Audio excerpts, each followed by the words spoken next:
Satya Sab, everyone. Can everyone hear me? Yes. Okay. We're gonna start with Stuti again. Sorry, I was on mute. Um, if everyone can please have your mics off. कोटि कोटि वंदन करिए करुणा सागर ने करिए करुणा सागर ने नमिए नरविद सागर ने समरणथी सुख शांति थाय दर्शन करता दुखड़ा जाए पाप ताप पूजन थी समाए नीते नो छावर करिए सेवा सतगुरु सागर ने कोटि कोटि वंदन करिए करुणा सागर ने प्रेम थकी जो पद रज पर से अनंत करुणा रसथी बरसे घट घट क्रांत कैवलनी दर से प्रीते प्रसन्न करिए संत शिरोमणि सागर ने कोटि कोटि वंदन करिए करुणा सागर ने धर्म धुरंधर धनी हमारा सेवक आव्या शरणे तुम्हारा बंधन कापो बापू हमारा अंतरती अरज करिए अनंत सदगुण सागर ने कोटि कोटि वंदन करिए करुणा सागर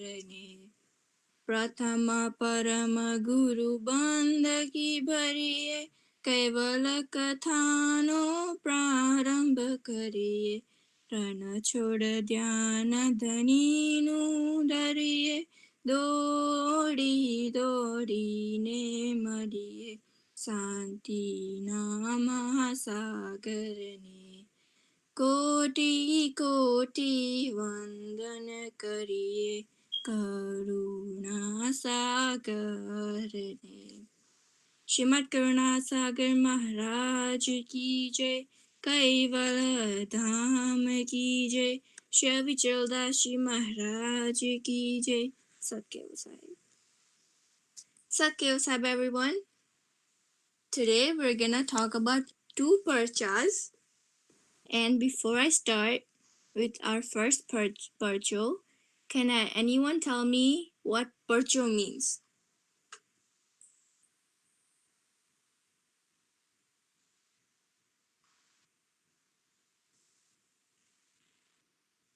What is a parcho? We have talked about so many parchas, right? But what is a parcho?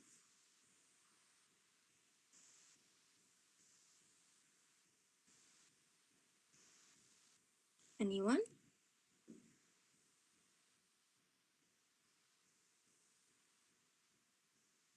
Okay, so a parcho is a real life story that has happened.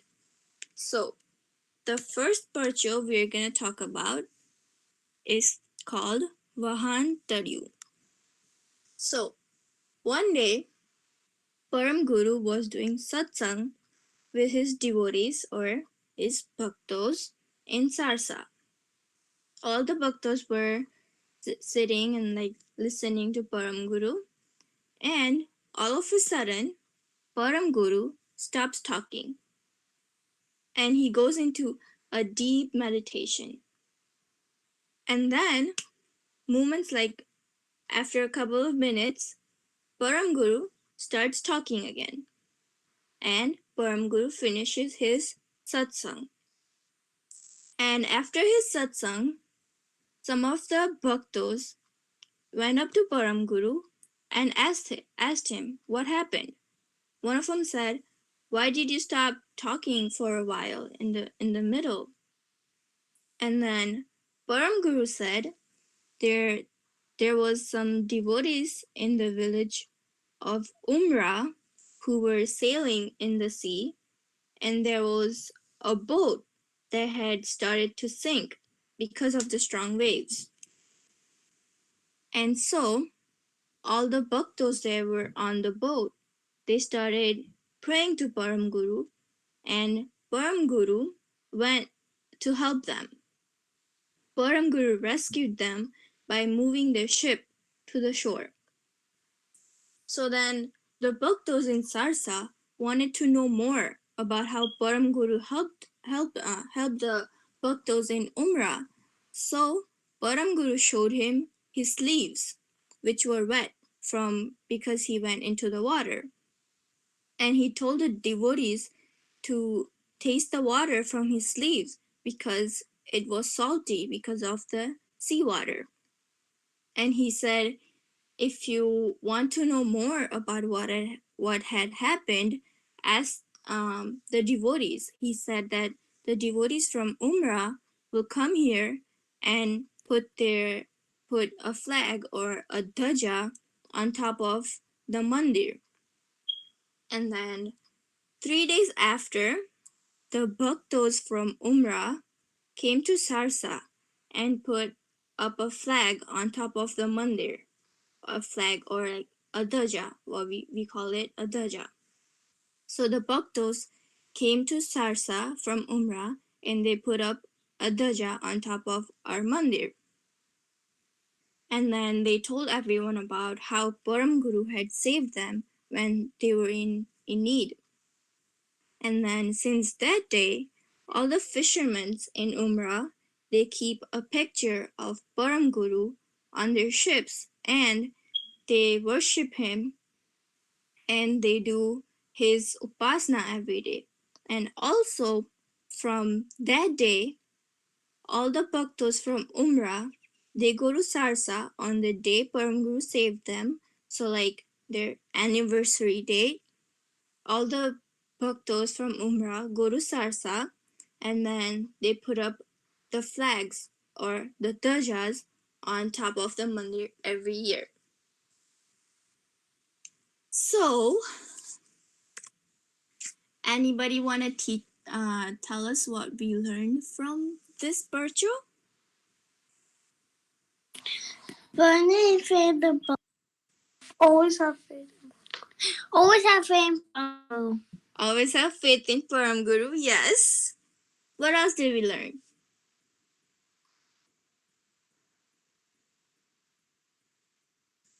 Did you all understand the virtual? Yes. Okay. What else did we learn? Param Guru never lies. Param Guru never lies, yes. True.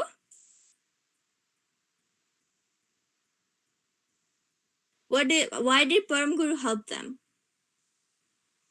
Why did Param Guru help the bhaktos in Umrah? Because they was going to sink. They were gonna sink, yes. But how did Param Guru know that they were gonna sink?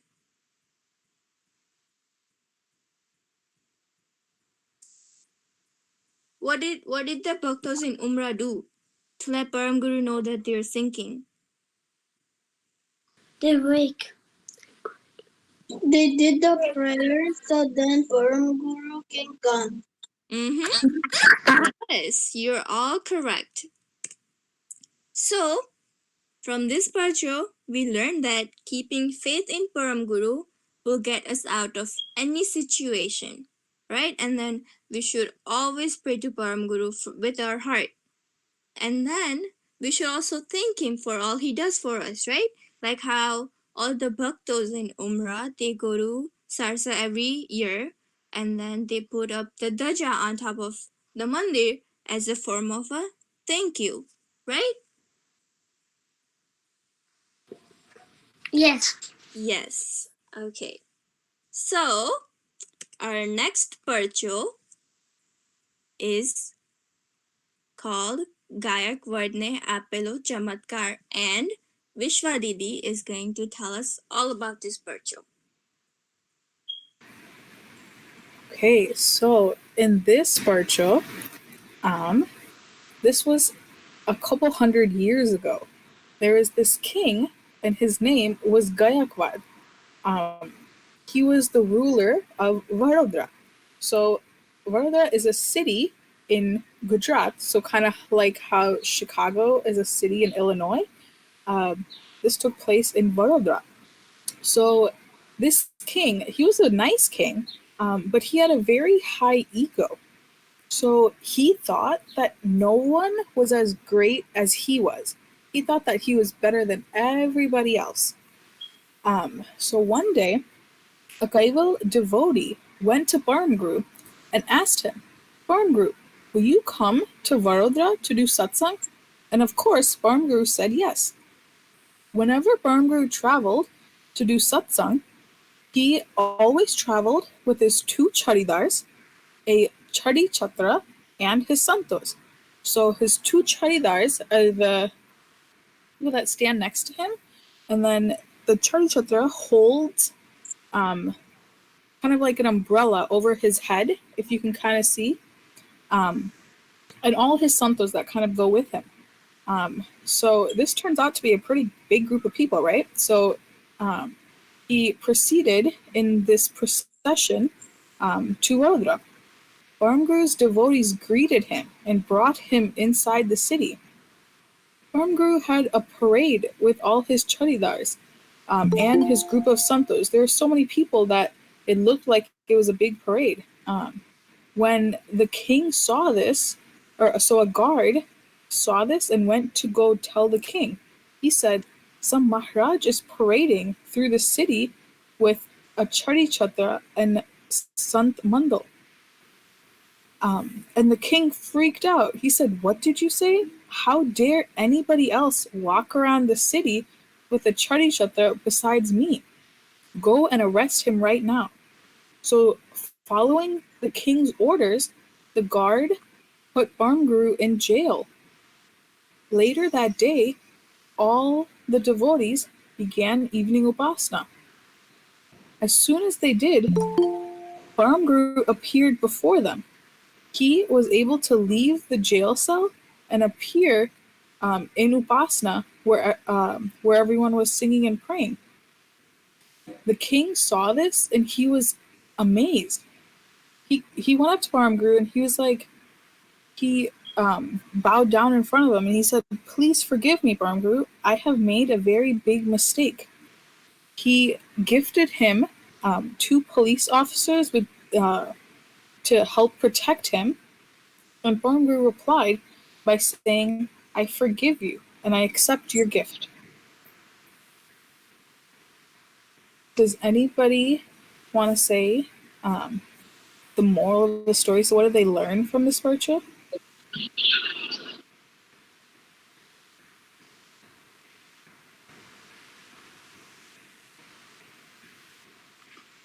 So, so why did how did Guru Darshan. Guru did Darshan. So he's well yeah, so his santos did darshan. Guru's Darshan. Huh? Always do Guru's Darshan. Yeah, always do Barmguru's darshan. Why did the king realize? Why did the king apologize?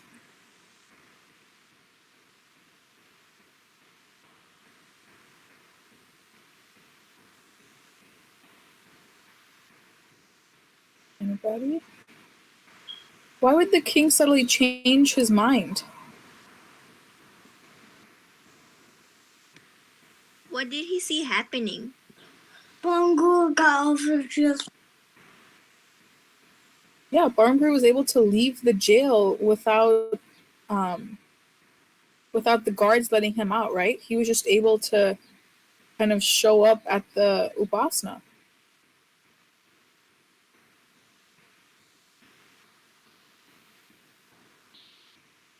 What else do we learn from this?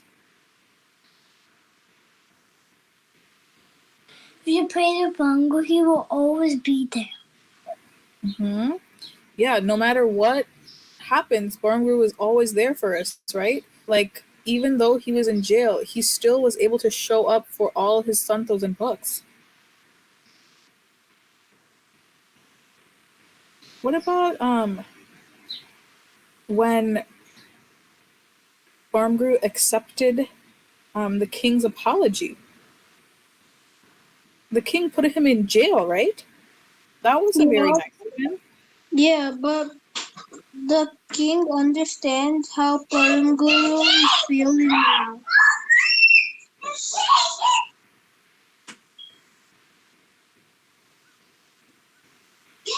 Sorry, that was my little sister. So the king said knows how Paranguru feels after he got put in jail.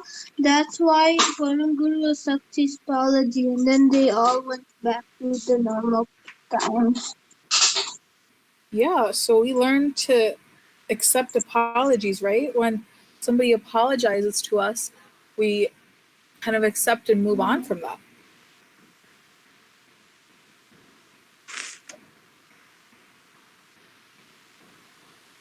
So, like we said, this Barcho kind of shows Bonguru's strength, how generous he is. So he's kind to everybody, and his power. He had the power to leave the jail, and he learns that we should always forgive everybody if they apologize.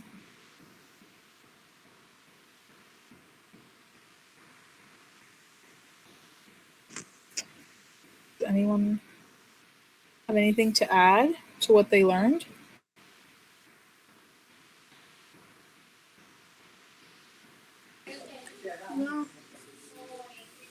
It's kind of like trust the don't like you. It's an expression. Don't do something to a book by its cover. Mm-hmm. Don't judge a book by its cover. It's like that because the king didn't want Param Guru there anyway, so he threw him in the jail without thinking. He just did that. Yeah, so we definitely always want to think things through, right? And that's a really good example. Don't judge anybody just based on first appearances.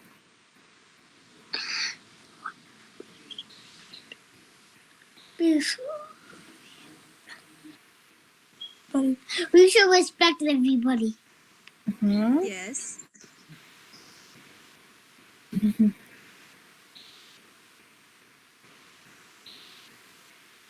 Okay. Does anyone have any questions? Anything they didn't understand?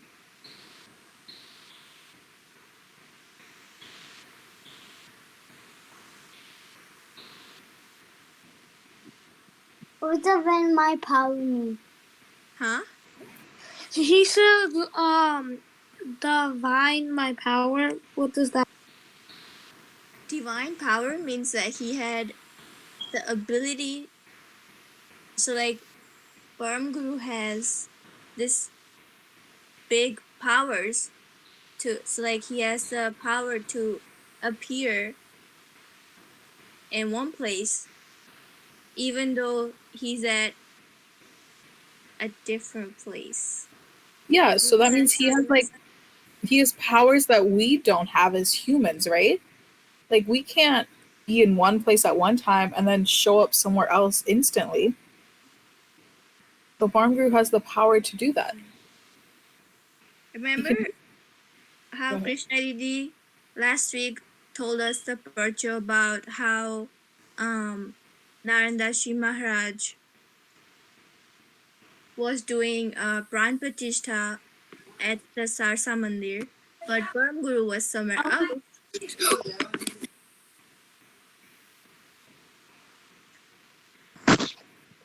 Yes. right? And how Param Guru had gotten like the Kanku and Chandan on himself.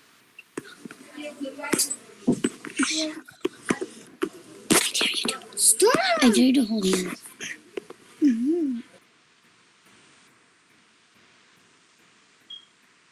Does that answer your question, Nime? No.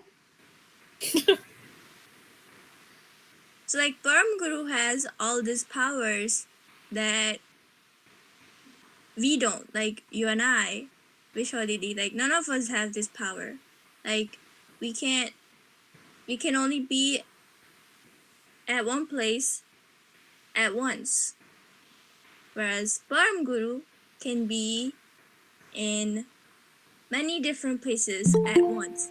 How, during the first Parcho, he was sitting in Sarsa doing satsang, but he has the power to help other bhaktos in like, so like how he helped the bhaktos in Umrah even though he was in Sarsa. Like he has those powers within himself. So like, can you be at school and at home at the same time? Thank you. Okay.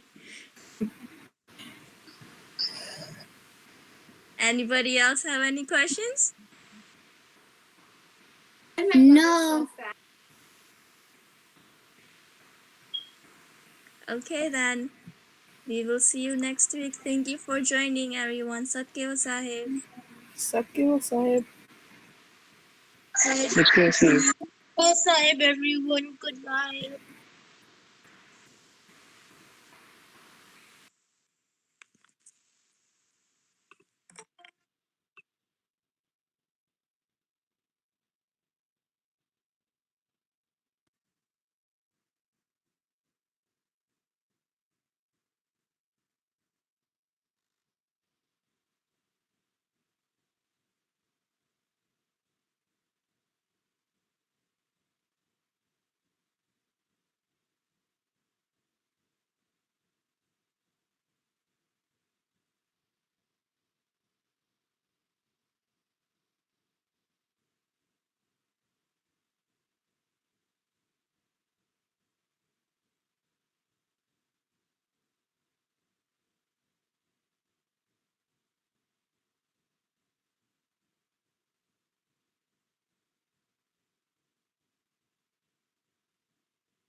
Boo,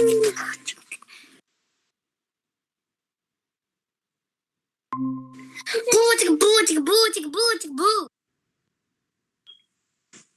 Keep yourselves muted if you're not talking. Thank you.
Sadhguru Sahib, everyone. Oh, sorry for the delay. Alright, let's get started.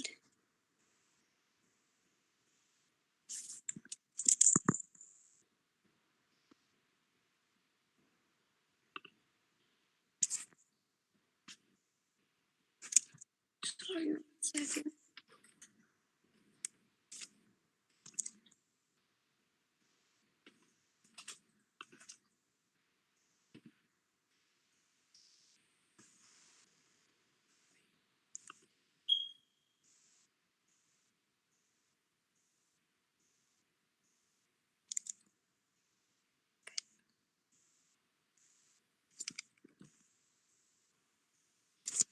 Okay, so does anyone want to do something for us?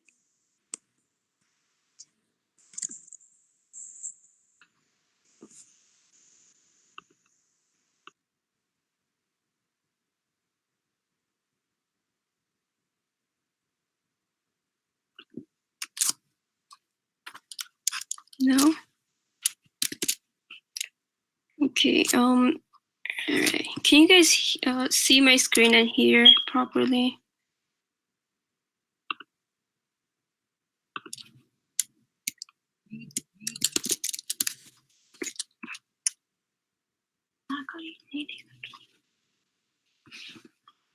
No?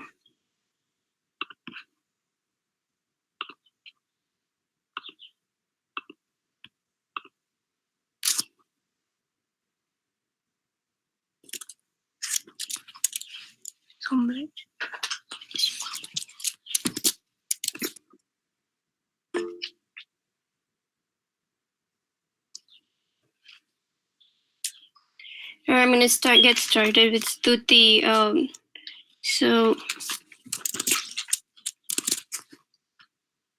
Kaivalam chide nam ave nam vayanam viganam lagoyam amoham amastu niralam radayam aham nam raneyam nayeti nareyam pranayam parantu japenam japayam kayam nam mayanam Manati Magayam Swayam Tvam Samastu Jahanam Data Dvayam Nam Vichandam Vinayaje Garaji Vivarjita Vastu Vidivai Vedantam Achantena Chandam Sunati Sunatam Jinata Anantu Agadam Bahutam Vahejan Mahadam Kuveram Teyam Nam Namami Namastu Shri Maharaj Ki Jai Kaivala Dham Ki Jai Shri Vichadashi Maharaj Ki Jai Satkai Vasai. All right. So today we're going to talk about seva.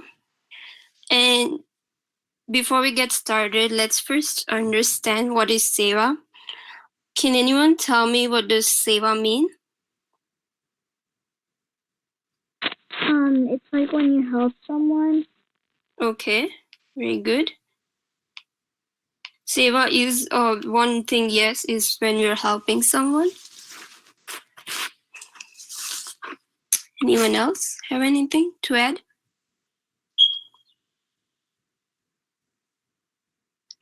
Okay, so that was good. If we define seva in English, it means selfless service. So seva is when we're helping someone or doing something for someone else without expecting anything back from them. So wait a second. Now, we're not getting anything back from doing seva. Wait, then why are we wasting our time, money, energy for doing all the work for someone else if we're not getting anything back in return? So let's think about this for a second. Why do you go to school? So from going to school, we get education back, right? Which helps us get into college.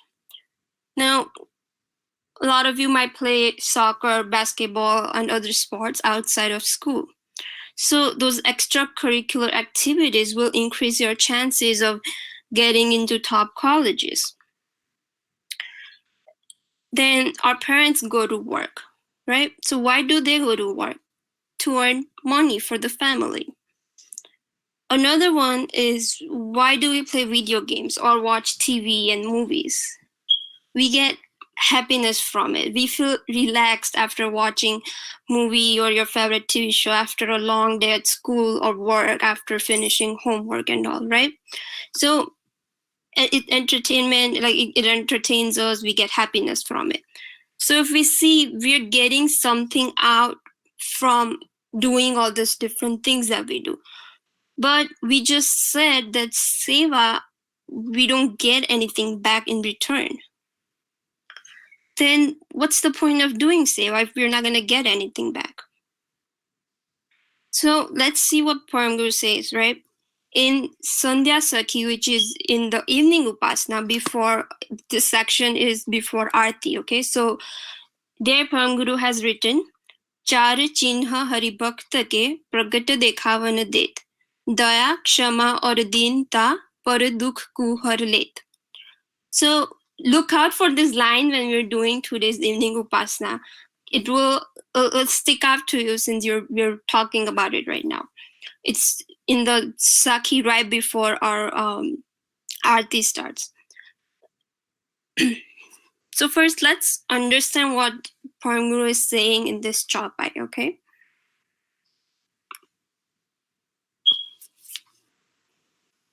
So in the first line, चार चिन्ह हरि भक्त के प्रगट देखावन देत. Param Guru is saying that his true devotees should have these 4 qualities that we'll talk about. The 4 qualities are Daya, which means sympathy, Kshama, which means forgiveness, Vinta means empathy, and Par Dukh Ko Har Let means taking away someone else's sorrow. So here Dukh is sorrow or sadness. So the 4th one is to take that away from someone else. Now let's break this down into 4. Let's break them down so we can understand better, okay? So first of all, let's talk about Kshama. Kshama means, again, forgiveness, right?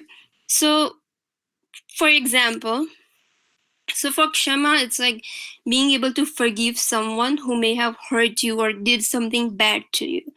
So for example, Param Guru is like, for example, your friend made fun of you or bullied you, but you're able to let go of that and then be nice to them. You're still being nice to them and you're willing to forgive that and then move on. So Param Guru is teaching his bhakts that we should be willing to forgive people. Then the second one is sympathy, which is caring for someone's suffering. So for example, your classmate got suspended for doing something. So at that time you would be like, oh, tell him or her that it's sad that it happened to you and you have to go through this. So you're showing your sympathy for them. It's kind of it's easy to confuse this with empathy, but it's a little different, okay? And so empathy is when you're able to feel someone else's suffering. So for example, let's say you got bullied in class before, and now your best friend also got bullied. So in this moment, you have empathy for your friend because you're able to understand what your friend must be going through. You've been there and you understand their pain. So that is empathy, being able to understand someone's feelings and suffering. Now, the last one is Par Dukh Ko Har Let, means compassion. So that's when you're unable to understand someone else's feelings and want to bring them out of it. So that's where seva comes in the picture. Param Guru has listed compassion as one of the qualities his bhakt should have. And therefore, we should show our compassion, so we must do seva. We can also think of doing seva as a good karam that we're doing. So it's like building good karam. So before we look at what kind of seva we can do you guys have any questions? No. All right. So let's look at what kind of seva we can do. We can do seva with our tan, man, and dhan. What does tan mean? So tan is doing seva with our physical body. So you're physically doing seva. You're using our body to do seva. So an example could be doing seva at Mandir, or when keeping our Mandir clean. So we're using our body to do that. With man, so that is mental service we're doing. So that is we can do that by continuously thinking about Param Guru's Gyan or his knowledge and his teachings and then spreading that. So for example, what you guys are doing right now, participating in satsangs or going to shibirs, that's our, that's the seva with our man. You're not physically doing it, your body is doing it, mentally it's happening. And the third one is with dhan, which is translates to money. So that is with materialistic stuff. For example, giving money to charity or giving food to those who need that. So at this age, you guys are not able to do much with the dhan, but we can do a lot with our tan and man. So can you guys tell me what kind of seva you guys do right now? I help my mom. Sorry, someone said they help their mom? Yes. Okay.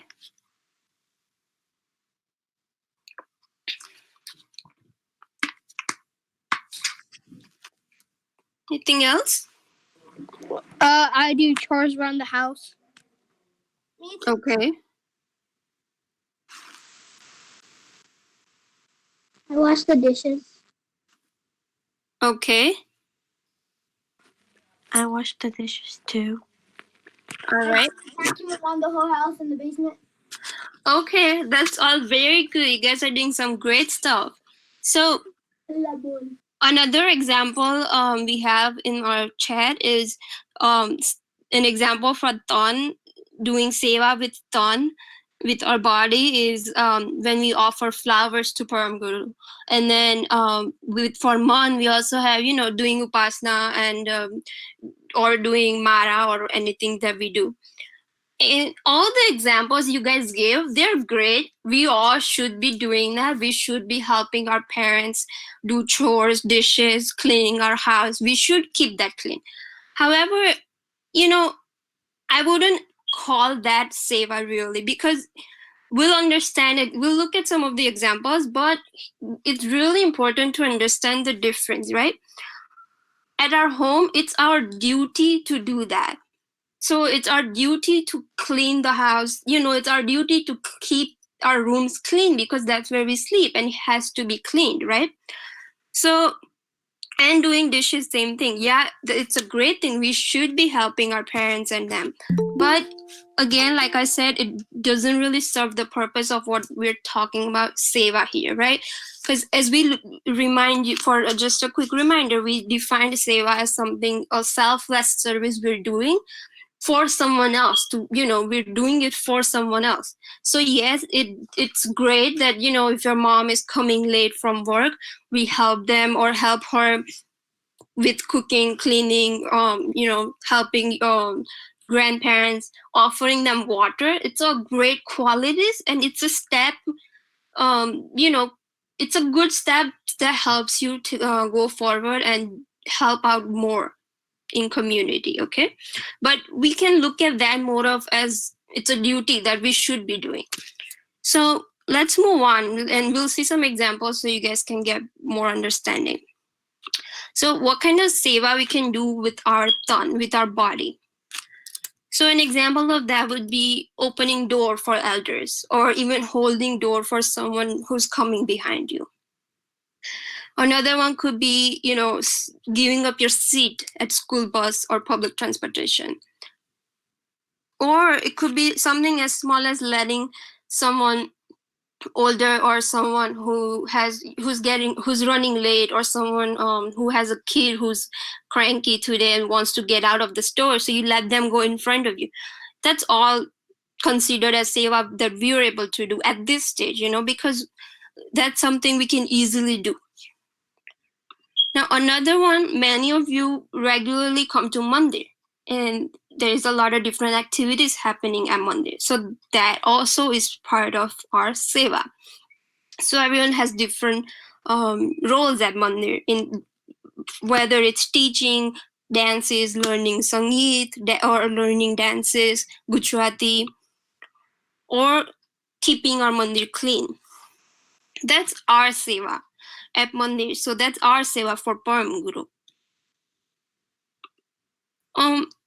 Another one is that many of us do volunteer work. So if you're not doing much right now, once you get into high school, you'll start involving yourself more into all this. So volunteering can happen at food pantries, at library, for example, or hospitals. And there's a lot of other different places where we can do volunteer work. Now, we should ask ourselves, is volunteering really considered as seva? And the answer could be yes and no. So like we said earlier, right? Seva is done with our, the only motive of helping someone. So here it's really important to to check and understand why we're volunteering. Why are we going to Mandir? Why are we, going to library to volunteer or hospitals to volunteer? It's really important to check the purpose of it. So let's look at what is really considered as seva. Okay, all the examples we listed above, it is seva. It is part of seva. But let's check here, okay? So if we're volunteering at hospital, for example,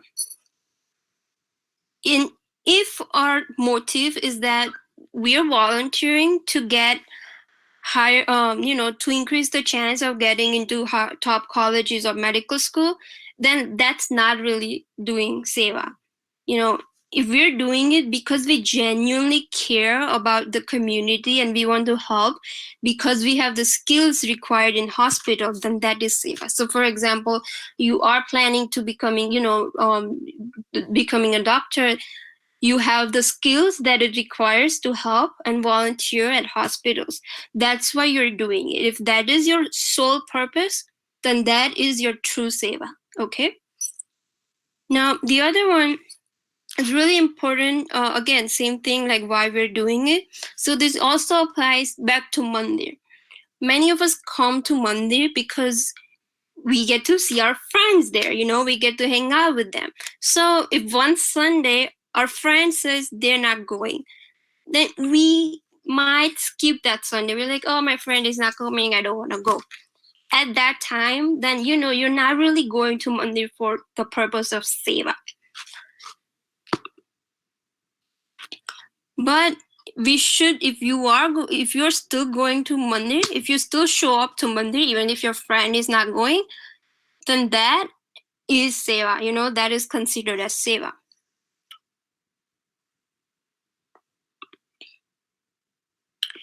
Another important thing is, very common thing that happens is we brag about the great work we do.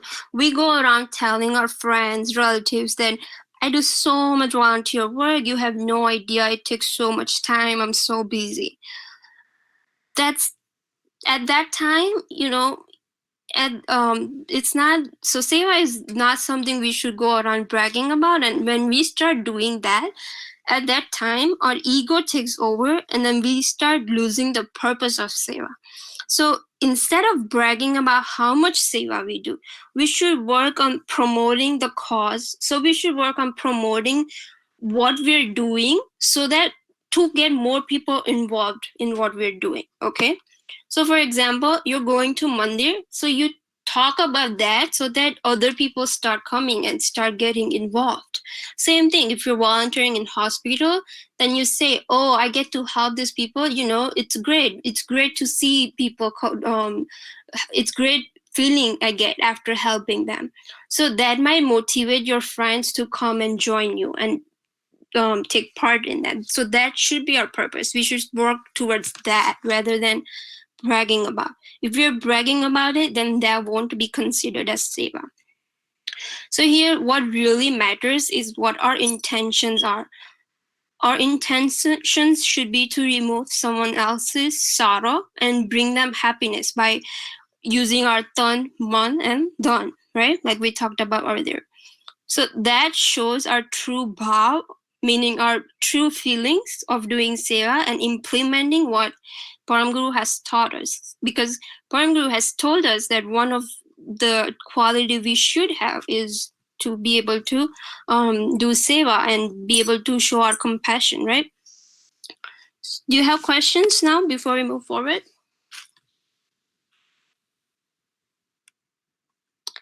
Okay, so in our current situation with COVID-19, many people have taken initiatives to do seva, and then we'll also understand how, how our one person's work influences other people and how we can take, more people into our initiatives and how we can help.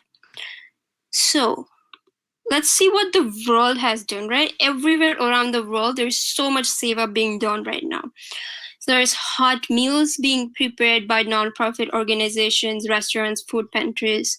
and there's smaller groups are getting together to offer grocery shopping for elders because they're not supposed to go out of the house. There's many people who are donating groceries and money. There's a lot of people are doing fundraisers to get money, and then with that money they're getting food and other like medical equipments and other stuff needed in this crisis we have.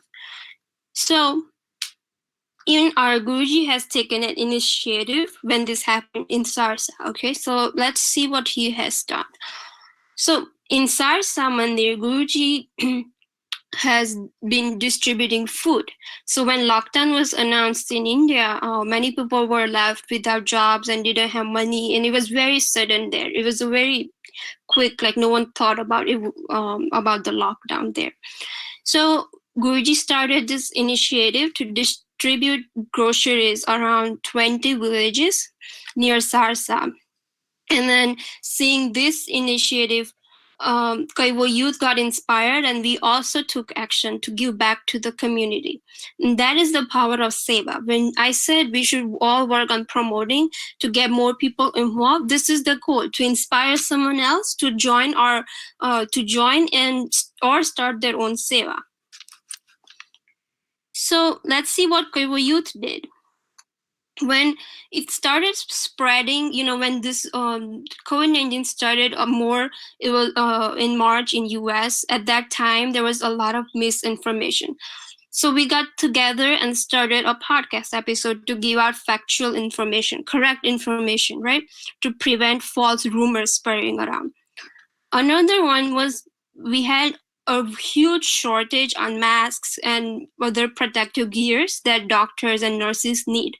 So we started collecting from places, and many places didn't have them. So we had a couple volunteers who volunteered to make them at home. And another one was we did pens to politicians. So we wrote letters to politicians so they can take action to do something in this situation. And the other one is something you might know Keval Bhai. He comes to Shibir. He started this initiative where he's, for $5, he drew portraits of people, and then he's donating this money to the North Carolina Food Bank. So that's something great that he's been doing. So back to the question, what do I get from doing Seva? Well, we get happiness and we get compassion. So we get happiness because we're making someone else happy. Someone else is getting happy from the work we do. Seeing that, we get happiness. And then we get to implement Param Guru's teachings. Going back to the chopai we learned in the beginning, right? Param Guru said that his true devotee would have the quality of compassion, which is the ability to take away someone's sorrows away, to take away someone's sadness and give them happiness. So we can say it's a small step getting closer to Param Guru, which is our ultimate goal, right? So by doing Seva, we will take a small closer step to getting towards closer to Param Guru. Satya Sahib. So that was all I had. You guys have any questions?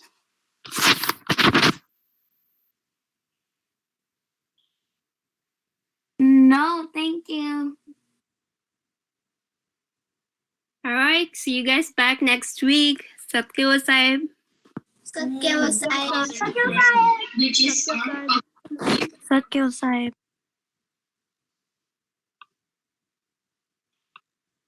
Satya Sahib.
સત કેવલ સાહેબ, તો આપણે સ્તુતિ પહેલા કરી લેશું.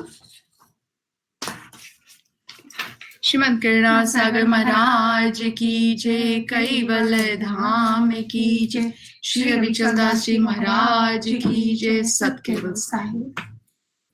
केवलम चिदेनम अव्ययनम भयानम दिज्ञानम लघुयम अमोहम अमस्तु निरालम नारायणम अहम नम वर्णेयम नरेति नर्णेयम प्रणायम परंतु जपेनम जपायम कायम नम मायायम मनाति मोयम स्वयं समाधि जहानम दातायम यम नम विचंदम विवर्जित वस्तु विधि वेदंतम अचंते न चंदम सुनाति सनातम जेनाथम अनंतु अगाधम वहोदम लहे जन्महादम कुबेरम तेयम नमामि नमस्तु. श्रीमद करुणा सागर महाराज की जय, कैवल धाम की जय, श्री अविचल दास जी महाराज की जय. सत केवल साहिब.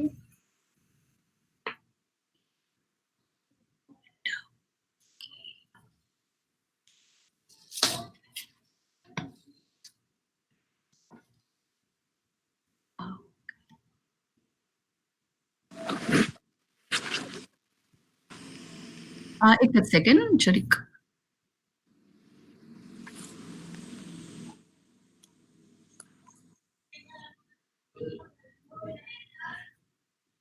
મારું સ્ક્રીન શેર કરવાનું ટ્રાય કરું છું. એક જ સેકન્ડ.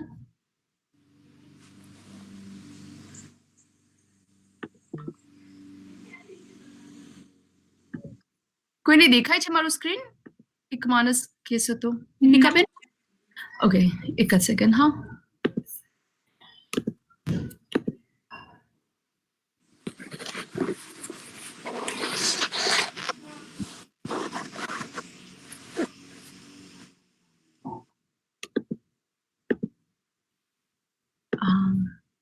સોરી, એક જ સેકન્ડ.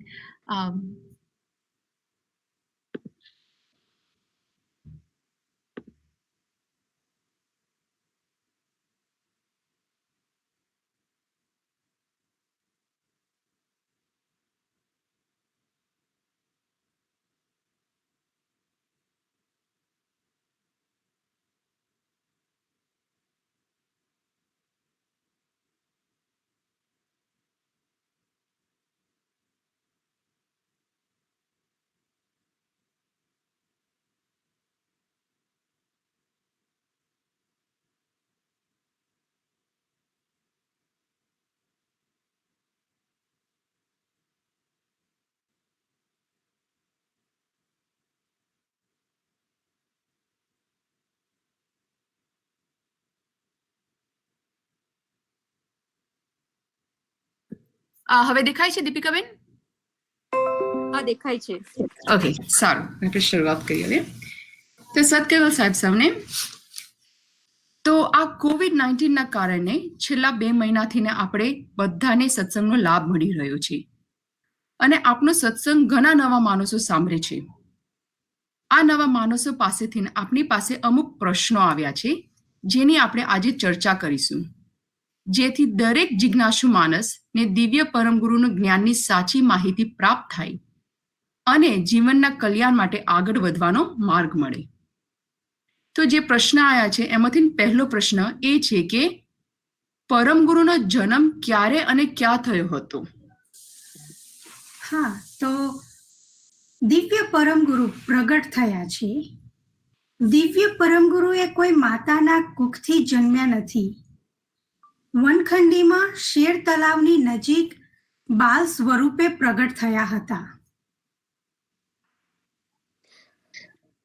બિલકુલ સાચી વાત કૃષ્ણા. પરમગુરુ એ પ્રગટ થયેલા છે.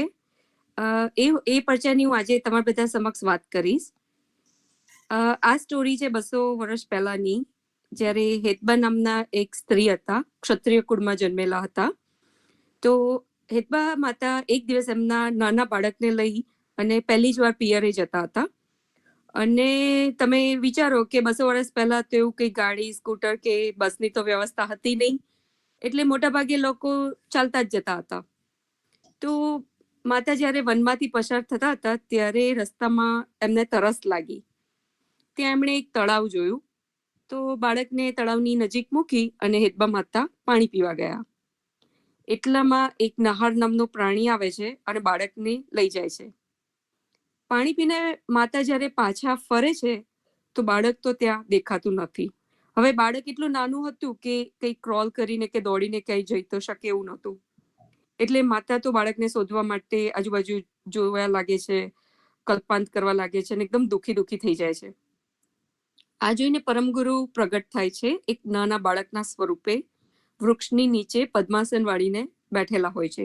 આ બાળકને જોઈ અને માતા આશ્ચર્યચકિત થઈ જાય છે કે આવા ઘોર જંગલમાં આ બાળક કોનું હશે.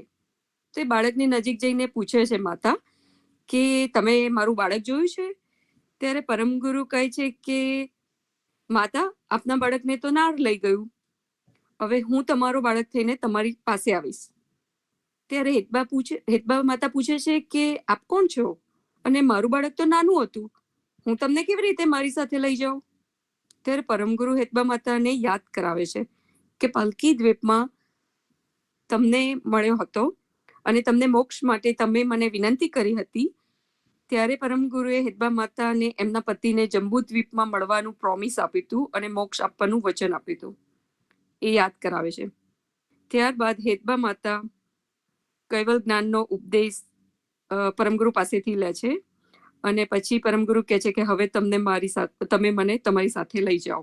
એટલે પરમગુરુ હેતબા માતાના નાના બાળક જેવું સ્વરૂપ લઈ લે છે અને હેતબા માતા પાસે જાય છે. ત્યાં પરમગુરુ હેતબા માતાની સાથે 7 વર્ષ સુધી રહે છે અને કુવેરના નામે ઓળખાય છે. તો આ છે આપણા પરમગુરુનો પ્રગટ પરચો. તો હવે બીજો પ્રશ્ન એ છે કે પરમગુરુનું પ્રગટ થવાનું કારણ શું? બહુ સરસ પ્રશ્ન છે.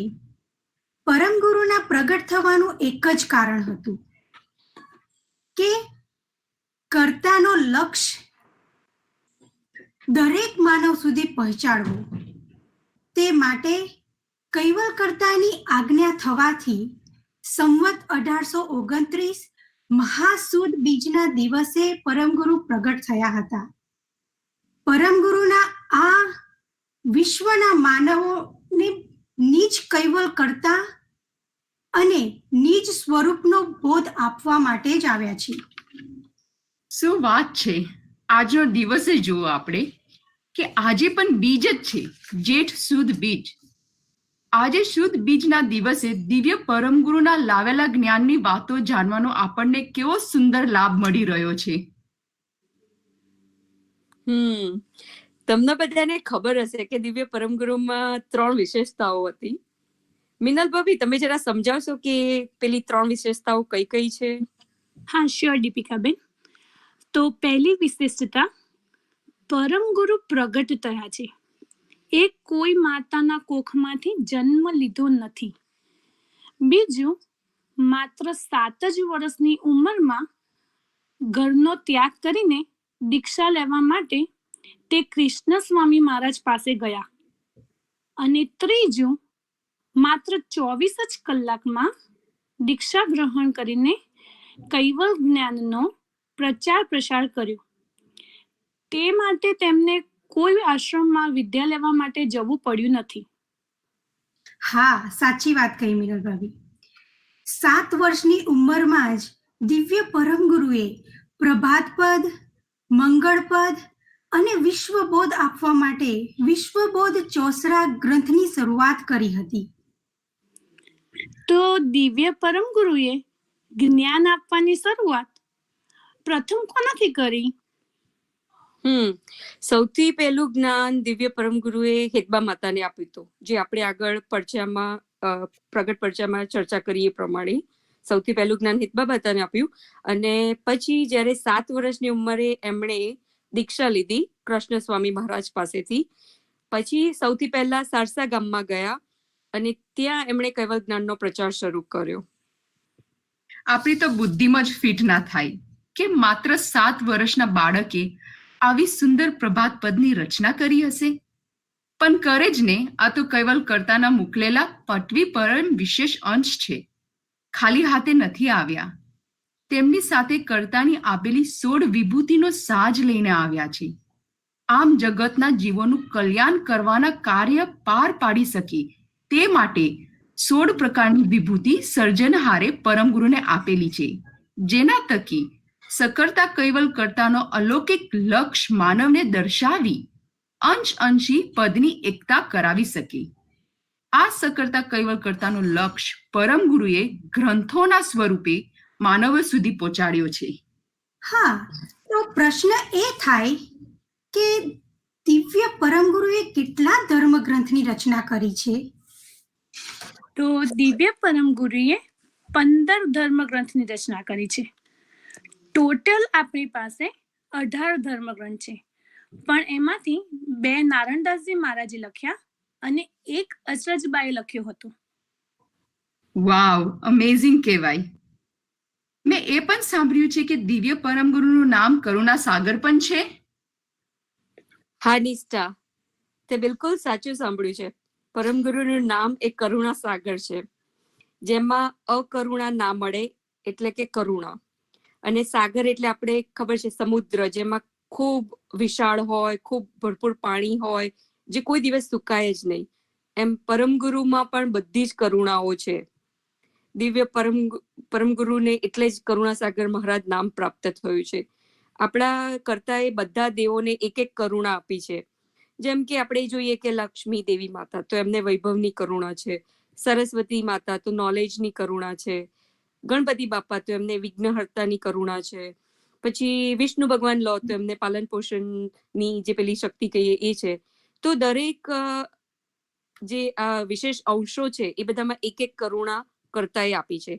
પણ આપણા પરમગુરુ પાસે આ બધી કરુણાઓનો સમાવેશ છે, એટલા માટે આપણે કહીએ છીએ કરુણા સાગર મહારાજ. તો પરમગુરુ વિશ્વના જીવોના કલ્યાણ માટે જ્ઞાન લઈને આવ્યા છે, રાઈટ? તો પ્રશ્ન એ થાય છે કે દિવ્ય પરમગુરુ કયું જ્ઞાન લઈને આવ્યા છે? બહુ સરસ.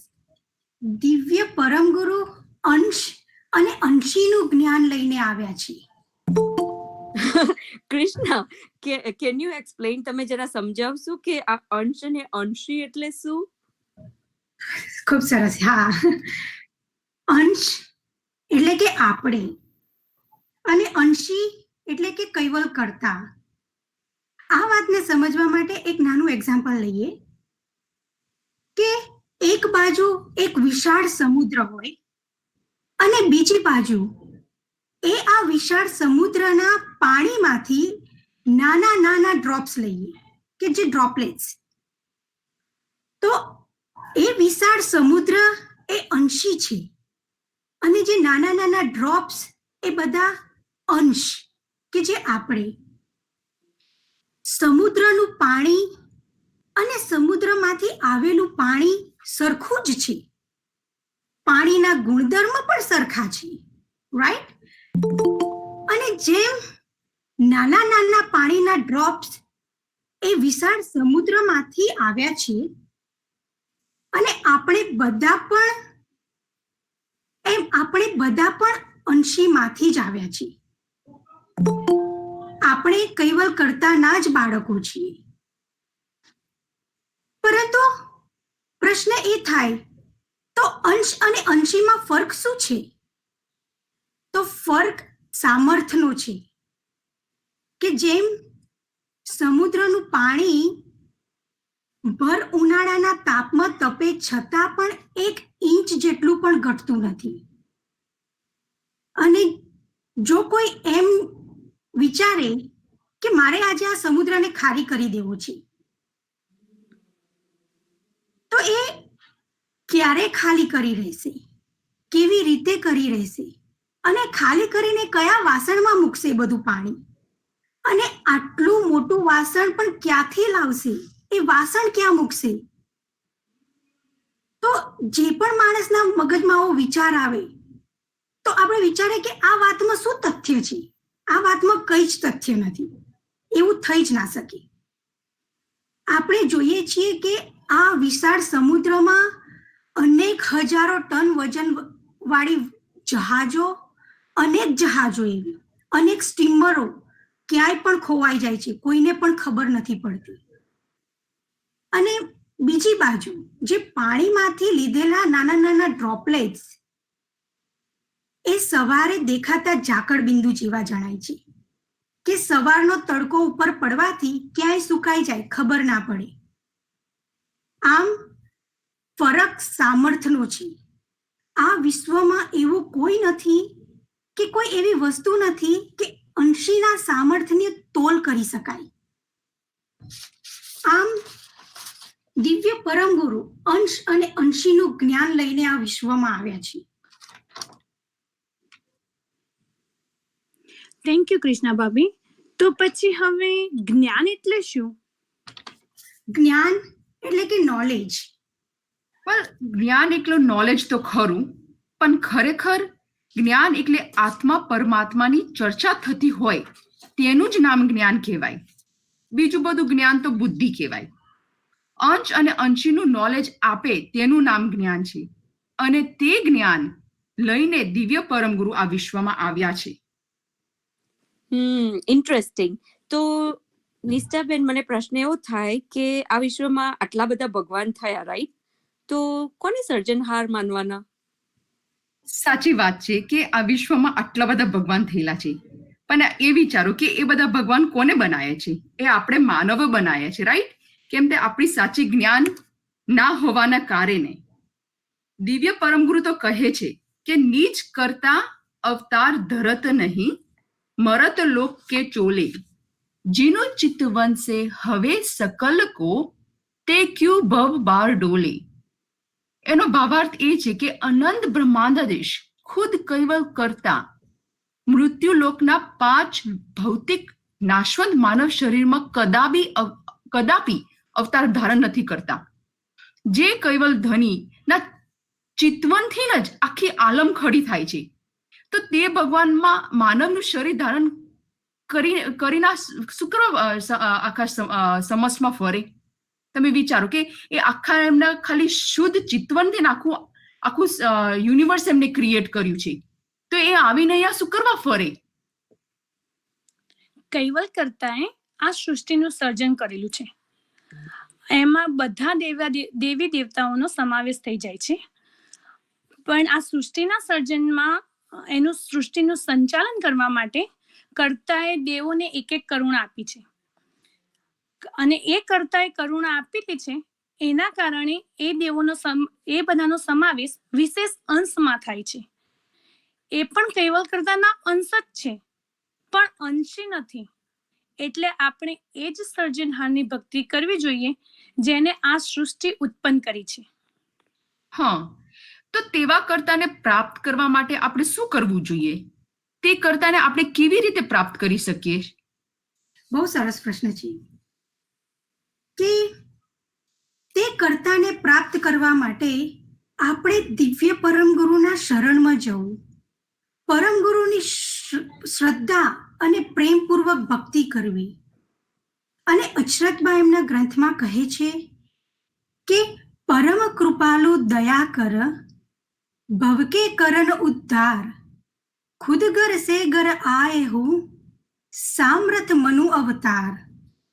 એટલે કે સામ્રથ, મહાન, દયાળુ, પરમ કૃપાળુ એવા દિવ્ય પરમ ગુરુ કૃપા કરીને જગતના જીવોનો ઉદ્ધાર કરવા માટે નીચ કૈવલ કર્તાના ધામમાંથી આવ્યા છે, આ માનવ દેહ ધારણ કરીને. સાચી વાત છે કૃષ્ણ. જે અચરતબા પરમગુરુના શરણે ગયા અને તેમનું કલ્યાણ થઈ ગયું, એમ જો આઈ થિંક આપણે પણ વિશ્વાસ રાખીએ, શ્રદ્ધા રાખીએ, તો દિવ્ય પરમગુરુના શરણે જવાથી આપણું પણ ચોક્કસ કલ્યાણ થવાનું જ છે. મને યાદ છે પરમગુરુએ અગાધબોધ ગ્રંથમાં લખ્યું છે કે જેહી જન મોહી કરહી મેલાપુ, તેહી જન કુ અબે કરી થાપુ. જેહી જન મોહી કરહી મેલાપું, જે ભક્તજનો મારો સત્સંગ કરશે તે દરેકને હું જન્મ મરણના ભયથી રહિત બનાવી દઈશ. એટલે કે અત્યારે આપણે લોકો એટલા લકી છીએ કે આ સત્સંગ સાંભળી રહ્યા છીએ.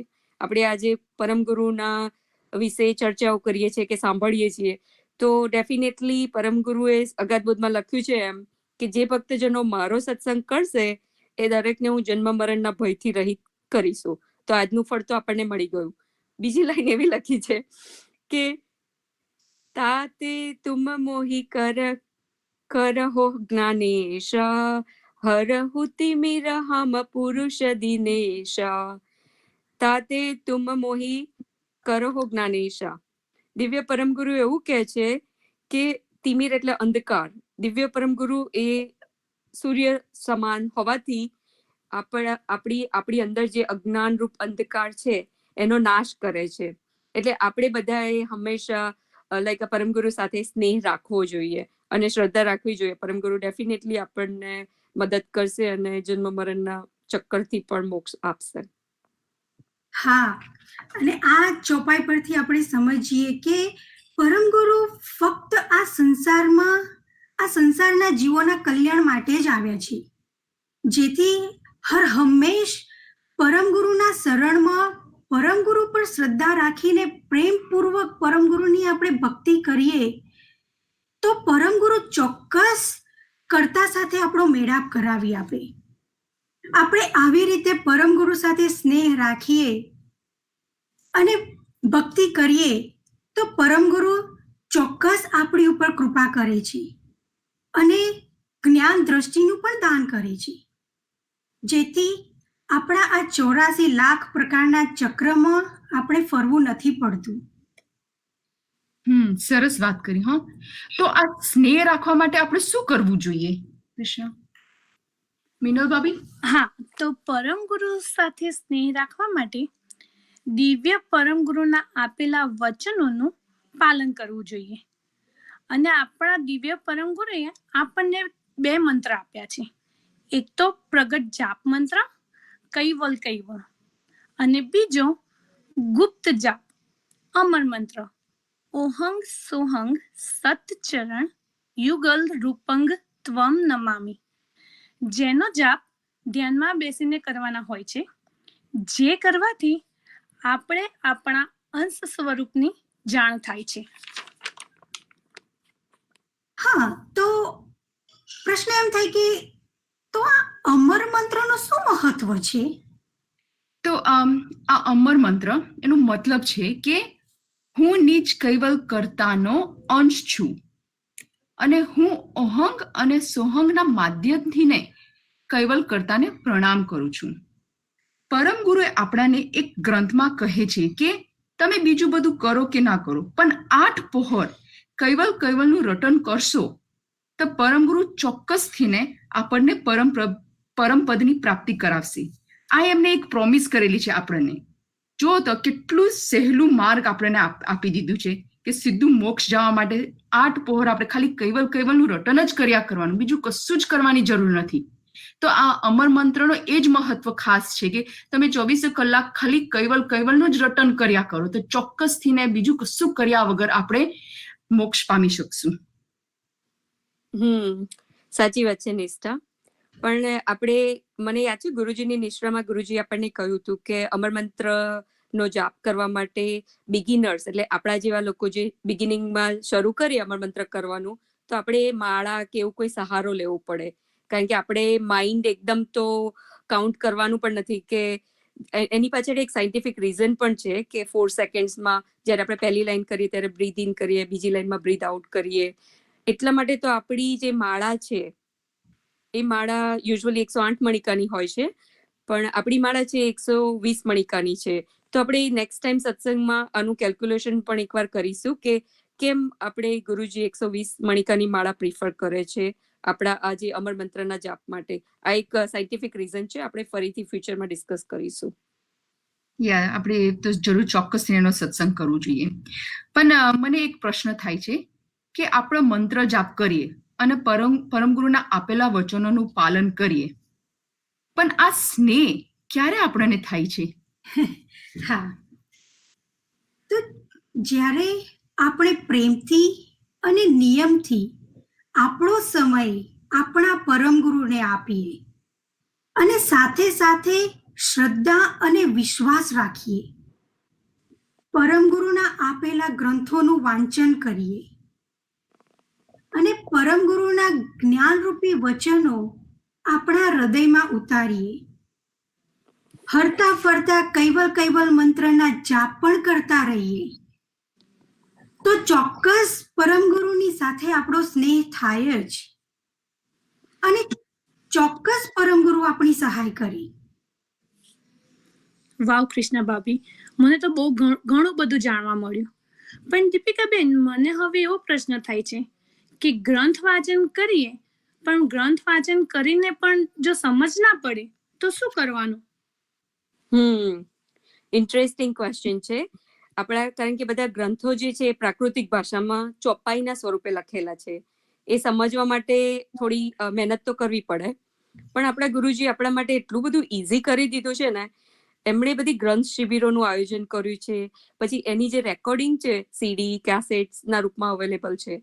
તો જ્યારે પણ આ તમે ગ્રંથોની શિબિરને વારંવાર સાંભળો તો બહુ જ તમને વધુ ડિટેલમાં સમજ પડે. એટલે આપણા જે સપ્તમ કુવેરાચાર્ય છે અવિચલદાસજી મહારાજ, એમણે ખૂબ જ પુરુષાર્થ કર્યો છે કે પરમ ગુરુનું જ્ઞાન આપણને ઘણીવાર તો એટલો બધા જોક્સ ને હસાવતા સમજાવતા હોય છે ને કે બહુ જ સરળ હોય. અને જે કોઈ લોકો નવા છે આ સાંભળે છે અત્યારે, એ લોકો યુટ્યુબમાં પણ એની અમુક ગ્રંથ શિબિરની લિંકો રેકોર્ડેડ મૂકેલી છે, તો અવશ્ય સાંભળવી જોઈએ. હા, પરમ ગુરુએ આપણી ઉપર આટલી બધી કૃપા કરી છે કે આપણી પાસે આવા સામર્થ ગુરુ છે. પણ પરમ ગુરુના ગ્રંથ સિવાય હાલમાં આપણી પાસે પરમ ગુરુની યાદગીરી માટે શું છે? શું વાત કરો છો કૃષ્ણ ભાભી? આપણી પાસે કેટલા મોટા 4 તીર્થધામો છે. એમાંનું એક તો બાલકુવેર મંદિર, જે કાસોરમાં ગુજરાતમાં આવેલું છે અને તે પરમ ગુરુની પ્રગટ ભૂમિ છે. ત્યાં પરમ ગુરુએ હેદબા માતાને પ્રથમ કૈવલ જ્ઞાનનો ઉપદેશ આપ્યો હતો અને આપણા સંપ્રદાયના સષ્ટમ કુવેરાચાર્ય શ્રી શીતલદાસજી મહારાજે આ બાલકુવેર મંદિરની સ્થાપના કરી હતી. અને બીજું આપણું જે તીર્થધામ ગુરુગાદી સારસા મંદિર, જે સારસા ગુજરાતમાં છે. આ ભૂમિ પરમ ગુરુની કર્મભૂમિ છે અને આપણા સંપ્રદાયનું હેડક્વાર્ટર છે. 7 વર્ષની ઉંમરે પરમ ગુરુ દીક્ષા લઈને સારસા આવ્યા હતા અને ત્યાં એક લીમડાના વૃક્ષ નીચે બેસીને સૌ પ્રથમ કૈવલ જ્ઞાનનો પ્રચાર કર્યો હતો. અને આ મંદિરની સ્થાપના પરમ ગુરુના પટ શિષ્ય શ્રી નારાયણદાસજી મહારાજે કરી હતી. ત્રીજું ધામ હું લઈશ, અમરદાડમ, કારણ કે મને આમે દાડમ બહુ જ ભાવે છે. ઓકે, સો આપણું જે ત્રીજું ધામ છે એ અમરદાડમ છે, જે ફાજલપુર ગુજરાતમાં છે. એક દિવસે પરમગુરુએ આ દાડમના વૃક્ષ નીચે બેસીને સત્સંગ કર્યો હતો અને પરમગુરુએ આ દાડમના વૃક્ષને અમર વરદાન આપી દીધું હતું. ત્યારથી આ દાડમનું વૃક્ષ હજુ પણ એ જ જગ્યાએ અમર છે. આપણા ગુરુજી પૂજ્ય શ્રી અવિચલદાસજી મહારાજે આ દાડમની વૃક્ષની આજુબાજુ એક ભવ્ય મંદિરની સ્થાપના કરી છે. અને તમને યાદ હોય તો આઈ થિંક જાન્યુઆરી-ફેબ્રુઆરીમાં જ ગવર્મેન્ટે એ અમરદાડમની આજુબાજુની જે જમીન છે એને ઇન્ડસ્ટ્રીયલ ઝોન ડિક્લેર કર્યો હતો. પણ ગુરુજીનો પ્રયાસ એવો હતો કે જ્યારે ઇન્ડસ્ટ્રીઝ ને બધું આવે તો વાતાવરણને બધું પ્રદૂષિત કરે, અને આ આપણું દિવ્ય ધામ છે એટલે એને પ્રોટેક્ટ કરવા માટે ગુરુજીએ આજુબાજુની બધી જમીન બાય કરવાનો નિર્ણય કર્યો હતો. અને બધા સંતોએ જે અનુયાયી છે એ બધાએ ભૂમિદાનનું આયોજન કર્યું હતું અને પછી મહાપૂજાનું પણ આયોજન કર્યું હતું. અને મને પણ યાદ છે કે બધા ફેમિલી મેમ્બર ત્યાં નોનસ્ટોપ અષ્ટક પણ કરતા હતા, જેને અમરદાડમ અષ્ટક કહેવાય છે. તો આનું ખૂબ જ મહત્વ છે અમરદાડમનું. આનો એક પરચો પણ છે. કૃષ્ણા, તને યાદ છે? પ્લીઝ શેર કરીશ. હા, ચોક્કસ. અને કેમ જ ના થાય ગુરુજીની વિચારેલી વાત. પરમ ગુરુએ આ દાડમને અમર બનાવી છે. ચલો વાત કરીએ આપણે પરચાની, કે પરમ ગુરુ શ્રીમદ કરુણાસાગર મહારાજ જ્યારે સ્થૂળ દેહે આ પૃથ્વી પર હયાત હતા ત્યારે કૈવલ ધર્મનો પ્રચાર અને કૈવલ જ્ઞાનનો ઉપદેશ આપવા માટે પોતાના સંત મંડળ સાથે બહાર ગામમાં ફરતા હતા. તેવામાં વડોદરા જિલ્લામાં આવેલા ફાજલપુર ગામના ભક્તો તરફથી પરમગુરુને ફાજલપુર આવવા માટેનું આમંત્રણ આપ્યું. ત્યારે એક ભક્ત જે દિવ્ય પરમગુરુને પોતાના ખેતરમાં શેરડી ખાવા માટે પધારવા વિનંતી કરી, જેથી દિવ્ય પરમગુરુ પોતાના સંત મંડળ સાથે એ ભગતના ખેતરમાં શેરડી ખાવા માટે આવ્યા. ખેતરમાં એક દાડમનું વૃક્ષ હતું. ત્યાં એ વૃક્ષની નીચે પરમગુરુને પલંગ પર પથારી કરીને બેસાડ્યા. બીજા ભક્તો અને સંત મંડળને નીચે બેસાડ્યા. હવે આ દરેકને માટે શેરડી લાવવાની થઈ. એટલે ખેતરના માલિક એ ભગતના મનમાં વિચાર આવ્યો કે ખેતરમાં તો શેરડી મેં અડધા વીઘા જેટલી જ કરેલી છે અને આટલી મોટી સંખ્યામાં આવેલા બધા માણસોને માટે શેરડી લાવીશું તો બધી શેરડી ખલાસ થઈ જશે. ભગતનો આ વિચાર અંતર્યામી પરમગુરુ જાણી ગયા, જેથી પરમગુરુએ ભગતના 4 માણસોને બોલાવીને કહ્યું કે હું બતાવું તે જગ્યાએથી ખેતરના એક ખૂણામાંથી શેરડી કાપી લાવો. બીજા કોઈ માણસને ત્યાં જવાની જરૂર નથી. પરમગુરુએ જગ્યા બતાવી તે સ્થળેથી એ માણસોએ શેરડી કાપવાની શરૂ કરી. લગભગ 500 માણસોએ શેરડી ચૂસી, પરંતુ ખેતરમાંથી શેરડી ઓછી થઈ જ નથી. અને બીજા ભક્તોએ પણ આ હકીકતને જાણી અને બોલવા લાગ્યા કે આ બધો દિવ્ય પરમગુરુનો જ પ્રતાપ છે. હવે દિવ્ય પરમગુરુએ ઉઠવાની તૈયારી કરી. જ્યારે શેરડીનો ચૂસવાનો પ્રસંગ પૂરો થયો એટલે પરમગુરુ કે ચાલો હવે આપણે જઈએ. ત્યારે પરમગુરુએ પલંગમાંથી ઊભા થતા થતા તે દાડમના વૃક્ષને કહ્યું કે અરે ઓ દાડમડી, તું તો અમર થઈ ગઈ. આમ દિવ્ય પરમગુરુના વચનથી આ દાડમ અમર થઈ ગઈ કે જે ભક્તના ખેતરમાં આ દાડમ હતી તે ભક્તના ઘરમાં એક સ્વજન તે જ વર્ષે કોઈ રોગના કારણે મૃત્યુ પામી, જેથી ગામના કોઈ અજ્ઞાની શંકાશીલ માણસે તેમને કહ્યું કે તમારા ખેતરમાં જે દાડમ છે તેને તમારા ગુરુએ જે અમર બનાવી દીધી છે, તેથી તમારા ખેતરમાં આ દાડમ જ્યાં સુધી હશે ત્યાં સુધી તમને કંઈક ને કંઈક નુકસાન થયા જ કરશે.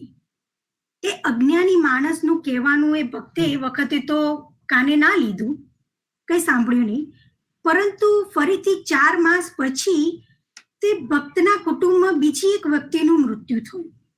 આમ આવું ફરીથી તે થયું એટલે તે અજ્ઞાની માણસ આવ્યો અને ભક્તને કહ્યું કે જો હું કહેતો હતો ને તે જ પ્રમાણે થયું ને, માટે હું તો કહું છું કે તમે આ દાડમને ખોદીને કાઢી નાખો. તો આ ભક્તના મગજમાં શંકા પેદા થઈ અને ભક્તના કુટુંબમાં સાથે સાથે 2 માણસનું બી મૃત્યુ પામ્યું. એટલે પેલા ભક્તે જે પેલા માણસે જે વાત કરી હતી એ સાચી લાગી અને તેમણે ખેતરમાં જઈને દાડમડીને ખોદી કાઢી નાખી.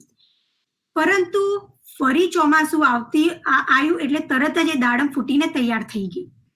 એટલે તે ભગતે પેલા અજ્ઞાની માણસને જઈને પાછી વાત કરી ફરી કે મેં તો આ દાડમ ખોદી નાખી હતી, પરંતુ આ ફરીથી ફૂટવા લાગી. ત્યારે પેલા અજ્ઞાની માણસે ફરીથી સલાહ આપી કે તમે જો ત્યાં દાડમને રહેવા દેશો તો તમને ફરીથી કંઈક નુકસાન થશે. માટે હું તો કહું છું કે આ વખતે તમે તેના મૂળિયા સહિત ખોદીને કાઢી નાખો અને તેમાં છાણા ભરીને અગ્નિ મૂકીને સળગાવી દો. એટલે જો કદાચ એ દાડમના જો મૂળિયા રહી ગયા હશે તો એ બળી જશે અને ફરીથી એ દાડમ નહીં ફૂટે. તો એ ભગતે ખેતરમાં જઈને જે માણસે સલાહ આપી હતી એવું કર્યું કે ખાડો ખોદીને દાડમને મૂળિયા સહિત કાઢી નાખી ખોદીને અને ખાડામાં છાણા ભરીને અગ્નિ મૂકીને સળગાવી દીધી, જેથી દાડમના જે ઝીણા મૂળિયા હતા એ પણ બળી ગયા. પરંતુ ફરીથી ચોમાસું આવ્યું અને તે દાડમ ફરીથી વધારે પ્રમાણમાં ફૂટીને વધવા લાગી. આવું જોઈને ગામના બીજા સજ્જન ભક્તો માણસોએ ભગતને સમજાવ્યું અને સાચી સલાહ આપી કે હવે તમે તે દાડમને ખોદશો નહીં, નહીંતર તમે કુદરતના ગુનેગાર થશો. આ મહાન દૈવી પુરુષ દિવ્ય પરમગુરુ શ્રીમદ કરુણાસાગર મહારાજના વચનથી આ દાડમ અમર બની છે, જેથી તમે ગમે તેટલી વખત ખોદી કાઢી નાખશો તો પણ એ ફરી ફૂટવાની જ છે. સજ્જન ભક્તોની સલાહ માનીને ભગતે ફરીથી એ દાડમને રહેવા દીધી, કંઈ જ ના કર્યું. લગભગ 250 વર્ષોથી એ દાડમ અત્યારે પણ હયાત છે. નહીતર દાડમના વૃક્ષનું આયુષ્ય વધુ નથી હોતું અને તે દાડમને 12 માસ ફળ ફૂલ, અત્યારે દાડમને 12 માસ ફળ ફૂલ ચાલુ છે અને ઘણા દૂર દૂરથી શ્રદ્ધાળુ ભક્તો પોતાની માન્યતાઓ લઈને આવે છે અને શુદ્ધ ભાવથી પોતાના મનોરથો પૂર્ણ કરીને જાય છે. આમ આ દાડમને દિવ્ય પરમગુરુએ અમર બનાવી છે અને જેથી જ 4 તીર્થધામમાં તેને સ્થાન મળ્યું છે. આવી જ રીતે આ 4 તીર્થધામનું મહત્વ છે. અહીંયા દરેક મુમુક્ષુ માણસોની મનોકામના પૂર્ણ થાય છે અને આપણા ગુરુજી પૂજ્ય શ્રી અવિચલદાસજી મહારાજનો દરરોજ એક જ પુરુષાર્થ હોય છે કે દરેક શ્રદ્ધાળુ મુમુક્ષુઓને તીર્થધામની જાણ થાય અને દરેક મુમુક્ષુ પાસે આ દિવ્ય પરમ ગુરુનો લક્ષ પહોંચે. અને તેવા શુદ્ધ આશયથી જ પૂજ્ય શ્રી અવિચલદાસજી મહારાજે બાલકુવેર અષ્ટક, અમરદાડમ અષ્ટક, દિવ્ય જ્યોત અષ્ટક અને પરમગુરુ ચાલીસાની રચના કરી છે, જેથી દરેક શ્રદ્ધાળુ જિજ્ઞાસુ મુમુક્ષુઓ આપણા આ તીર્થધામોની મહિમા સમજી શકે અને મહિમાનો ગુણગાન ગાઈ શકે. અને ચોથું સમાધિ મંદિર. જેમ કૃષ્ણ ભાભીએ વાત કરી કે દિવ્ય જ્યોત અષ્ટક, તો સમાધિ મંદિર સારસા ગુજરાતમાં આવેલું છે. એ દિવ્ય જ્યોત જ્યારે પરમ ગુરુએ એમનો દેહ ત્યાગ કર્યો ત્યારે એમના જમણા પગના અંગૂઠામાંથી આપોઆપ ઉત્પન્ન થઈ હતી અને એ દિવ્ય જ્યોત શ્રી નારાયણદાસજી મહારાજે તેમની આગવી સૂચથી એ દીવામાંથી દીવો પ્રગટાવ્યો હતો. એ અખંડ દિવ્ય જ્યોત આજે પણ સમાધિ મંદિરમાં પ્રગટેલી છે. સાચી વાત મિનલ ભાભી. એ જે અખંડ દિવ્ય જ્યોત છે એના દર્શનનો લાભ શું થાય ને એ હું તમને આજે કહીશ. જેના ઘરમાં કંકાશ હોય, લાઈક 2 ભાઈઓ વચ્ચે વેરઝેર હોય કે પછી સાસુ વહુ વચ્ચે અનબન હોય, તો જો શ્રદ્ધાથી આ અખંડ દિવ્ય જ્યોતમાં ઘીનું દાન કરે ને તો ઘરમાં શાંતિ અને સમૃદ્ધિ આવતી હોય છે. આપણે તો હવે અમેરિકા કેનેડામાં રહીએ એટલે આ બધા દિવ્ય તીર્થધામોના દર્શન કરવા માટે શું કરવું પડે? ઇન્ડિયા જવું પડે. એટલે આપણે આજથી એક નક્કી કરીએ કે જ્યારે પણ આપણે ઇન્ડિયા જઈશું, આ બધું COVID-19 ને બધું ડન થઈ જાય પછી, તો આપણે આ 4 તીર્થધામોમાં અવશ્ય જઈશું અને દર્શનનો લાભ લઈશું. અને એટલી સરસ ગોઠવણ છે કે આઈ થિંક એક દિવસમાં તમે 4 દિવ્યધામ ના દર્શન કરી શકો. જો એક કાર રેન્ટ કરી દો તો 4 ધામમાં 1 ડેમાં તમારી ટ્રીપ થઈ જાય અને તમારી જે ઇન્ડિયાના ટિકિટના કે જે પૈસા હોય એ પણ વસૂલ થઈ જાય. ખરેખર સાચી વાત છે દીપિકાબેન, આપણે જરૂરથી દર્શન કરવા જોઈએ. હવે બીજો પ્રશ્ન એવો આવ્યો હતો કે, અને ઓલ્સો આ પ્રશ્ન મને પણ જ્યારે મેં પહેલી વખત તિલક જોયું ત્યારે થયો હતો કે દરેક સંપ્રદાયમાં તિલક અલગ અલગ હોય છે, પરંતુ જ્ઞાન સંપ્રદાયનું તિલક એકદમ જુદું જ છે. તો એનું શું મહત્વ છે? હા, બધા સંપ્રદાયમાં તિલક જુદો જુદો હોય છે. પરમ ગુરુએ બાલ તિલકનું મહત્વ ખૂબ સરસ સમજાવ્યું છે. બાલ તિલકની અગ્ર અનિવાળી છે જે આ સંસારમાં ઉત્પન્ન થયેલા કર્મોના બંધનોને છેદન કરે છે અને આપણો સંબંધ સકળતા કૈવલ કરતા સાથે કરાવી આપે છે. બાલ તિલકના વચ્ચે લાલ કંકુથી અને એના બંને બાજુમાં ચંદનથીને આગળની ભાગે સીધી રેખાઓ કરવાની હોય છે. પરમગુરુ કહે છે કે જેના કપાળમાં બાલ તિલક કરેલું હોય તેના ઉપર યમરાજનો ભય બી રહેતો નથી. એની સાબિતેમાં પરમગુરુ પંચમ સૂક્ષ્મ વેદમાં કહે છે કે બાલ તિલક ઓર ભજન કૈવલ કા, જમ જૂટ કુલ નહીં દરપ અમલ કા, તિલક બાલ અનુભવ એહી નિર્ણુ, મહિમા અતુલ ગતિ કહા મમ બળનું. એનો ભાવાર્થ એ છે કે બાલ તિલક કરવાથી અને કૈવલ કર્તાનું ધ્યાન ભજન કરવાથી યમરાજના કુળમાંથી આવતા યમદૂતોના બિલકુલ ભય રહેતું નથી. દિવ્ય પરમગુરુએ પોતાના અલૌકિક અનુભવ દ્વારા આ નિર્ણય કર્યો છે અને બાલ તિલકનો મહત્વ અને બાલ તિલકની ગતિ અતુલ અને વિશેષ છે. એ કારણે રિયલી અદ્ભુત. વિશ્વના જીવોના કલ્યાણ માટે પરમગુરુ કેવું સરસ અલૌકિક જ્ઞાન લઈને વિશ્વમાં પધાર્યા છે. હા, સાચી વાત કહી મિનલ ભાભી તમે.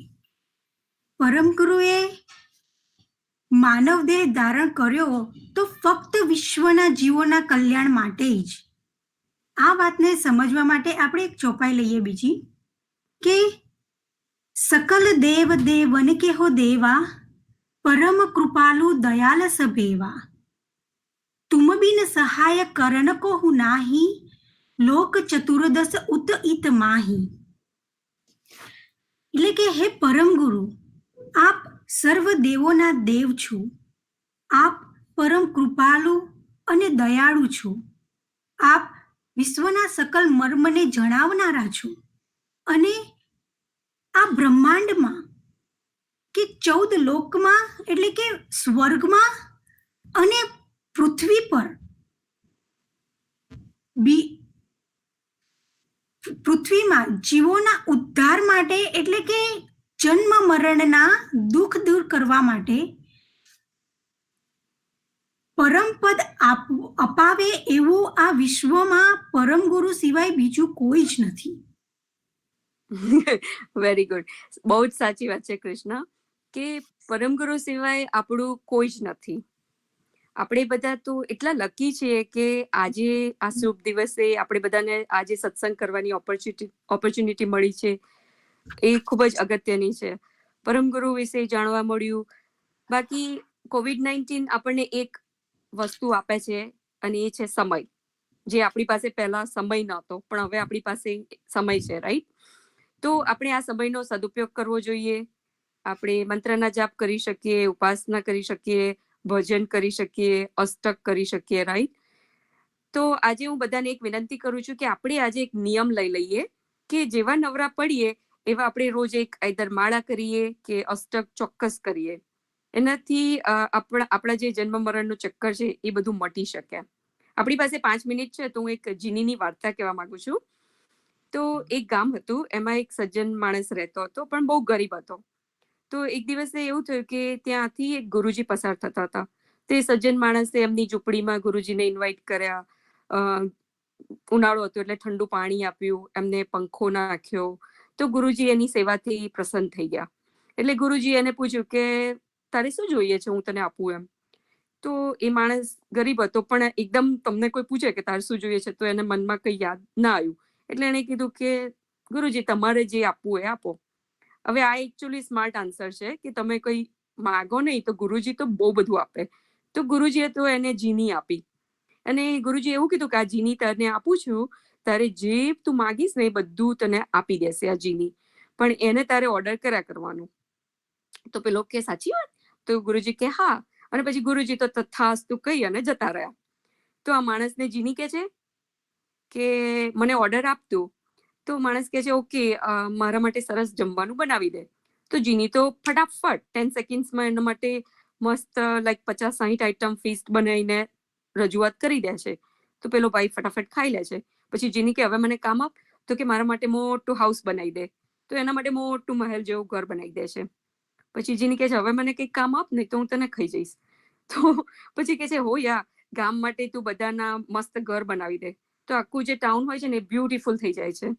પછી કહે છે હા હવે ગાર્ડન બનાવી દે, બહુ બધા એનિમલ્સ ને બર્ડ્સ ને બધાને માટે વ્યવસ્થા કરી દે, ટ્રીઝ ને આ તે, નદીનું સર્જન કરી દે. તો આખું ગામવાળા બધા એટલા બધા ખુશ થઈ જાય છે, બધા ભરપેટ ખાવાનું ખાય છે, બગીચો આ તે. પણ જીની કહે છે કે તું મને કામ આપ, નહીં તો હું તને ખાઈ જઈશ. તો પેલો કે હવે મારી પાસે કઈ કામ જ નથી, બધું ઓલરાઈટ થઈ ગયું, હવે હું શું કરું? તો જીની એને ખાવા માટે આવે છે. તો પેલો તો દોડતો દોડતો એ પેલા ગુરુ પાસે જાય છે અને ગુરુને કહે છે, ગુરુજી પ્લીઝ સેવ મી, મને બચાવી લો, આ જીની મને ખાઈ જશે. તો ગુરુજી કહે છે કે મેં તને કીધું હતું ને કે તારે ને કામ આપવાનું. તો કે પણ મેં કામ તો આપ્યું, હવે મારી પાસે કામ જ નથી. તો પછી ગુરુજી કહે છે કે ઓકે, તારે તું જીનીને ઓર્ડર કર કે એક મોટું ટ્રી બનાવી દે, જે આપણે ગુજરાતીમાં કહીએ છીએ ને તાડનું ઝાડ. તો પછી એ જીનીને કહે છે કે જીની મોટું તાડનું ઝાડ બનાવી દે. પછી કહે છે કે ઓકે, હવે જીનીને કે તું જીની ઉપર નીચે જા જ્યાં સુધી મારી પાસે નેક્સ્ટ ઓર્ડર ના હોય. તો પછી જીની કહે ઓકે, તો જીનીને ઉપર નીચે કરાયા કરે છે. તો એને એક રેસ્ટ મળી જાય છે. તો મિત્રો, કહેવાનો મતલબ એવો છે કે આ જે જીની છે ને બીજું કોઈ નહીં, એ આપણું મન છે. તો મનને આપણે કામમાં બિઝી રાખવું જોઈએ.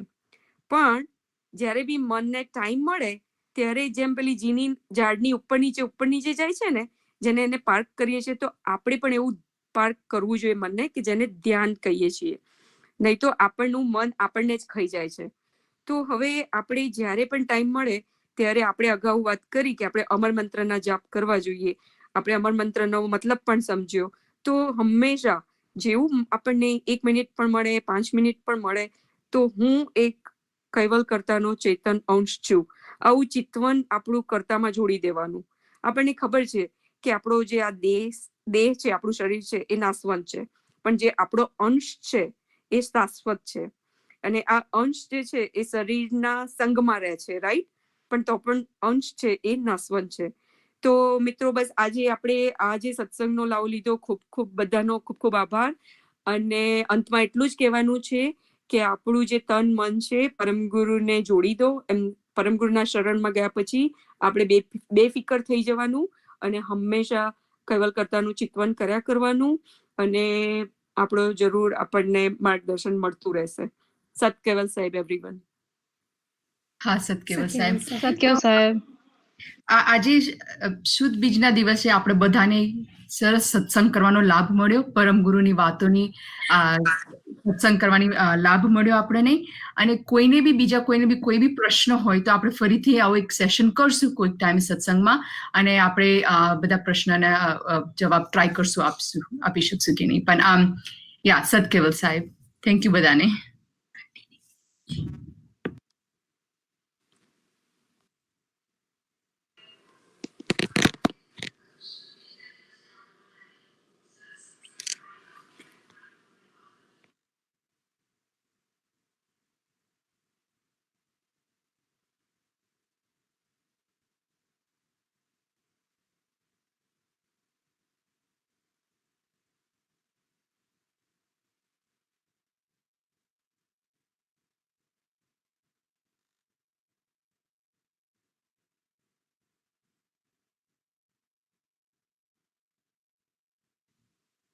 પાંચ વાગે આપણો બીજો સત્સંગ ચાલુ થાય છે.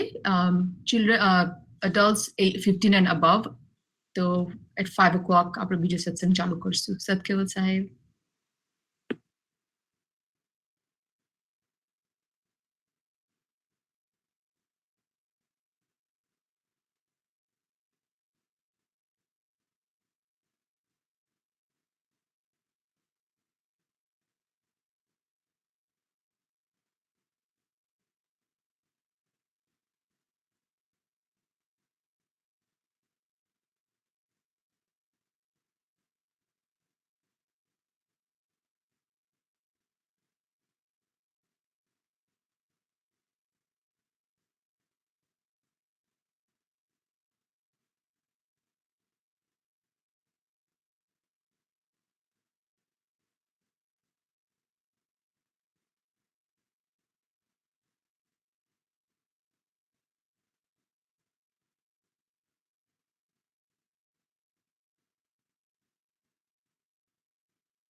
Satkeval Sahib, we will start with Stuti, and then we can start our satsang for today.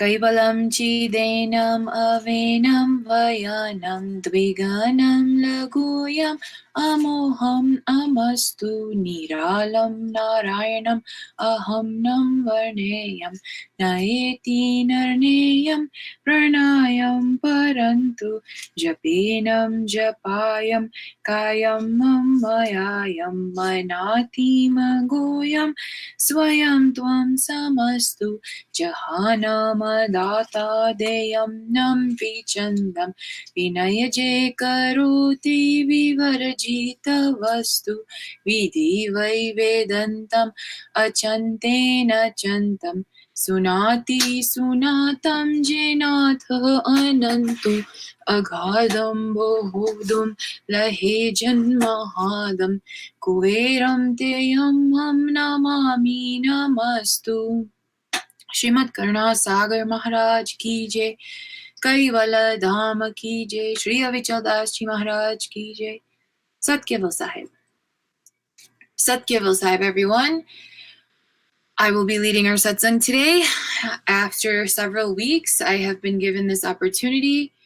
I would like to first start off by thanking all of the wonderful teachers and leaders who led satsang the past several weeks. You all inspired me to improve my satsang as well and self-reflect on my own knowledge. And then also, because of all of your amazing presentations, I was inspired to make a visual presentation for our satsang today as well. So we can get started. So for the past few weeks, we have been doing satsang about what it means to implement satsang into our lives, how we can bring in this bhakti, gnan, vairag into our lives.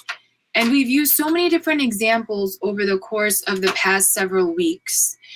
Nishta Bhabi did a great satsang last week, teaching us about how our indriyos and antaskarans play into our karmic baggage and how all of that comes together to help us propel our karam forward. Then that was the week before. Last week, Kaival did a great satsang and helped us understand how Bhakti, Gnan, Vairag come together. Hold on. How Bhakti, Gnan, and Veda come together to using a house analogy, and how each is extremely important to help us build this stable structure. So just like that, each of these aspects is important to build a stable faith. And before that, Urvi Didi did a great satsang about what it means when we are taking a trip and how we can maximize our enjoyment on this trip. And this, what we are here right now, we are in essence taking one type of trip. So I wanted to kind of bring all these satsangs together and do a little bit from my own perspective, but also help us understand what our journey of faith really is. So if we think about our faith journey or our journey of faith, where does it begin? And where does it end? If we think about our faith as a journey rather than a destination, because a destination is somewhere where we go to, and once we're there, we're going to leave, and then that's that. But a journey is something that we experience continuously, and it helps us get from one point to another. So I would like to ask somebody to speak up here. Where do you think our journey of faith begins?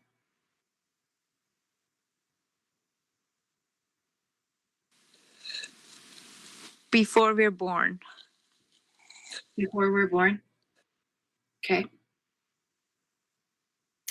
I want you to hold on to this thought. I want everyone to hold on to this thought about where our journey of faith begins and why we should keep it a faithful journey.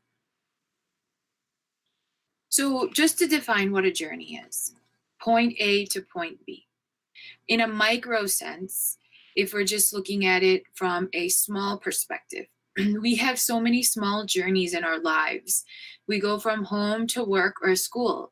In some ways, it can be classified as a journey, especially if something really interesting or colorful happens, like if we get into an accident or, God forbid, but if we get a flat tire, we have to make a few detours, we forgot something, we have to come back. So we say, oh my God, this became a journey of sorts.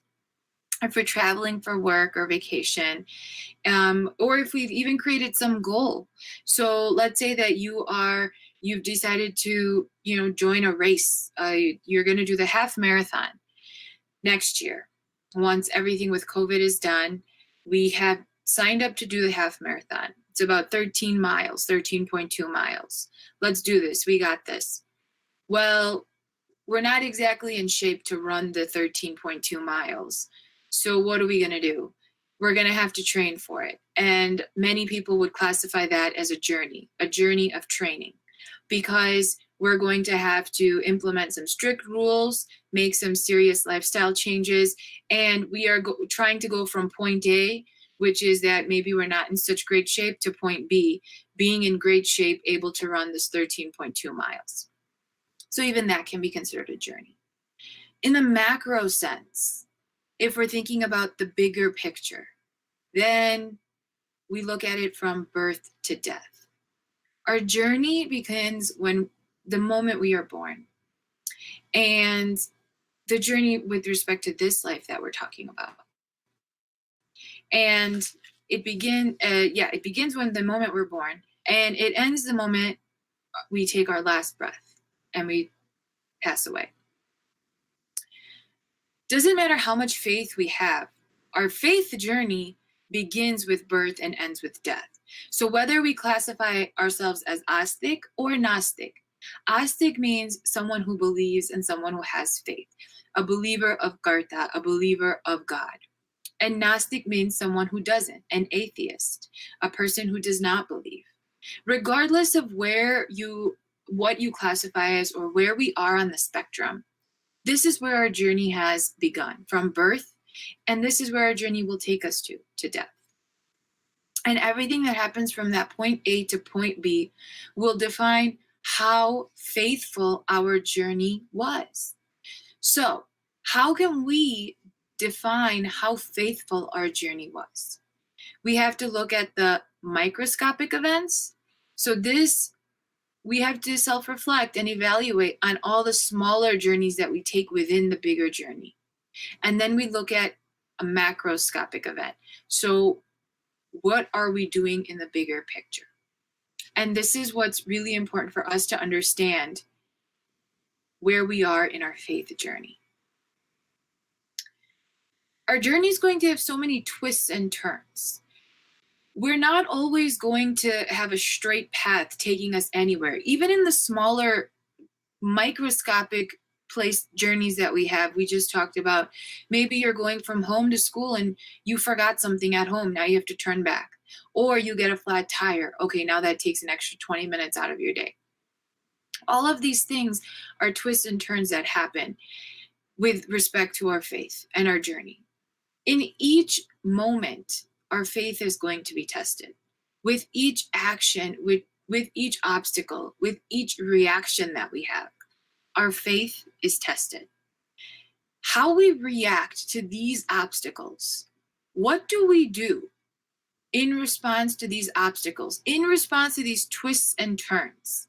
That's what builds our character. And that is what determines if we are on a faithful journey or not. As we encounter these different obstacles, how do we handle them? And not only how do we handle them, but how do we learn from them? Because that's really important too. We make a mistake and we fall down, and that's okay. It happens to all of us.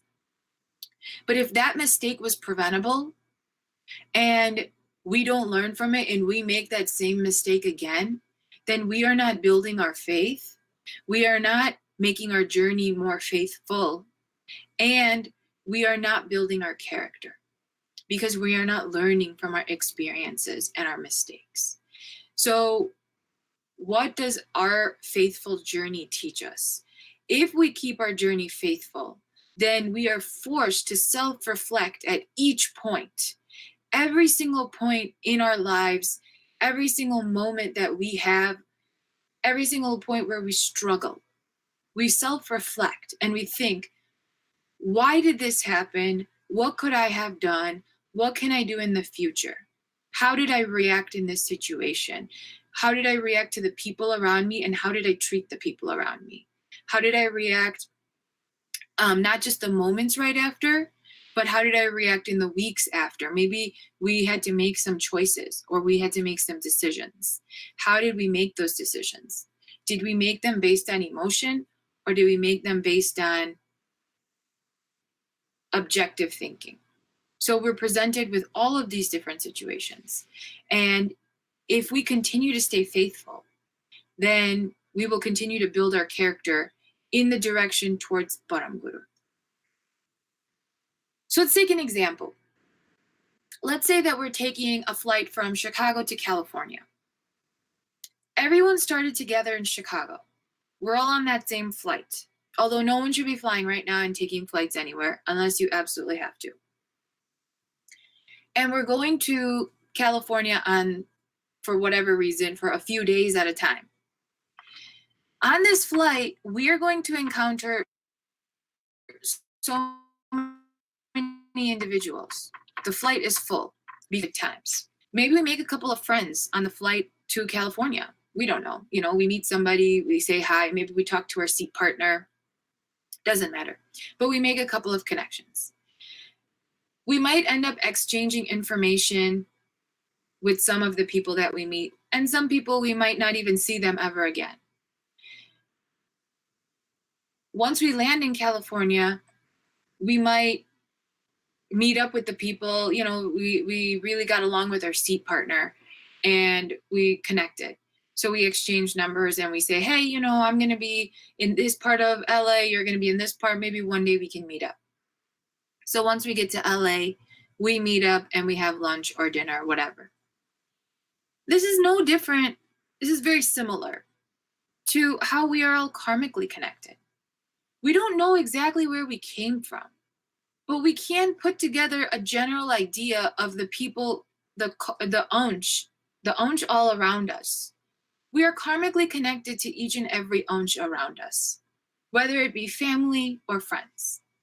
And so why are we connected to them in this life? Why do we have this particular, at the end of the day, we teach all of us, all of our youth and kids and everyone in our sampradaya that we are all onch of Karta. Why is this onch of Karta my mom? Why is this onch of Karta my dad, my ba, my friend, my husband, my wife, sibling, partner, whatever, doesn't matter. Why? Because we're karmically connected to them. Somewhere along our karmic cycles of life and death, we made connections with them. We exchanged quote unquote phone numbers with them. And now we are meeting up with them again in this life in some way, shape, or form to fulfill that garam. Like I said, we don't know exactly where we started, but we know where we can end up. In this example, we know we started in Chicago and we're going to end up in LA, California. In our karmic journey, we are born point A, yes, but we don't know exactly where we came from. Okay, that's fine. But point B, where we are going, that's in our hands. We know where we can go. We can choose where we want to go. And we discussed this briefly in Satsang a couple of weeks ago. Nishta Bhabi discussed it last week in the adult Satsang. Sometimes we have greater inclinations than others. But at the end of the day, if we obtain even a little bit of knowledge, we can choose where we want to go and how we want to get there. Our destination can be in our control. So a couple of weeks ago, we were talking about our karmic baggage and how it works. That anshu par sanskar padya chhe, meaning over all the different movements that we've made as an ansh, we have acquired so much sanskar, and many of them influence us in this life.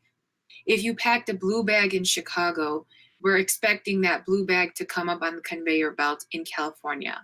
We're not going to pick up a red bag or a purple bag, or at least you shouldn't. It won't have your essentials in them. But all of these connections that we made, they're coming with us in each and every life. Whatever connections we made, we had karma left over. We have to deal with it in this journey from point A to point B. Sometimes, yes, the sanskars that we have brought with us, they can be very powerful and they can influence us greatly. But if we take steps to counteract that, what Bobby was teaching us last week and the week before, if we take steps to make changes, that's in our control and we can do that. And we have been fortunate enough that we've been exposed to Param Guru and Param Guru's knowledge, which allows us to do this. So let's look at another example. Let's say that, we get to California and we unpack our suitcase and we realize that we didn't pack a toothbrush. We just forgot to. We don't know, whatever. We were in a rush or whatever happened. We have two options. We can just be like, okay, it is what it is. I guess I don't have a toothbrush, so I'm just going to use my finger to brush my teeth for the next 5 days. And you forget your ulyu, okay? So you forgot a toothbrush and ulyu. And you're just like, yeah, whatever. I forgot the brush. I'm just gonna,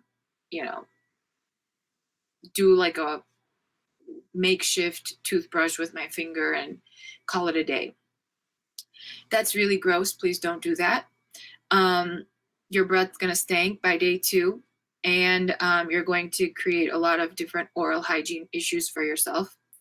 But also,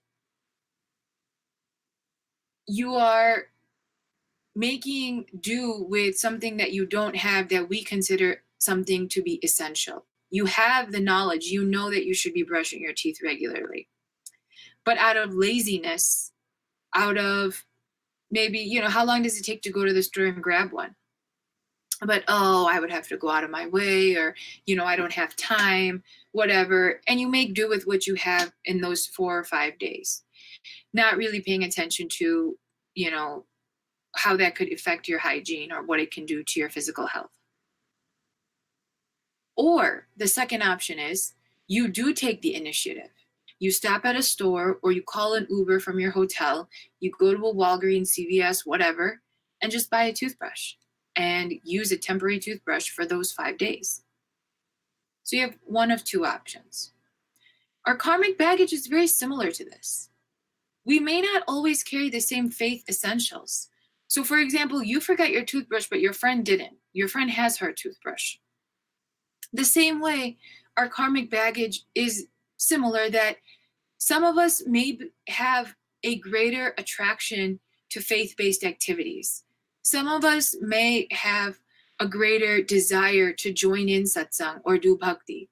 Maybe you don't have as much inclination to do bhakti or upasana as your sibling does or as your friend does. Maybe we don't have the same desire to do obtain gnan, listen to pravachan or granth shibir satsangs as much as our parents do. We have less inclination. That's okay. Maybe we didn't pack it from our previous baggage. Maybe it's not in our karmic baggage, but we've been exposed to it. We recognize the importance of this upasana, of bhakti, of this gnan in our journey. We've been exposed to that knowledge. We've been shown why it's important. We can identify how to get it or where to get it from. And the only thing we have to do is go and try, because we understand how much it's worth. We just have to take the step and try. So we may not have brought the toothbrush with us, but that doesn't mean that we can't go out and get it. That doesn't mean maybe we don't have as much desire to do bhakti as our partner does. That doesn't mean that we can't build it or grow it within us if we try. We can. We just have to take more active steps. But that's okay, because it will only improve the journey that we are on. As we move forward, those twists and turns are going to become more bearable.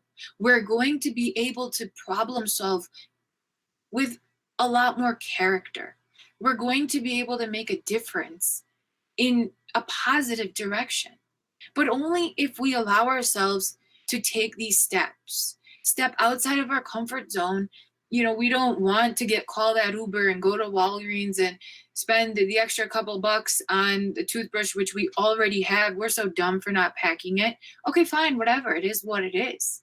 So we have to do what we have to do to maintain proper oral hygiene for that week. We have to do what we have to do to maintain our own integrity in this journey that we're in. So we need to do this. Oh, this is an image I found. So please don't finger brush your teeth. I will direct you to Pooja Patel. She's our KY dentist, and I'm sure she's going to have some issues with that. So what can we do? The first thing we talked about is inclination. We all have different levels of it. Some of us are more willing or wanting to join satsang every week, despite what we have going on. We all have stuff going on in our lives. Students have exams. Some people work and do school. People who work might have training programs or might have other outside of work hour duties. People work 60, 70, 80 hours a week. Some people might be doing 2 or 3 things, and they have to give their attention to each of those things. We have working moms who have families. They cook, clean, take care of their kids, and they go to work. We all have something going on. Using an excuse that I have this or I have that is only going to delay our progress. Maybe next week. I have exams this week. I have a project to finish this week. I have to do this week. I have to do that this week. I'll join next week. I'll join next week. I'll join next week. And next week will never happen. And we will keep progressing on our journey because time moves forward regardless of what we do. We can't control time. We will continue getting older. Weeks will pass. Months will pass.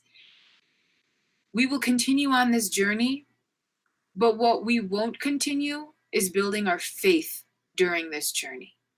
So our journey will continue and we will have maybe some level of faith, but we won't grow in our faith. It will remain at a pretty static place. And one could even argue that if we don't give enough time to it, if we don't do it enough, our bonds will slowly start to break away. It will become easier and easier to say next week. Then it'll say next week. And it will be easier and easier to move farther and farther away from this the more we try. Which is why it's so essential that during every moment of our journey, we stay faithful. And we're going to have to make active choices to do so. In the end, an excuse is an excuse. Let's say that we're in a club or a sport. Many of our KYers have participated in dance competitions or RAS competitions or both or any other type of club associations in college. We make time for practices and meetings, even when we have exams and projects. Even when we have to take 2 or 3 days off school to fly across country for a competition, we make time for it. We do it. If we didn't, we wouldn't be able to win those trophies. Those are micro journeys that we're taking in our lives. We're working towards a smaller goal. That goal may or may not help you in your faith, but it's helping you enjoy your life. And there's nothing wrong with that. We should all have some type of enjoyment in our life. But if we're willing to put in this much time and attention and dedication to these micro journeys, why do we not put it for our faith? Why don't we put it for our macro journey? Where are we trying to go at the end of the day? What is our macro journey? And where do we want it to lead? And everything that we do every single day is all contributing to that macro journey. So if we can make time for everything else that we make time for, then why can't we make time for our faith journey, which is our entire journey? Why do we make excuses for that? At the end of the day, when we make excuses for our faith journey, we're only hurting ourselves. When we make excuses for any other activities that we are a part of, we're hurting ourselves, but more we're hurting the people around us, which we shouldn't do.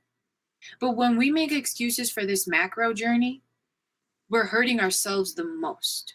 So we're willing to hurt ourselves over and over again when we ignore the calling of faith, when we ignore joining in on a satsang for multiple weeks at a time, or maybe months at a time, when we stop doing regular upasana or bhakti, when we stop trying to obtain Param Guru's Gnan and implement it into our daily lives, we are willing to hurt ourselves in this macro journey over and over again. But we will go out of our ways to preserve sometimes even superficial connections that we have in this physical world, thereby increasing our karmic baggage. We'll come back to that in a moment. So we've identified that in order to improve our lives and keep them positive, last week Gaivalbhai taught us that satsang and bhakti are a foundation. You have to mix that concrete, and you have to have the water, the asphalt, and the concrete. They all have to be mixed together, and you need to have a solid foundation in just the right amounts, and you need to let it dry, and you can build a house on that. And that's considered a solid foundation. And the same goes for our faith, is that the first thing we need to do is incorporate this regular satsang and bhakti. It's keeping our minds clean.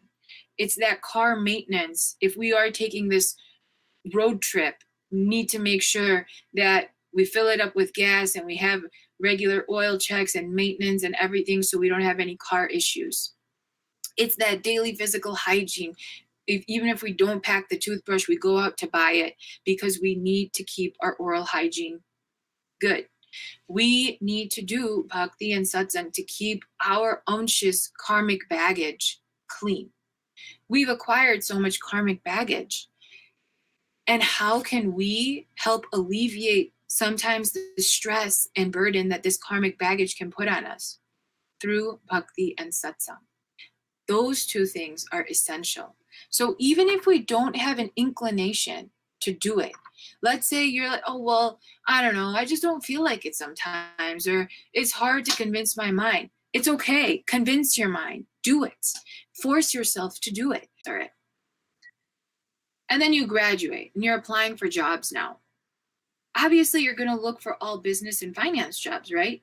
Are you going to look for jobs as a lab technician or as some type of research assistant? No. And what if you did? And you said, oh, well, you know, I took this one class of general biology freshman year, and so I think I can be a lab assistant or I can be a research assistant. How many of us think that we'll actually get this job? We won't. Who's going to hire us with one course that we took a few years ago? We don't have a mastery in the subject. Similar to that, we don't have a mastery of our Kaival Gnan. That's okay. We don't need to have a mastery in it to solidify this faithful journey.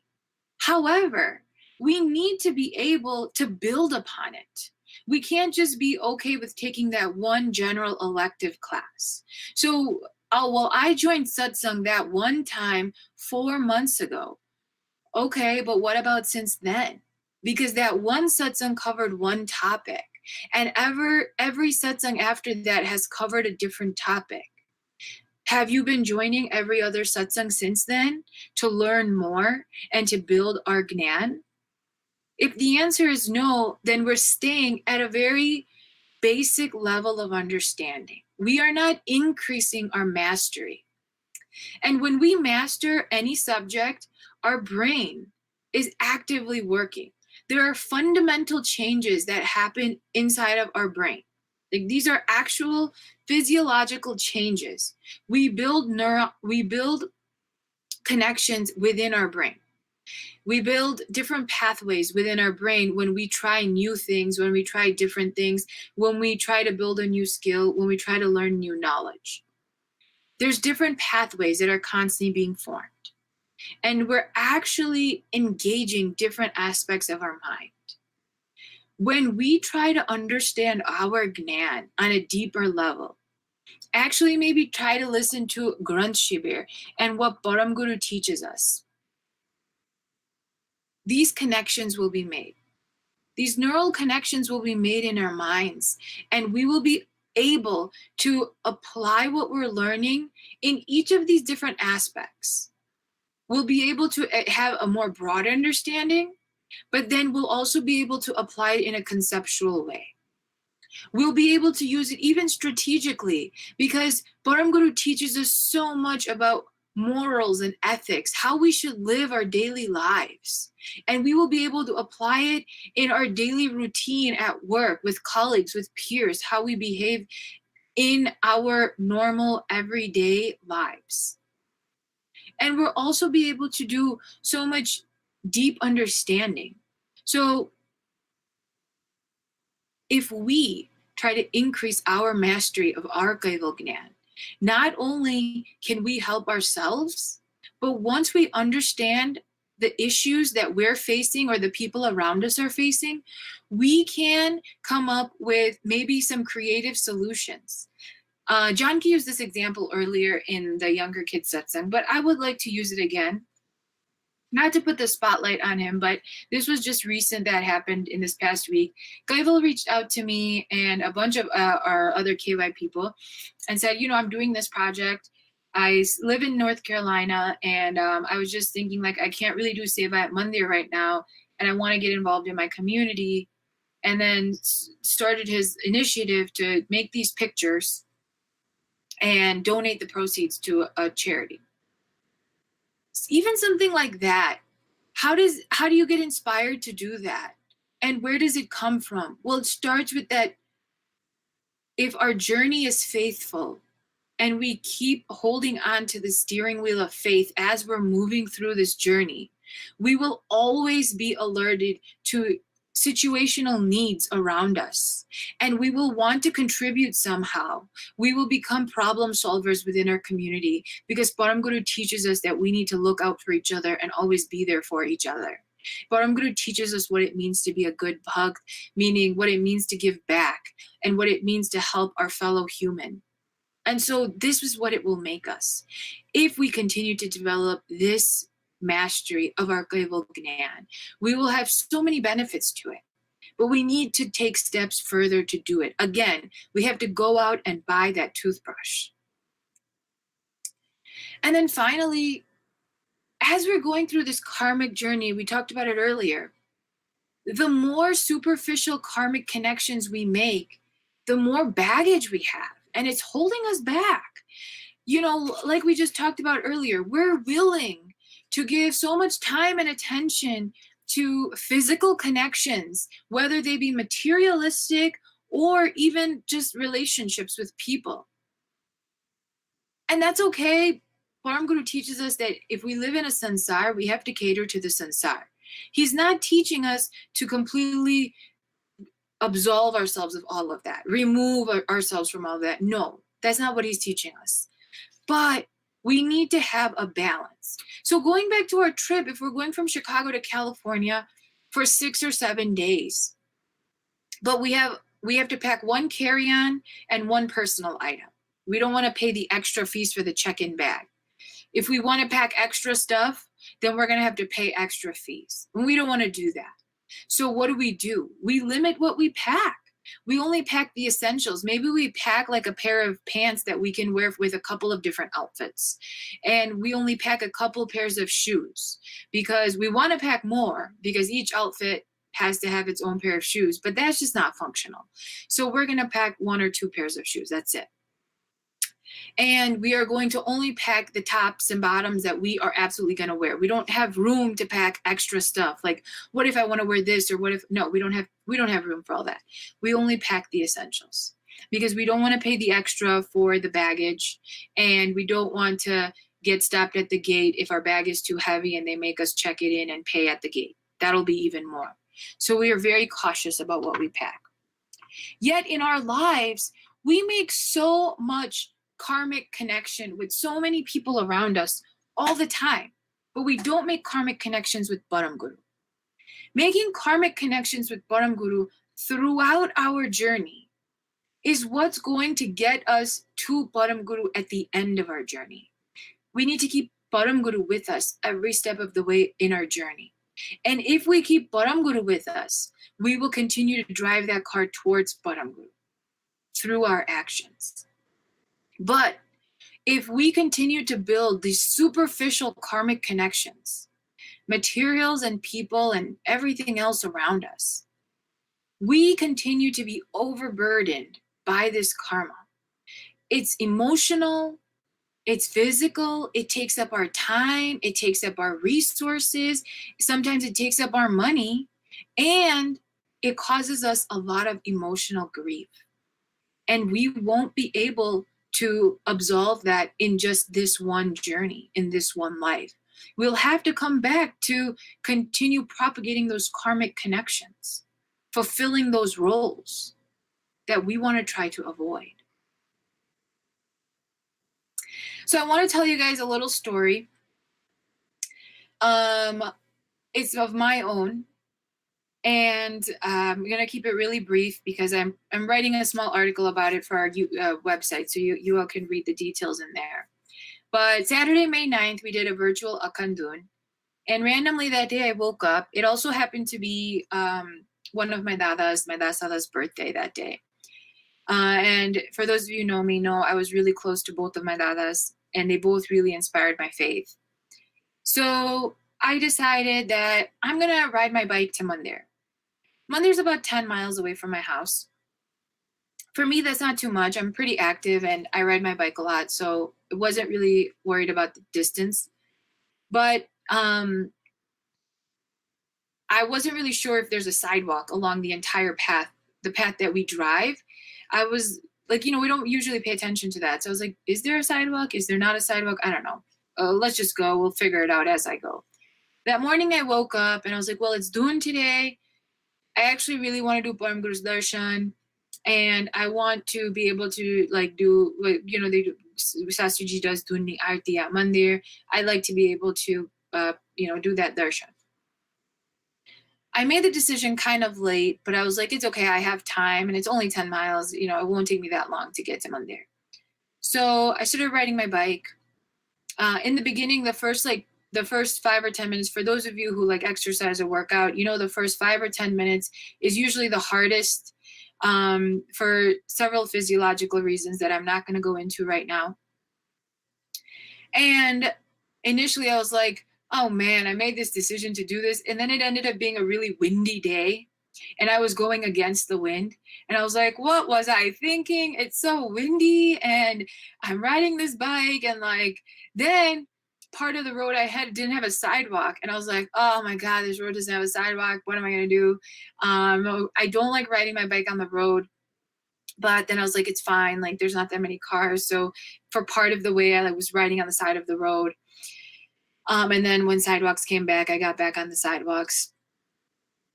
And as I was doing this journey on my way there, I had joined the virtual Dune call and put myself on mute, but I was listening to the Dune as I was riding my bike to Mandir. And it was all about my faith at that point. I was listening to Dune and I wanted to go to do Param Guru's Darshan. And I really felt inspired that day for some reason. I can't explain it, but it was a moment for me where I was like, I'm going to do this. Let me tell y'all something.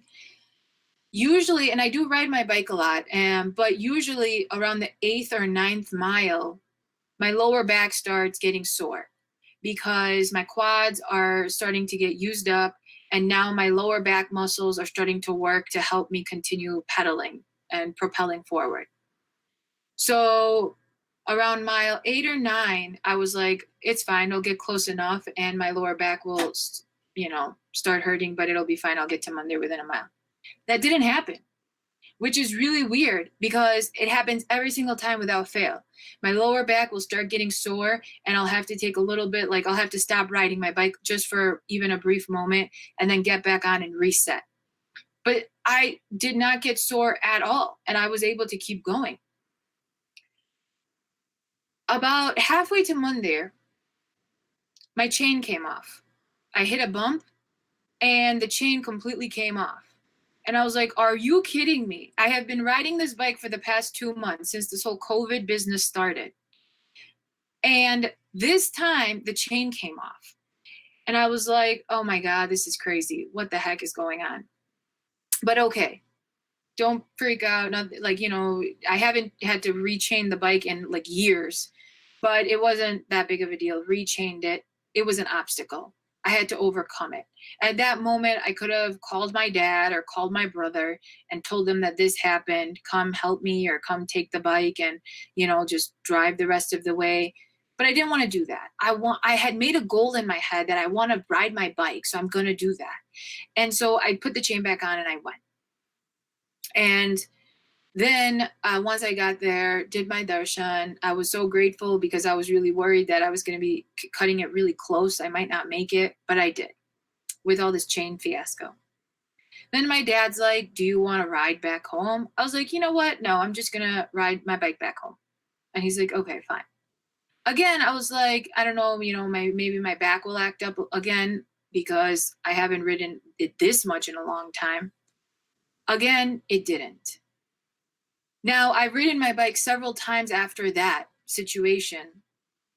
And without fail, every single time I ride my bike around mile 9 or 10, my lower back muscles start getting a little sore and stiff. But that day, on May 9th, I rode my bike 20 miles and not a single sore muscle. Not even my quads, the hamstrings the next day. I thought maybe the next day I might be a little sore because I haven't ridden 20 miles in a long time. And I hadn't ridden like this much in a short amount of time. Nothing, no soreness on any part of my body. But on every other time that I ride my bike and try different paths and go up hills and do other different types of things, I experience soreness even after that incident. So what was it about that day? That day I went in with the mindset that I want to do Param Guru's darshan and I'm doing this for Param Guru so I can visit him. And the entire time I had Dune playing as I was riding my bike. That was my faith. And that was powering me as I was taking this ride and going on this ride. And it was giving me the energy and strength to keep going. And that is what Param Guru has the ability to do for us. So in everything that we do, we realize that as we're going on this journey, we are constantly going to be tested and tried. But Param Guru teaches us in Agad Bodh Granth that even if the canoe, the nauka, even if the nauka, which is like this canoe type of a boat, even if it falls over and we are in the water, but if we hold on to the nauka, we're not going to drown. So if we hold on, because the nauka is going to keep floating on the water. If we let go of the nauka, then we will drown. But if we hold on to it, even if we're not in it and it's flipped over, we'll still be able to hold on and maybe sail to shore. However, if we let go, we'll drown. And this is what it means to keep a faithful journey. As we're moving through our journey, hold on to the nauka, even if it falls over, even if it flips upside down and we find ourselves in the water, hold on to the faith. Don't let go of the faith. And we will stay afloat with that boat. If we let go of the faith, then we'll drown. And if any of us have been in this situation, so we were like one time, my friends and I, we went on this trip and we went to this, like, we had this boating activity planned. And we all went in the water with this like really big, those donut shaped floaters, whatever they're called. I can't remember what they're called right now. And we were all in the water. And then the guy was like, if you can swim away. If you can't, stay on and hold on to that raft. So my friend let go of the raft. And then she was trying to get back on the raft. But the raft was floating away because it's very light and it floats. So she's like trying to go towards the raft and the raft's floating away. So now she has to work harder to re-grab that raft so that she can regain her balance. It's the same way with our faith. Like Param Guru says in Aghad Bodh Granth, if the nauka flips over, it's okay. Hold on to the nauka and you'll still have your faith. Don't let go of the nauka, which means don't let adversity hinder our faith. If we are on this journey, we're going to hit obstacles. We're going to have issues. The chain will fall off the bike. That's okay. Fix it, get back on.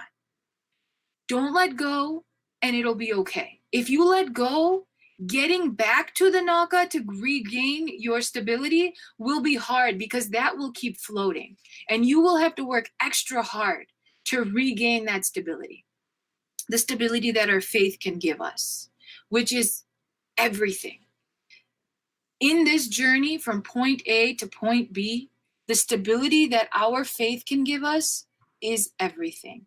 And what Param Guru can do for us, what Param Guru's bhakti and what Param Guru's satsang has the ability to do for us in our lives is completely unparalleled. It has the ability to transcend all these physical barriers. Every single physical obstacle that we encounter, it has the ability to do that. I had a few jopes selected for our satsang today. Unfortunately, I'm looking at the time and we don't have time to go through all of them. But I would like to go through just one of them. And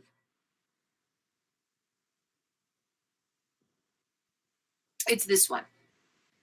If we keep Param Guru with us. In Aghad Bodh Granth, Param Guru says, Bhaje moi tinaku hama bhajahu, ura antara ekat navatajahu. Aise jana moi priye aparu, kahe kuvera soi jana vistaru.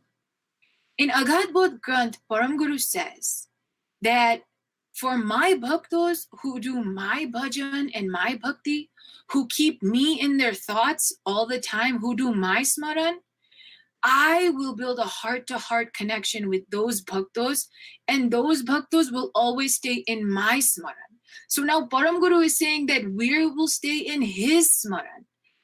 Up until now, we have been teaching everyone that we want to keep Param Guru in our smaran. We want to think about Param Guru over and over and over and over again, because that's how we build our connection to Param Guru. Param Guru is saying that in this journey, in our lives, every single day, if we keep Param Guru in our thoughts, Param Guru keeps us in his thoughts. And if we're in Param Guru's thoughts, then what can we not do? What can we not accomplish? What can we not reach? Everything is right within our reach. It's like grabbing that apple from the tree. It's right there and we just have to pluck it.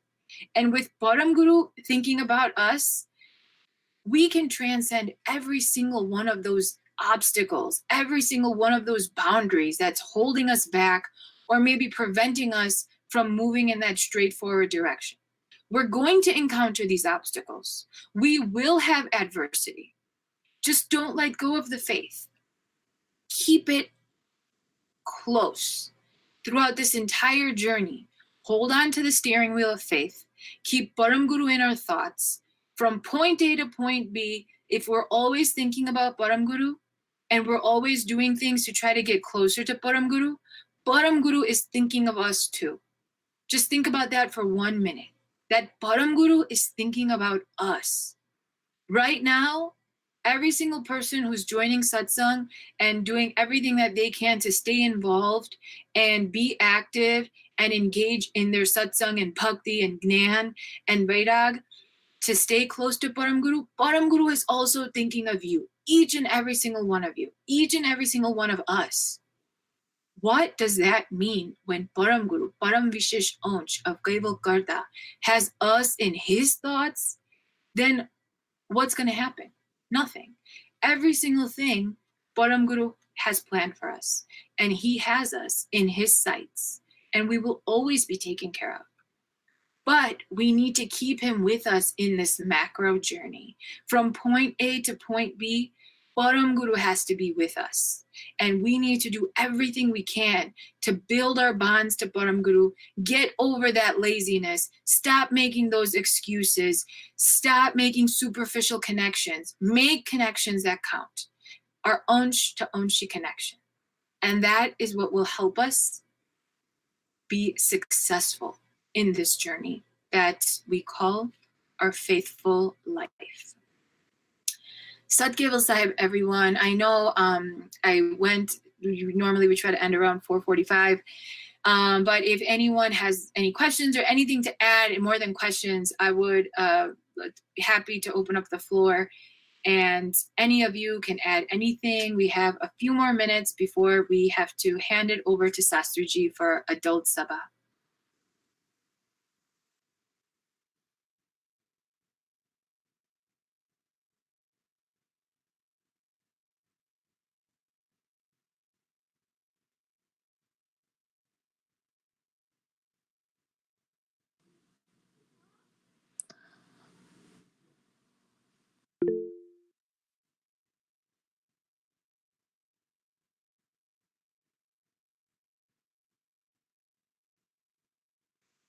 All right, so then હવે આપણને Shastriji within next 2-3 minutes માં આપણને adult સભાનો સત્સંગ કરાવશે. સતકેવલ સાહેબ બધાને. સતકેવલ સાહેબ. સતકેવલ સાહેબ.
સતકેવલ સાહેબ હવે આપણને શાસ્ત્રીજી સત્સંગ કરાવશે. સતકેવલ સાહેબ.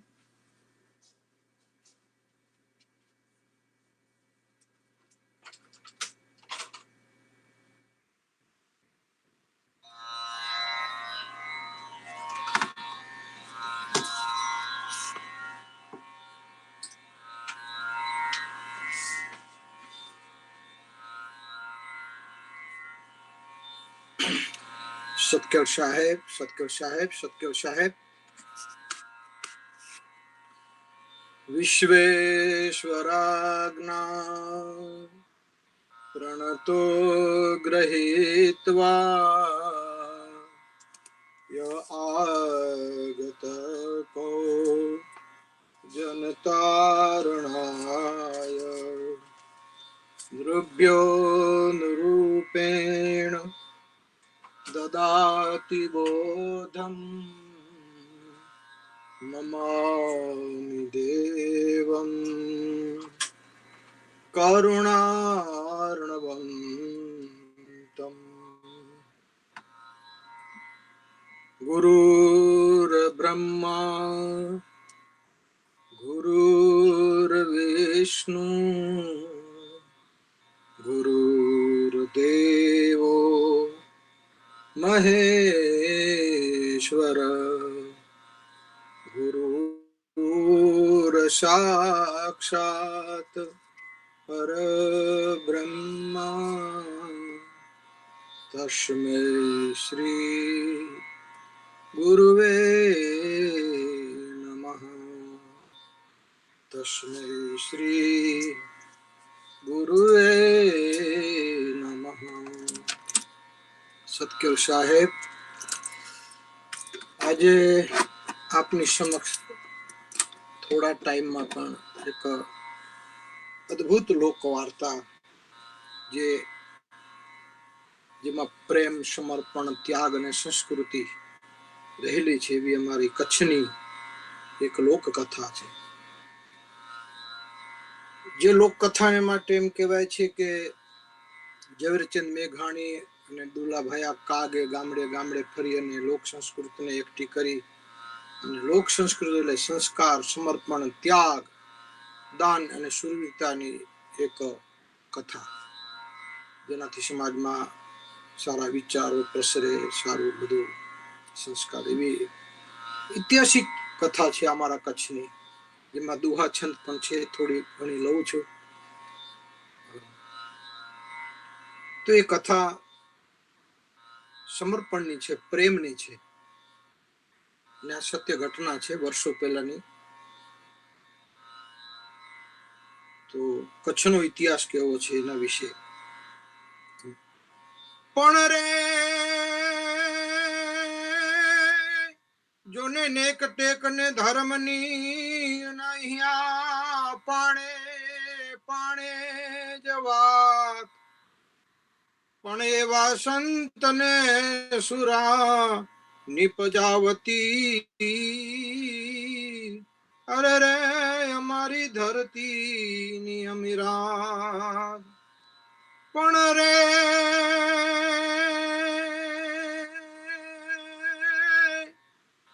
જોને આગળ જાણે હેતર મેં કે આ દુનિયામાં ને ધરે સુખ ન હોય, તો કરશો માં ના મોહબત કો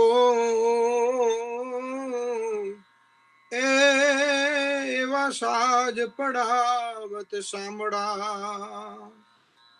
પણ રે પિયરા નહીં જાનત પીર સખી, મોહી ધીર ધરાત નહીં યરા. યરા બિન પેટ ભયે નભ કો વિધિ કો ન ધરે દુખ કે પિયરા. પિયરા દિલ જીયરા બ્રહ્માનંદ ચાહ લગી રટ એક લગી પિયરા.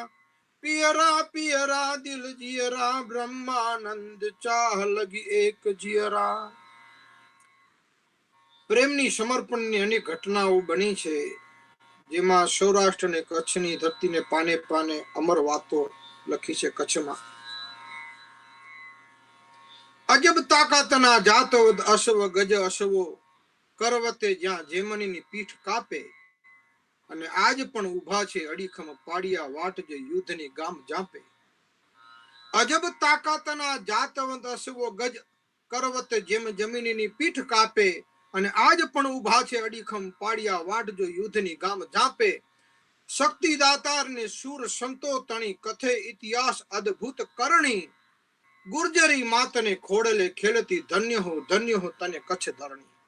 એવી કચ્છની ધરતીની અમીરાત પ્રેમની એક અદ્ભુત ઘટના છે. કેવર કકલાના રાજવી હોથી જામ એની આ કથા છે. એ કેવર કકલાના હોથી જામ વંકા કુંવર વિકટ ભડને વંકા એ વાડીએ વાજ પણ વંકા કુંવર વિકટ ભાડ વંકા એ વાડીએ વાજ ને વંકા કુંવર તડે થીએ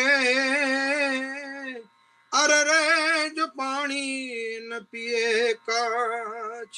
આવી કચ્છની ધરતીમાં કેરુ કકડાના ગુલાઈ ગઢના રાજસત્તા ઉપર હોથી જામનો સોળે કડાએ સૂરજ તપે. જામ મનાઈના 3 દીકરા મોટા હોથી એથી નાના મોડ અને એથી નાનો ઓઢો જામ. 3 દીકરામાં હોથી જામ ગાદી ઉપર અને એ સમયે એમ કહેવાય છે કે કચ્છમાં સિંધુ નદી વહેતી હતી. કચ્છડો 12 માસ લીલોછમ રહેતો એટલે કહેવાતો કઈ ઉનાળે શિયાળે સોરઠ ભલોની ઉનાળે ગુજરાત પણ વરહે તો વાગડ ભલો અરે રે જોને કચ્છડો એ 12 માસ. આ કચ્છડો 12 માસ એટલે કહેવાતું કે જ્યાં સિંધુ નદીના પાણી વહેતા અને બની આખો વિસ્તાર. આજે તો અમિતાભ બચ્ચનની એક એડ આવે છે જે નરેન્દ્ર મોદીએ કચ્છને બેઠું કર્યું. ભૂકંપ પછી તો થપાટ ખાઈ અને નાશ પામેલું કચ્છ એવું હતું કે કચ્છ બેઠું નહીં થાય.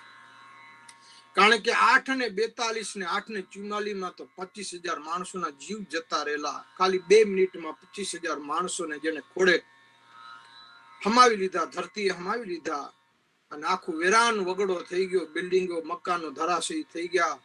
મંદિરો, મસ્જિદો, ચર્ચો, ગિરજાઘરો બધા ખલાસ થઈ ગયા. મૂર્તિઓ ભાંગી તૂટી ગઈ. માણસોના મોત થઈ ગયા.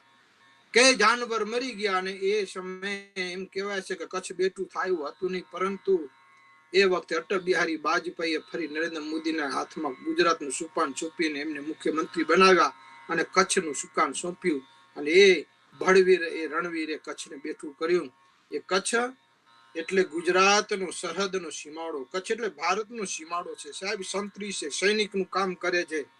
અડીખમમાં ભગવતી જગદંબા એક ખોળે આશાપુરામાં ઊભી છે જેની ધરતીમાંથી ધૂપ નીકળે.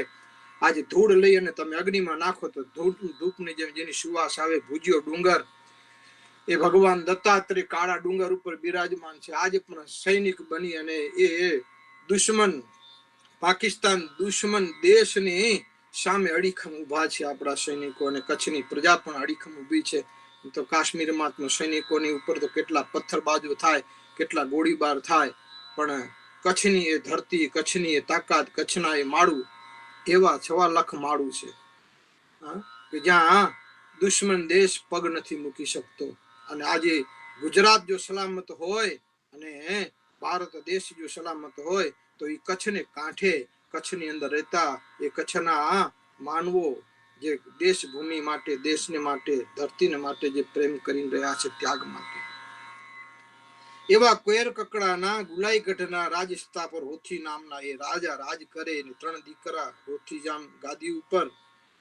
કચ્છમાં સિંધુ નદી વહેતી ને કચ્છડો 12 માસ લીલોછમ રહેતો. અને કચ્છના ધરતીના માનવીઓનું ધન એ વખતે દોલત કે આજીવિકા જે કહેવાય તે સંપત્તિ જે કહેવાય પશુધન હતું. એ જામ હોથીનું પશુધન એ હાંઢું એટલે ઊંટ, જેને અંગ્રેજીમાં કેમલ કહેવાય. એ હાંઢું બાંભણસરના બાદશાહે જેથી વાળી અને એનું હરણ કર્યું. કચ્છની અંદર વારંવાર આવી ઘટનાઓ ઘટી છે. કારણ કે એ જ એક સંપત્તિ ગણાતી હતી. એ સમયે એ જ એક ધન ગણાતું. જેની પાસે જાજી સાંઢું હોય જેની પાસે જાજા ઘેટા બકરા હોય, જેની પાસે જાજી ગાયું હોય, જેની પાસે જાજી ભેંસો હોય, એ જ પૈસાવાળો અને શ્રીમંત ગણાતો, એ જ સંપત્તિવાન ગણાતો. અને કોઈ હોથી જામની સાંઠો જેથી બાદશાહ નગાસળના બાદશાહ એ વાડી ગયો. અને વાગડનું એ ગેડી ગામ જે મારો વિસ્તાર ગણાય છે, રાપર તાલુકા, મારા ગામથી આ ગામ માત્ર 22 થી 25 કિલોમીટર દૂર છે. અને આ ઓઢા જામનો જે ભોયરું છે એ મારે ત્યાંથી 30-35 કિલોમીટરની અંતરે આવેલું છે. એ વાગડનું ગેડી ગામ આવ્યા, જ્યાં મહાભારત કાળમાં જેને વિરાટ નગરી કહેવાતી હતી. પાંડવો જ્યાં ગુપ્તવાસ રહ્યા હતા, ભીમ જ્યાં રસોઈયો થઈને રહ્યો, દ્રૌપદી જ્યાં દાસી થઈને રહ્યા હતા. એ ખેજડાના સમીના ઝાડ ઉપર, ખેજડાના ઝાડ ઉપર પાંડવોએ જ્યાં હથિયાર સંતાડ્યા હતા, એ ગેડી પ્રદેશમાં વાઘેલાનું રાજ વિસળદે વાઘેલાને એ ત્યાં આંગણે. એમ કહેવાય છે કે ઓઢો જામ એ સાઢુને બાભણશાહ બાદશાહને આમે લડવા માટે, એમ કહેવાય કે સાંઢો લેવા માટે 2 વર્ષ સુધી નીકળી ગયો. અને પછી એ જ્યારે 200 અહવારોની સાથે જ્યારે કચ્છની ધરતીમાં એ કેરુ કકડામાં જ્યારે આવ્યો, અને એ વખતે એના સમયા થવા લાગ્યા, ત્યારે એ હોથી જામ મોટો ભાઈ, એમના પત્ની મિનળદે એમની દાસી બાજુમાં ઉભી ઝરૂખામાં, અને બહુ ઘોડાના અસવારે ઘોડાને રમાડતા બાગડતા થમા કરતા બહુ અસવારોની સાથે ઓઢો જામ એ કેર કકડામાં પ્રવેશ કરે. લોકોએ તો શરણાઈઓ વગાડી, ઢોલ અને ત્રાંબા અને નગારા વાગવા લાગ્યા. લોકોનો જય જયકાર થવા લાગ્યો, લોકો આનંદ કરવા લાગ્યા. ત્યારે મિનળદે રાણીએ દાસીને કહ્યું, બાની આજે આ ઢોલ અને ત્રાંબા ત્રહોર શેના વાગે છે? આ શરણાઈઓ ને આ બહુ ઉત્સવ કેમ ઉજવાય છે? ત્યારે દાસીએ કહ્યું કે બા સાહેબ, તમને ખબર નથી, આજ ઓઢો જામ આવે છે આપણે આંગણે. 8 મહિનાના વાણા વાઈ ગયા છે, ને આજે એ ગામને પાદરે આવે છે. ને ઓઢો જામ તો એ આ ગામનું રૈયત છે, તો રાજકુંવરો છે. અને ઓઢો જામ તો સાક્ષાત કામદેવ જેવો રૂપાળો છે, ને ભગવાન શિવના મહાદેવના ગણ જેવો લાગે છે. આવી રીતે બાની દાસીએ મિનળદે આગળ વખાણ કરે, આને ઓઢા જામને એક વખત જુઓ, એના જેવો રૂપાળો માણસ, સાક્ષાત કામદેવ જુઓ. અરે માં, એના પગનું એ કે ધોવાણ કરી, પગ ચરણ કરીને જો પાણી પીએ ને તો નળ સાફ થઈ જાય, નળા શુદ્ધ થઈ જાય. આવો ઓઢો જામ છે. અને એ રાજ કકડાનો રાજવી કુંવર છે. એ કચ્છનું રૈયત છે, કચ્છનો રાજા છે, કચ્છનું બળ છે, કચ્છનું તાકાત છે, કચ્છનું ઓજત છે. બા આમ વખાણ કર્યા. તો મેં કહ્યું કે મને એ ઓઢો જામ આવે ત્યારે મને જરા ઓળખાણ પડાવજો. એમ કહેવાય છે મિનળદે ઝરૂખામાં ઉભા, ને દાસી બાની એને લઈને ઉભા છે. ને એમાં બહુ અસવારોની સાથે જ્યારે ઓઢો જામ કૈર કકડામાં પ્રવેશ કરે છે, અને ત્યાં લોકો ઢોલ અને નગારા, તાંબો અને ત્રસાણા વાગવા લાગ્યા, લોકો નાચવા લાગ્યા. અને એ જ વખતે એ અસવારોની આગળ ઘોડાને રમાડતો ઓઢો જામ જ્યારે આવી રહ્યા છે, ત્યારે દાસી રાણી સાહેબને કહે છે, રાણી બા જુઓ, આજે ઘોડાને રમાડતો આવે છે એ જ ઓઢો જામ છે. પણ ઓઢા જામને જોયો, રૂપનો અંબાળ, કામદેવ જ્યાં ઝાંખો પડે એવો, સૂર્ય જ્યાં ઝાંખો પડે એવો તેજસ્વી. અને મિનળ એમના રૂપને જોઈ વાહરૂપ કહેવા લાગે, વાહ ઓઢા, વાહરૂપ. એ આપના પતિ હોથી જામના નાના ભાઈ, એ આ ઓઢો જામ પછી તમે કહેવાય છે નગરીમાં આવ્યા, મહારાજ મહેલમાં આવ્યા, ભાઈઓનું મિલન થયું. અને આમાં બાય પાસ કરી અને ભાઈઓ મળ્યા છે, ઘણા ટાઈમે મળ્યા. અને પછી એમને ઉતારે ગયા. અને એમ કહેવાય છે કહુંબા પાણીની શરૂઆત થઈ, કહુંબા પાણી લેવાય છે. ભાઈઓ મળ્યા છે, ભેટ્યા છે, બધા સાથીડાઓ બધા મળ્યા. અને એ વખતે મિનળદે દાસીને કહ્યું કે દાસી જા, તું ઓઢા જામને લઈ આવ. એમને કે રાણી સાહેબ તમને મહેલે બોલાવે છે. અહીંયા કને કહુંબામાં ઓઢો જામ ને હોથી જામ ને બધા કહુંબો લઈ રહ્યા છે અને અરસપરસ વાતો કરી રહ્યા છે. એવા સમયે દાસી આવીને કહ્યું કે ઓઢા જામને બા સાહેબ એમને ત્યાં બોલાવે છે, ધરતી પર મહેલે બોલાવે છે. આમ હોથી જામે કહ્યું કે ઓઢા જા, આ તારા ભાભી છે, તું ગયા પછી સમય મળ્યો તે લગ્ન થઈ ગયા અને તારી ભાભીનું મોઢું જી આવ. પહેલી વાર મળવા માટે ઓઢો જામ ગયો છે. ઓઢો જામ મહેલે ગયો, ભાભીને હનુમાન જતી જેવો ઓઢો જામ, લક્ષ્મણ જતીનો અવતાર જાણે એવો ઓઢો જામ રાણીના મહેલે ગયો. રાણી તો પલંગ પર બેઠા છે અને પલંગ પર આવી અને રાણીએ કહ્યું, ઓઢા તું આવ અહીંયા. ઓઢો જામ મહેલમાં પ્રવેશ કરી અને જ્યાં ભાભી ઉભા છે ને ભાભીના પગમાં જઈને ચરણ સ્પર્શ કરે ત્યાં તો ભાભી ઓઢા જામના હાથ પકડી રાખ્યા. હાથ પકડીને કહે છે, અરે ઓઢા, તમારે આ રીતે ચરણ સ્પર્શ કરવાનું ન હોય. અને એ વખતે ઓઢાજામ સાથે એમની આંખ મળી છે અને ઓઢાજામને મેળવવા માટે, ઓઢાજામને પ્રાપ્ત કરવા માટે ભાભીએ અનેક જાતના પેંતરા કર્યા, રંગ ને રૂપ દેખાડ્યા છે. ઓઢોજામ સમજી ગયો. ઓઢાજામને ખબર પડી ગઈ કે મારા ભાભીની આંખમાં કામદેવે પ્રવેશ કર્યો છે. અને ઓઢોજામ એમ કહે છે કે ભાભી, તમે તો માં સમાન ગણાવો, મારે તો તમને પગે લાગવું પડે. અને ત્યારે એ મિનળદે કહે છે, પગે લાગવાનું ન હોય, હૈયાથી હૈયું મળ્યું હોય તો પછી આવા મોતીના શબ્દોને વેરી ન નખાય, આ મોતી જેવા રૂપને વેરી ન નખાય. એમ જાત જાતના ઉપહાસ કરે અને એને ઓઢાજામને મનાવવાની કોશિશ કરે છે, પોતાનું કરવા માટે કોશિશ કરે છે. ઓઢાજામ ઉપર મિનળદે વારી ગયા છે અને પછી એને ઓઢાજામને કહે છે, ઓઢાજામ આવો, આ પલંગમાં બિરાજો. અને ત્યારે ઓઢોજામ કહે છે કે આપ મારા ભાભી છો અને આ પલંગ મારા ભાઈ, હી પલંગ મુજા ભાજો, હી પલંગ હોથી જો અને તાઉ અસાંજી ભાભી. તમે તો મારા ભાભી, આ પલંગ હોથીનો છે અને આના પર મારાથી બેસાય નહીં અને તમે ભાભી છો, તમે તો મારી માં સમાન કરો. પણ છતાંય મિનળદે એનો હાથ પકડી રાખે છે. ત્યારે ઓઢોજામ આંખમાં કામને જોઈ ગયો, વિચાર કર્યું કે મારા કુટુંબમાં મારા કુળને કલંક લગાડે એવી ભાભી આવી છે, પણ સમય છે, શું કરું. એ સમયે મિનળદે એમ કહે છે, ઓઢાજામ, મારે તો તમારી સાથે પરણવું હતું, પણ મારા બાપે તમારા મોટા ભાઈ રાજ સત્તા ઉપર એટલે મારા લગ્ન એની સાથે કરી દીધા.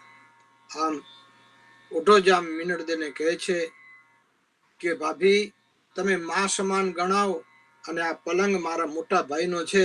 આ ભાઈના પલંગમાં અને પિતાના પલંગમાં દીકરાએ કોઈ દિવસ બેસવું ન હોય, બેસવાનું ન હોય. ભાભી, તમે મારી માં છો, મારા ભાઈના ઘરને ઉજાડવા માટે આવી ગયા છો. હું તમને ખૂબ ખૂબ ધન્યવાદ આપું છું ભાભી, અભિનંદન આપું છું, પ્રણામ કરું છું, વંદન કરું છું. ઘણું બધું ઓઢાજામે ભાભીને સમજાવવાની કોશિશ કરી, પણ જેની આંખમાં કામ પ્રવેશી ગયો તો માનવા તૈયાર નથી. અને ત્યારે ઓઢોજામ કહે છે કે ભાભી, મોટા ભાઈની પત્ની કે ગોરની પત્ની કે પછી કોઈ એવા ઋષિની પત્ની એની ઉપર જો કૂડી નજર નાખે તો એને નરકમાં જવું પડે. માટે હું આપની આ વાત સ્વીકારવા તૈયાર નથી. અને ત્યારે મિનળદે એવું કહ્યું કે ઓઢા, માની લે મારી વાત, માની જા, વન વગડે ભટકતો કરી દઈશ, ઓઢા રખડતો કરી દઈશ, ઓઢા થાઈશ દુખ્યો અને નકર કાઢીશ કછડા બાર. મારી વાત માની જા ઓઢા, અને નહીં તો હું તને દેશવટો અપાવીશ. અને ત્યારે ઓઢોજામ કહે છે કે આ શરીરમાંથી પ્રાણ ભલે નીકળી જાય, ભલે હું ભટકતો થાવ, ભલે હું દુઃખી થાઉં, પણ આ અખરજ, આ કુકર્મ તો હું નહીં કરું. અને પછી ઓઢા જામે નક્કી કર્યું કે સમય ખરાબ છે અને હવે હું કઈ કરી શકું એમ નથી. દરવાજા બંધ કરી દીધા છે દાસીએ, અને આખરે છેલ્લા રામ રામ કરી અને ત્યાંથી ઓઢો જામ એ અગાશીમાંથી ઝરૂખેથી કૂદીને નીચે ઉતર્યો. અને પછી મિનળ દે પોતાનું જે કહેવાનું કે સ્ત્રી ચરિત્ર અજમાવ્યું છે. ટૂંકમાં વાત આગળ વધારું, સ્ત્રી ચરિત્ર અજમાવ્યું અને પછી દાસી જોડે કહેવરાયું કે હોથી જામને મૂકો. એટલે હોથી ઓઢાના મોટા ભાઈ, એમને ખબર પડી એ જયારે મહેલે આવ્યા તો આના વસ્ત્રો છીન ભીન છે, વાળની લટ્ટો ઉખાડેલી પડી છે, અને એનો જે ઢોલિયો છે એને વેરણ છેરણ કરી નાખ્યો છે, અને ખૂણે બેસી. અને એમ કહેવાય છે કે સ્ત્રી જયારે ચરિત્ર કરે તો દેવતાઓ પણ એની ઓળખી ન શકે, તો માનવ ક્યાંથી ઓળખી શકે. અને એમ આવી રીતે લટ્ટુ પાડી અને બેઠીને રડવા લાગી. અને હોથીજામ આવ્યા, કહે છે, રાણી મિનળ દે, આ શું થયું છે તમને? કોઈ શું દુઃખ આપ્યું તમને? ઓઢાએ કવેણ કર્યું? શું કર્યું? અને ત્યારે એમ કહેવાય છે કે મિનળ દે ઓઢા જામ ઉપર ખોટો આરોપ મૂક્યો છે કે તમારો નાનો ભાઈ ઓઢો જામ એ ન કરવાનું કામ કરીને ગયો છે. હવે કાં તો ઓઢો જામ રહેશે આ નગરમાં, અને નહીં તો હું રહીશ. મારા માટે હવે તો આ જીવન ઝેર જેવું બની ગયો છે. માટે હવે કામ કરો, કાં તો તમે એને અહીંથી દેશવટો આપો, નહીં તો મને અફેણ આપી અને લાવો, હું ઝેર કરી અને હું પી જાઉં. હું આ તમારા મહેલમાં જ્યાં આવો કલંકરૂપ દિયર રહેતો હોય એ જગ્યાએ મારે રહેવું નથી. આમ હોથીને બરાબરના કાન ભંભેરણી કરી. અને હોથીને, કારણ કે હોથી એ રૂપની પાછળ ઘેલો થઈ ગયેલો અને પત્નીનું રૂપ, પત્નીના શબ્દો માની એ જ વખતે એને નિર્ણય કર્યો કે શું મારો નાનો ભાઈ, આમ તો એને કહ્યું કે મારો નાનો ભાઈ ઓઢો જામ તો હનુમાન લક્ષ્મણ જતી જેવો છે. ત્યારે પેલી મિનળ કે તમારો ભાઈ ભલે લક્ષ્મણ જતી જેવો હોય, પણ રાજન મારા રૂપને પચાવી ન શક્યો, મારા રૂપને પચાવી ન શક્યો, અને એ કુકર્મ કરી અને આ રીતે જતો રહ્યો છે. અને એ જ વખતે હોથીએ કઈ પણ જાણ્યા વગર અને ત્યાં આદેશ આપ્યો રાજ દરબારમાં કે ઓઢા જામને કહો, કાળો કપડા પહેરી, કાળો મુગટ પહેરી, કાળો સાપુન, કાળો ઘોડો લઈ અને સવારમાં દી ઉગે, સવારનો પોર થાય, સૂર્ય ઉગે પેલા આ મારું કેર કકડા રાજ મૂકી દે અને અહીંથી જતો રહે, મારું મોઢું ન જોવે. અને જો એ સવાર ઉગે, સૂર્ય ઉદય થાય અને જો નહીં જાય તો એનું શિરકલમ કરવામાં આવશે.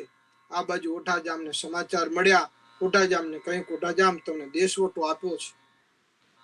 અને ત્યારે ઓઢાજામને ખબર પડી ગઈ કે ભાભીએ સ્ત્રી ચરિત્ર કર્યું છે, પણ હવે એની પાસે બીજો કોઈ રસ્તો નહોતો. એ ઘોડા ઉપર સવારથી નીકળ્યો, પણ એના સાથી બધા ભાઈ બંધો, બધા મિત્રો, એ મિત્રોએ પણ નક્કી કર્યું કે અમે પણ, હે ઓઢા, અમે પણ તારી સાથે આવશું બાપ, અમે આ નગરમાં હવે અમે રહેવા માંગતે. 200 જણનો અસવાર લઈ અને એમ કહેવાય છે કે ઓઢો જામ ત્યાંથી નીકળી ગયો. અને નીકળતા નીકળતા છેલ્લા પ્રણામ કર્યા, છેલ્લા વંદન કર્યા પોતાની જન્મભૂમિને, પોતાની જનેતાને, એ ધરતીને, પાંદડાને, વૃક્ષોને, એ ધરતીને, ધૂળને માથે ચડાવી અને ઓઢા જામે ત્યાંથી વિદાય લીધી.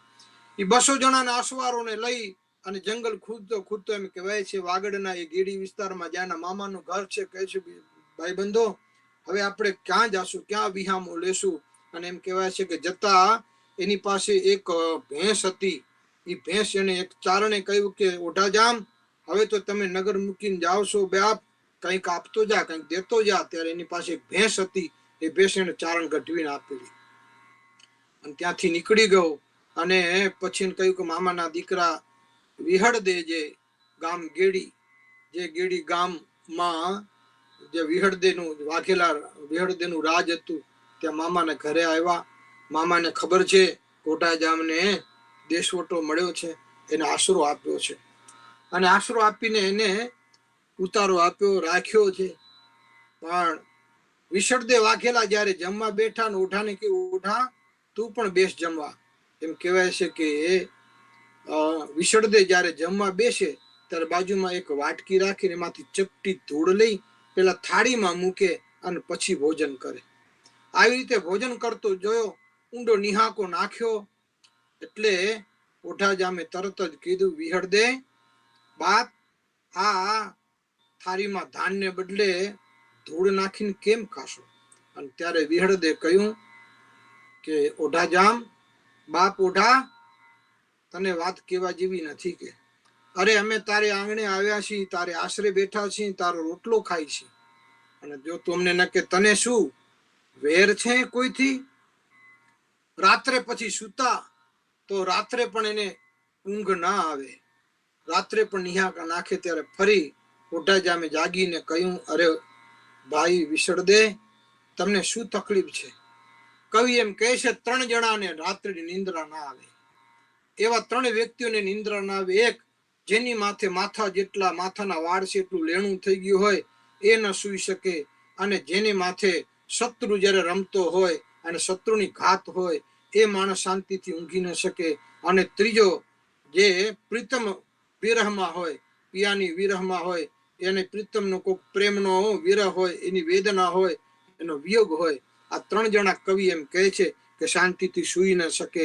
જેની માથે વેર હોય એ ન સૂઈ શકે, અને જેની માથે લેણું હોય, ડુંગર જેટલું લેણું હોય એ ન સૂઈ શકે, અને કોણ પ્રેમ વિયોગો હોય એ ન સૂઈ શકે. અને પછી એને કહ્યું, ત્યારે વિસળદે વાઘેલા એટલું કહ્યું કે ઓઢાજામ, બાંભણસાના બાદશાહે અમારી સાંઢુને, અમારા નગરને રંજાડીને અમારી હાંઠુને એ હરણ કરી અને હાંઠું લઈ ગયો છે, અને મેં પ્રતિજ્ઞા લીધી છે કે જ્યાં સુધી હું એ સાંઢુને હું વાળી ન લાવું ત્યાં સુધી હું ધાનની પણ ધૂળ ખાઉં છું. આવું મેં વ્રત લીધું છે, પ્રતિજ્ઞા કરી છે. પણ ઓઢા, અત્યારે તો એ બાદશાહની સામે લડી શકવાની મારી પાસે ત્રેવડ નથી, મારી પાસે એટલું સૈન્ય પણ નથી કે હું એની સામે લડી શકું, યુદ્ધ કરી શકું. એ મારી પાસે એ શક્તિ નથી રહી, અને એની સામે, કારણ કે એની તો લાખોનું એની પાસે સૈન્ય છે. અને ત્યારે ઓઢોજામ કહે છે કે એ ધરતી તો હું રમાડીને આવ્યો છું, હવે તો છેલ્લા રામ રામ, તારી જ્યારે સાંઢું લઈ અને હું આવું ત્યારે તારા ઘરની અંદર રોટલો ને તારું અન્નપાણી લઈશ. આમ સાથીઓને લઈને એમ કહેવાય છે કે ઓઢોજામ નીકળ્યા છે નગાસર, જ્યાં બાદશાહ જે પાકિસ્તાન સિંધમાં આવ્યું છે ત્યાં કને જે બાદશાહ સાંઢોને રાખીને બેઠો છે. એ વખતે આમ બધા અસવારોને લઈ અને નીકળ્યો, અને એ જ સમયે એ એક સરોવર છે, શેરીઓ સરોવર, ત્યાં કને બધા વહવારોએ નક્કી કરી ઓઢાજામ આ સરોવર સિંહ પાણી પીએ, અને આ ઉનાળાનો તાપ, આ લૂ, આ ગરમ ગરમ હવા આવી રહી છે, પરસેવે રોબજબ થઈ ગયા છે આપણા ઘોડા, તો છાંયો થોડોક ઝાડ નીચે બેસી આરામ કરીએ. અને સરોવરનું પાણી પીધું, અને ઘોડાઓને પણ પાણી પાઈ, અને એ બધા અસવારો સહિત એક બાજુ ઓઢોજામ એક ઝાડની નીચે એમણે આશરો કર્યો છે. એ જ સમયે એક ઘટના ઘટી છે. એક અસવાર ઘોડા પર બેસી અસવાર થઈ અને બાગડતા ધમા કરતો ઘોડાને રમાડતો આવી રહ્યો છે. અને જ્યાં એ અસવારને આવતો જોઈ ત્યાં ઓઢાજામના માણસો જે એક ઝાડ નીચે પાણી પીને બેઠેલા, એમણે આ સામે આવતો અસવાર અને એની ઘોડી અને એની એ ચાલ અને આ રીતે રમાડતા આવતો જો, અને એવો રૂપાળો અસવાર, ઘોડી પણ રૂપાળી, આવો એને અસવાર માણ હોય જોયો ઓઢાજામના માણસોએ. તો અંદરો અંદર નક્કી કરવા લાગ્યા કે આજે આ એકલો જે અસવાર છે, ચાલો ત્યારે આપણે એને લૂંટી લઈ. તો એક જણો કે એની તલવાર હું લઈ લઈશ, એક જણો કે ઘોડું હું લઈ લઈશ, આવી રીતે વાતો કરે છે. અને આ વાતો જ્યાં કરે છે તો અસવાર સાંભળતો આવે છે. ઘોડા ઉપર આવી રહ્યો છે અસવાર, એ આવી અસવાર અને જ્યાં માણસો ઊભા છે ત્યાં આવીને ઊભો રહ્યો. ઘોડા ઉપર અસવાર છે, બાજુમાં ઓઢાજામના માણસો છે, અને એમણે લૂંટની વાત કરી સાંભળી. અને ત્યારે એમ કહેવાય છે કે એ અસવાર જ્યારે ઘોડા ઉપર ઉભે ને એ સમયે કહ્યું કે ભાઈ તમે લૂંટવાની વાત કરો છો તો મને લૂંટો. અને એમણે કહ્યું કે તમારા 200 જણ છે, 200 જણમાંથી ગમે તે એક જણો આવે, અને એક પછી એક આવે, અને જો મને હરાવી શકે, મારી સામે યુદ્ધમાં લડે ને મને હરાવી શકે તો તમે લૂંટી લો.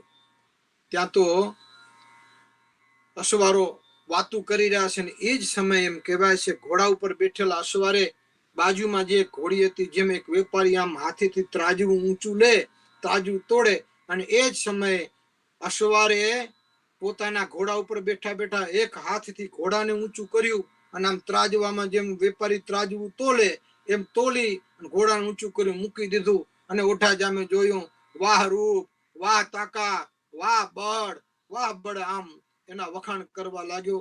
અને આ બાજુ એના માણસો કહે છે કે હવે ઓઢાજામ કહે છે તમે નીચે ઉતરો ભાઈ, કોણ છો તમે, ઓળખાણ આપો, વટે માર્ગુ છીએ, આપણે પણ વટે માર્ગુ છીએ.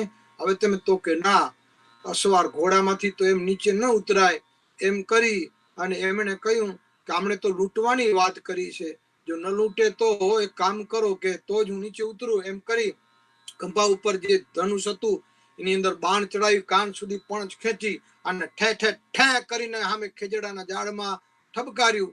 અને ઠબકાર્યા પછી કહ્યું કે હવે આ જે મારું તીર છે જે ઝાડમાં મેં મૂક્યું છે, તીરને તમે ખેંચી લાવો અને તો જ હું ઘોડા ઉપરથી નીચે ઉતરું. અને એમ કહેવાય છે એક પછી એક બસો અસવારો એ તીરને ખેંચવા ગયા, પણ કોઈથી તીર ખેંચાણું નહીં. બધા એક પછી એક નીચે પડ્યા. અને એ વખતે એ અસવાર નીચે ઉતરી અને ઓઢોજામ જ્યાં લેવા જાય તો ઓઢોજામને કહે છે કે તમારાથી આ તીર ખેંચાય નહીં, તમે તો શૂરવીર છો. પોતાના હાથેથી જે માખણમાંથી મોવારો કાઢે એમ એમણે એક જ હાથથી ઝાડમાંથી તીર કાઢ્યું અને પછી તો બેઠા અને કહ્યું, વાહ વાહ બળ, વાહ તાકાત, વાહ ભાઈ, વાહ શૂરવીર, આમ ક્યાંથી આવો છો, અને બધી વાત કરે છે. અને એ સમયે એમ કહેવાય છે કે તમે તો લૂંટવાની, તો કે ભાઈ લૂંટ કેવી, તમે વટે માર્ગુ, હું પણ વટે માર્ગુ. એમ અસવાર પણ પછી નીચે ઉતર્યા અને કહ્યું, લો કહુંબો પાણી કરો, અને આમાં આપણે તો લૂંટ કરવાની હોય નહીં, તમે ક્યાંથી આવ્યા, હું પરદેશી માણસ, તમે પરદેશી માણસ, પણ તમારું નામ શું છે, તમારો પરિચય આપો. તો પેલા તમારું નામ આપો. ત્યારે કહ્યું કે હું તો કેવર કકડાનો રાજી ઓઢોજામ છું. તો પેલા એ કહ્યું ઓઢોજામ એ કે જેને ભાભીએ કારણ કર્યું અને મોટા ભાઈએ જેને દેશવટો આપ્યો એ જ ઓઢોજામ. હા, હું એ જ ઓઢોજામ છું. આપનો પરિચય અને પરિચય, તમારું નામ. તો કે મારું નામ એકલમલ છે. આ કથા સ્વર્ગની અપ્સરાની કથા છે. નામ એકલમલ છે. આ વ્યક્તિ કોઈની નહીં પણ જગતના પટમાં ઉતરેલી એક સ્વર્ગની અપ્સરા, જેનું નામ દેવાંગના હતું. ઇન્દ્રએ જેને શ્રાપ આપ્યો હતો, અને શ્રાપ આપ્યા પછી એ વખતે નિગામડા રાજપૂતનું એક રાજધાની અને સાંગમ નિગામડો એક વખત એ જંગલની માળિયાની અંદર ફરતો હતો ને કોઈ ઋષિના શ્રાપથી કે ઇન્દ્રના શ્રાપથી શ્રાપિત થયેલી ધરતીના પટમાં ઉતરેલી મનુષ્ય થઈને ઉતરેલી બાળકી એ જંગલની અંદર એ બાળકી પડેલી જોઈ અને સાંગડસિંહ નિગામડાને મળેલી. અને પછી એ ઘરે લાવ્યો અને બાળકી પછી તો ધીમે ધીમે જુવાન થઈ અને નિગામડો રાજપૂત જેથી મરણ પથારીએ પડ્યો, પણ એનો જીવ જાતો નથી. જીવ જાયની દીકરીએ પાસે આવીને એટલું કીધું, બાપુ કેમ તમારા આત્માને ગતિ નથી થતી? બેટા હોથલ, કારણ કે અતિશય સ્વરૂપ હતું, અતિશય. જો કે અપ્સરાનો અવતાર હતી તો પછી રૂપમાં તો કઈ ખામી જ ન હોય, સુંદરતામાં કોઈ ખામી ન હોય, એટલે એનું નામ હોથલ પાડ્યું હતું. અને સિંધી ભાષામાં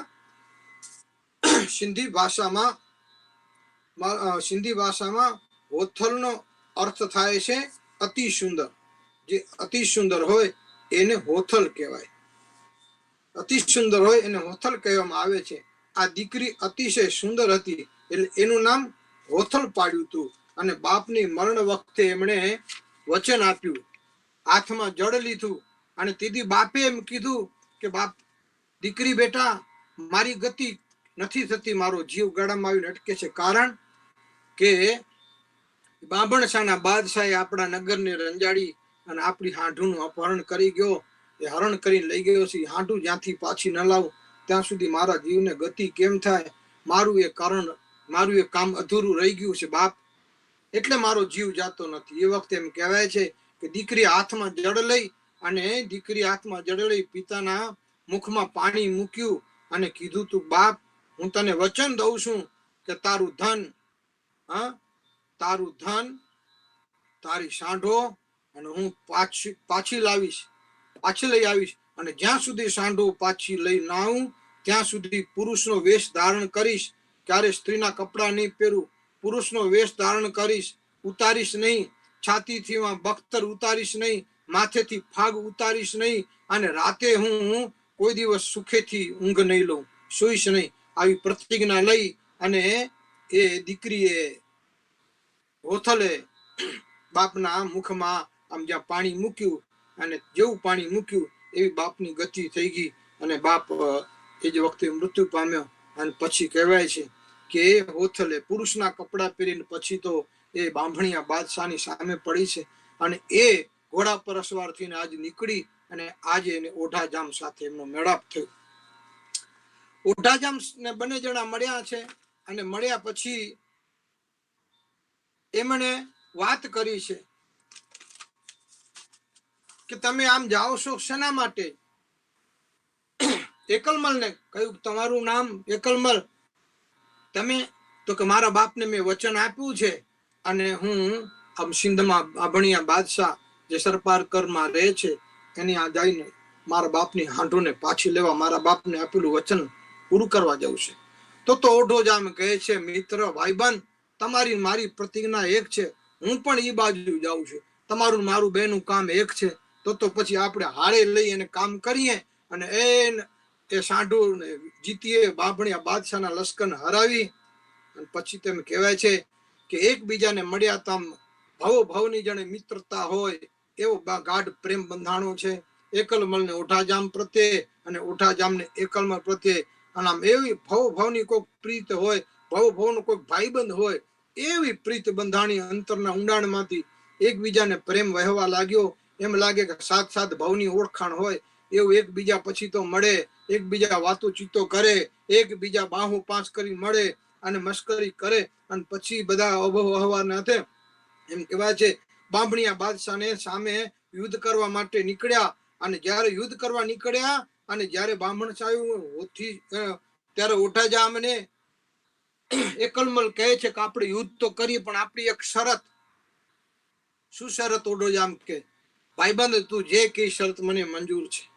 ત્યારે એકલમલ કહે છે ઓઢા મારી શરત એ છે કે આપણે આ હાંઢું અને આ બાંભણિયા બાદશાહને હરાવી અને સાંઢું લાવી તેના 2 ભાગ કરવાના અને 2 ભાગમાં એક ભાગમાં હું એકલો અને એક ભાગમાં એ ઓઢા તું અને આ તારા 200 માણસો. ઓઢોજામ કે મંજૂર છે, ચાલ ભાઈ. અને પછી એમ કે છે ઘોડા ઉપર અસવાર થઈ અને બાગડતા ધમા કરતા થરપારકરની સિંધની ભૂમિને કાપતા બાંભણિયા બાદશાહને ત્યાં પહોંચ્યા છે. એનો ઝાંપો અને એનું નગર જોયું ત્યારે એકલમલે ઓઢાજામને કહ્યું એ ઓઢા આપણું સૈન્ય નાનું છે, આનું સૈન્ય મોટું છે. એક કામ કરો, કાં સાંઢું તમે તમારા માણસો વાળી લાવે એ સાંઢોને વાળે એ, અને નહીં તો ગામનો જે ઝાંપો છે એનો નગર કિલ્લો એને ભાંગે. જો તમે નગર કિલ્લો ભાંગો તો હાંઢુને હું વાળી લાવું અને જો તમે હાંઢુને વાળો તો નગરનો ઝાંપો હું ભાંગું.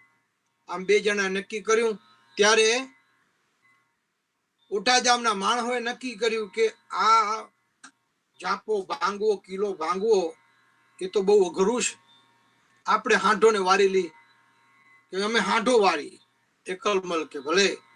આવી રીતે પછી એકલમલે તો ઝાંપો ભાંગ્યો, ગઢને ભાંગ્યો અને એમ કહેવાય છે કે ઓઢોજામને એના માણસો હાંઢોને વારી, પણ હાંઢોને વારતા એને આવડતી નથી. કેવી રીતે વાળી? એમાં હાંઢો અંદર દોડવા લાગી અને બૂમો કરવા લાગી. ત્યારે ઓઢોજામને વિચાર આવ્યો કે આ તો હાંઢો તો નીકળતી, ઊંટ નીકળતા નથી, શું કરું? અને ત્યારે એકલમલને કહ્યું એકલમલ હવે કંઈક કર, નહીં તો આનું સૈન્ય આવશે તો આપણે બધા અહીંયા કને મરણ પામશું અને આપણું કહેણ આપણું પ્રતિજ્ઞા રહી જશે.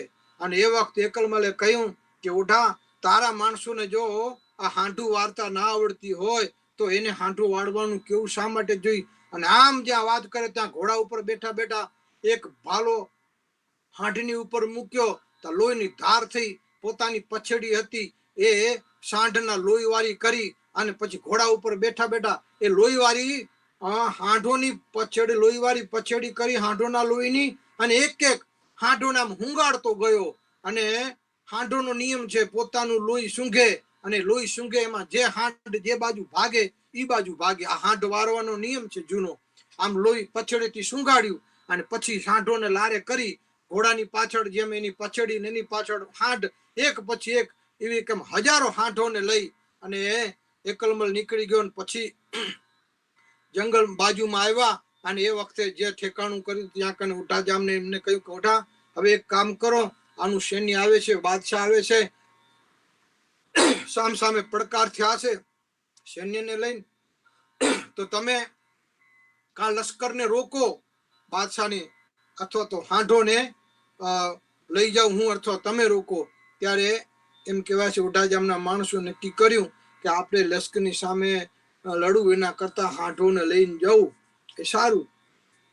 આવું નક્કી કર્યું, જવાનું કહ્યું. ત્યારે એકલમલ કે ભલે ત્યારે તમે જાઓ. પણ એમ કહેવાય છે લશ્કરમાં એ 200 માણસો જવા ગયા પણ ઓઢોજામ ન ગયો.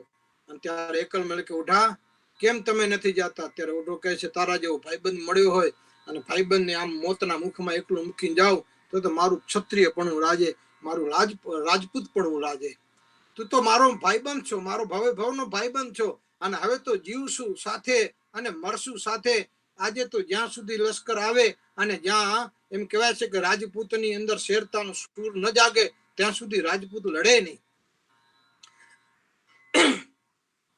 કલમલ કહે છે ઓઢા, હવે લશ્કર આવી રહ્યું છે તો ખાવા દે ભાઈ. એમ કહેવાય છે કે લશ્કર આવ્યું છે. બાભણીઓ બાદશાહ લશ્કર લઈને આવ્યો અને આ બાજુ એકલમાએ પોતાના બાણમાંથી તીર મૂક્યું અને એક તીર જ્યાં છનનનનનન કરતું ગયું, બાભણીયા બાદશાહનું છત્ર ઉડાડી દીધું. ઉભો રહ્યો અને પછી કહ્યું કોણ છે આ? અને ત્યારે એમણે એકલમાએ કહ્યું કે તું તો બાદશાહ છો, તારી થાળીમાં તો લાખો માણસોના ભોજન છે, માટે તું અહીંથી પાછો વળી જા અને યુદ્ધ કરશું, તારો આમાં નાશ થશે તો તારું રાજ જશે. અને ત્યારે એમ કહેવાય બાભણીયા બાદશાહને કહ્યું કે આવું રીતનું જો બાણ મારે એ તો આવું નિશાન ઓઢા જામ સિવાય કોઈ મરી ન શકે, આવું વારી ન શકે ઓઢો જામ. ત્યારે એને કહ્યું કે હા હું ઓઢો જામ છું, પણ એક બાજુ ઓઢો જામ એક બાજુ એકલમલ, અને આમ દાગડતા ધમા કરતા લડાઈ જામી બરાબર નહીં. અને પછી બાદશાહને થયું કે આની સામે લડવું એના કરતા પાછો વળી જાવ, સમય આવશે પછી જોયું જશે. અને બાદશાહ વળી ગયો અને પછી ઓઢો જામ અને એકલમય ઘોડા પર અસવાર થઈ અને જે એમને જે નિશાન આપ્યા હતા એ ભૂમિમાં આવ્યા. અને ભૂમિમાં આવ્યા પછી આ હાંઢો જે હતી એ સાંઢોમાંથી ઓઢા જામના માણસોએ થોડોક દગો કર્યો, વિશ્વાસઘાત કર્યો, હાંઢોના 2 ભાગ કર્યા. પણ એવી લૂલી લંગડી અને ગઈઠી જે હાંઢો હતી જે એવી એક બાજુ તારવી અને જુવાન જુવાન જે હાંઢો હતી એને એક બાજુ તારવી. અને પછી કહ્યું કે આ 2 ભાગ છે, આ ભાગ તમારો અને આ ભાગ તમારો. અને ત્યારે એકલમલે કહ્યું ઓઢા જામ, આવી ખૂટલાઈ કરાય? આવી હારી હારી હાંઢો તારા માણસોએ વારી લીધી અને આવી ગઈઠી ગઈઠી અને લૂલી લંગડી હાંઢો તમે મારી માટે વાપરી છે. ત્યારે ઓઢા જામે એના માણસોને ફિટકાર આપ્યો કે અરે ધિકાર છે તમને, તમે રાજપૂતના દીકરા ક્ષત્રિયના દીકરા થઈ અને તમે આવી ખૂટલાઈ કરી, અને એ પણ ભાઈબંધ જોડે જે રાત દિવસ આપણા ભેડો ભમે છે, આપણા જેડો જમે છે, આપણી સાથે યુદ્ધમાં લડ્યો છે, એની સામે તમે ખૂટલાઈ કરી.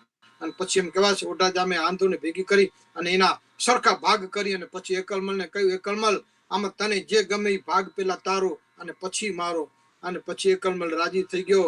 વાહ રાજપૂત, વાહ વાહ ક્ષત્રિય, વાહ વાહ ઓઢા જામ, વાહ હું તો બાપ તને વાત કરતો તો, બાકી મારે આ હાંઢો જોતી નથી. તું એક કામ કર, મારા ભાગની હાંઢો છે એ વાઘેલા વિસળ દેને તું આપી દેજે. અને હવે આપણે રહી વિદાય, હવે આપણી વાત થઈ પૂરી, તારી ઈચ્છા પૂરી થઈ, મારી ઈચ્છા પૂરી થઈ. પણ એકબીજાનો પ્રેમ, એકબીજાનો વાલ, આજે 2 ભાઈબંધોને અલગ પડવું ગમતું નથી. આવો રૂપાળો ભાઈબંધ અને એને ઓઢાને ખબર નથી કે એકલમલ હવે આપણે ક્યારે મળશું. અને ત્યારે એમ કહેવાય છે કે છેલ્લી વખતે જતી વખતે એમણે એકલમલે એક દોહો ગાયો છે. છેલ્લો દોહો ગાયો, પણ વિચારું જોવાલા તુને રુદિયા ને માથે જરૂર, પણ વિસારું જો વાલા તુને રુદિયા ને માથે જરૂર તો લાગે ઉતર જીલું અને થરબા બેડી થઈ ફરું. આટલો દુહો ગાઈ અને એ એકલમલ નીકળી ઘોડા ઉપરથી. આ બાજુ ઘોડામાં બેસી ઓઢો જામીના માણસો લઈ નીકળે અને ત્યાં એને ભાઈબંધ એને એ બધું યાદ આવે છે. પછી એનો દુહો યાદ આવ્યો. એમાં એક શબ્દ આવ્યો છે, બાબેડી થઈ ફરવું. આ બાબેડી થઈને ફરવું, આ તો બાબેડી એટલે કચ્છની ભાષામાં જે કચ્છનું એક પક્ષી છે જેને હોલી કહેવાય, એ હોલી એને બાબેડી કહેવાય. આ બાબેડી એટલે થયું કે આ તો કોઈ સ્ત્રીના શબ્દો છે, પુરુષના શબ્દો નથી. એમ કહે છે કે વિસારું જો વાલા તુને અને રુદિયા અને માથે રૂપ. હે ભાઈબંધ, હે વાલા, હું તને જો રૂપા તને વિસારું તો રુદિયા ને માથે રૂપ તો લાગે ઉત્તરની લૂ. ઉત્તર દિશામાંથી જે લૂ આવે એ લૂ મને લાગે અને મને ખાપણ પણ ન મળે. અને આ જંગલમાં, આ વિરાટ જંગલમાં હું બાબેડી એટલે હોલી નામનું પક્ષી થઈને ફરું જો ભાઈબંધ તને વિચારું તો. અને પણ લખ્યું છે શબ્દ વિરાટ, વિચારું જો વાલા તુને રુદિયાને માથે રૂપ તો લાગે ઉત્તરજી લૂ અને થર બાબેડી થઈ ફરું. અને ઓઠા જામનું હૈયું મંડું થથરવા. હૈયાની અંદર એક પ્રેમ જાગ્યો, ઉદ્ભવ્યો. આ બાબેડી, આ તો આ કોઈ પુરુષનો શબ્દ નથી, આ તો સ્ત્રીનો શબ્દ છે, આ બાઈ માણાનો શબ્દ છે. નક્કી મારો આ ભાઈબંધ. અને પછી તો એની વાહે ઘોડો, એના માણસોને કીધું તમે જાઓ, હાંડો લઈ અને જાજેરા રામ રામ, જો હું જીવતો હઈશ તો મળી પાછો. આમ ઘોડો દોડાયો પાછા એના ભાઈબંધની પાછળ. અને પણ હોધવો ક્યાં, જંગલ ખૂંદે છે. અને એને હૈયાની અંદર શબ્દ આવ્યા ભાઈબંધના, એના રૂપના વખાણ, એના બળના વખાણ. અને તે પછી એની અંદર હૈયાની અંદર એક અનેરો પ્રેમ જાગ્યો. ઘોડાને અસવાર કરી ત્યાં એક સરોવર છે, એની કાંઠે ઝાડવા છે. એ ઝાડવાની આ ઘોડાએ, ઓઠા જામના ઘોડાએ સાવર મારી તો ત્યાંથી બીજા ઘોડાએ સાવર મારી. અને સાવરનો અવાજ સંભળાયો ઓઠા જામે એ બાજુ. ત્યાં એમ કહેવાય છે કે ઘોડો દોડાયો અને પછી આમ સરોવરની પાળ ઉપર ઘોડાથી નીચે ઉતરી અને દોટ મૂકી સરોવરની પાળે જ્યાં જોયું તો એક ઝાડ છે. ઝાડ ઉપર ફાગ ટીંગાય છે, ભાલો ટીંગાય છે, ધનુષ બાણ ટીંગાય છે અને છાતીનું બખ્તર પણ ટીંગાઈ રહ્યું છે. અને એને જોયું કે આ તો મારા ભાઈબંધનું. અને જ્યાં ઝાડ પાસે જઈને પાર ઉપર જોઈ અને જ્યાં નજર કરી સરોવરમાં તો એક સ્ત્રી સ્નાન કરી રહી છે. આ જોયું અને જ્યાં સ્નાન કરેલી સ્ત્રી. અને એ જ વખતે આ સ્ત્રીએ ઓઠા જામને કહ્યું, ઓઠા તું ઝાડની પાછળ થઈ જા, મારી એબને ઢાંકવા દે.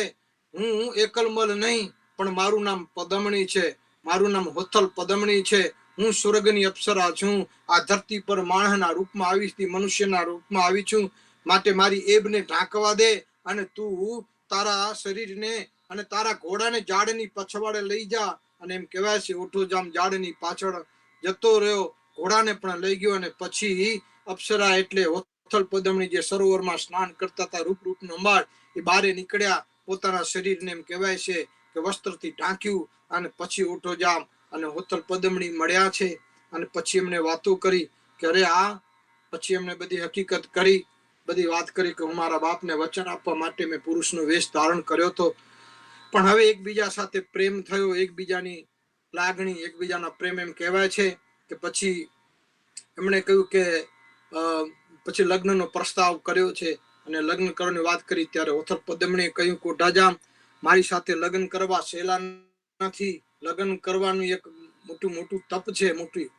જ્યારે તમે મારું નામ કોઈને જાહેર કરશો ત્યારે મારું તમારો વિયોગ થશે અને હું આ ધરતી છોડીને સ્વર્ગમાં જતી રહીશ. મારું જો તમે નામ જાહેર કરશો તો ઓટોજામ કે હું નામ જાહેર નહીં કરું.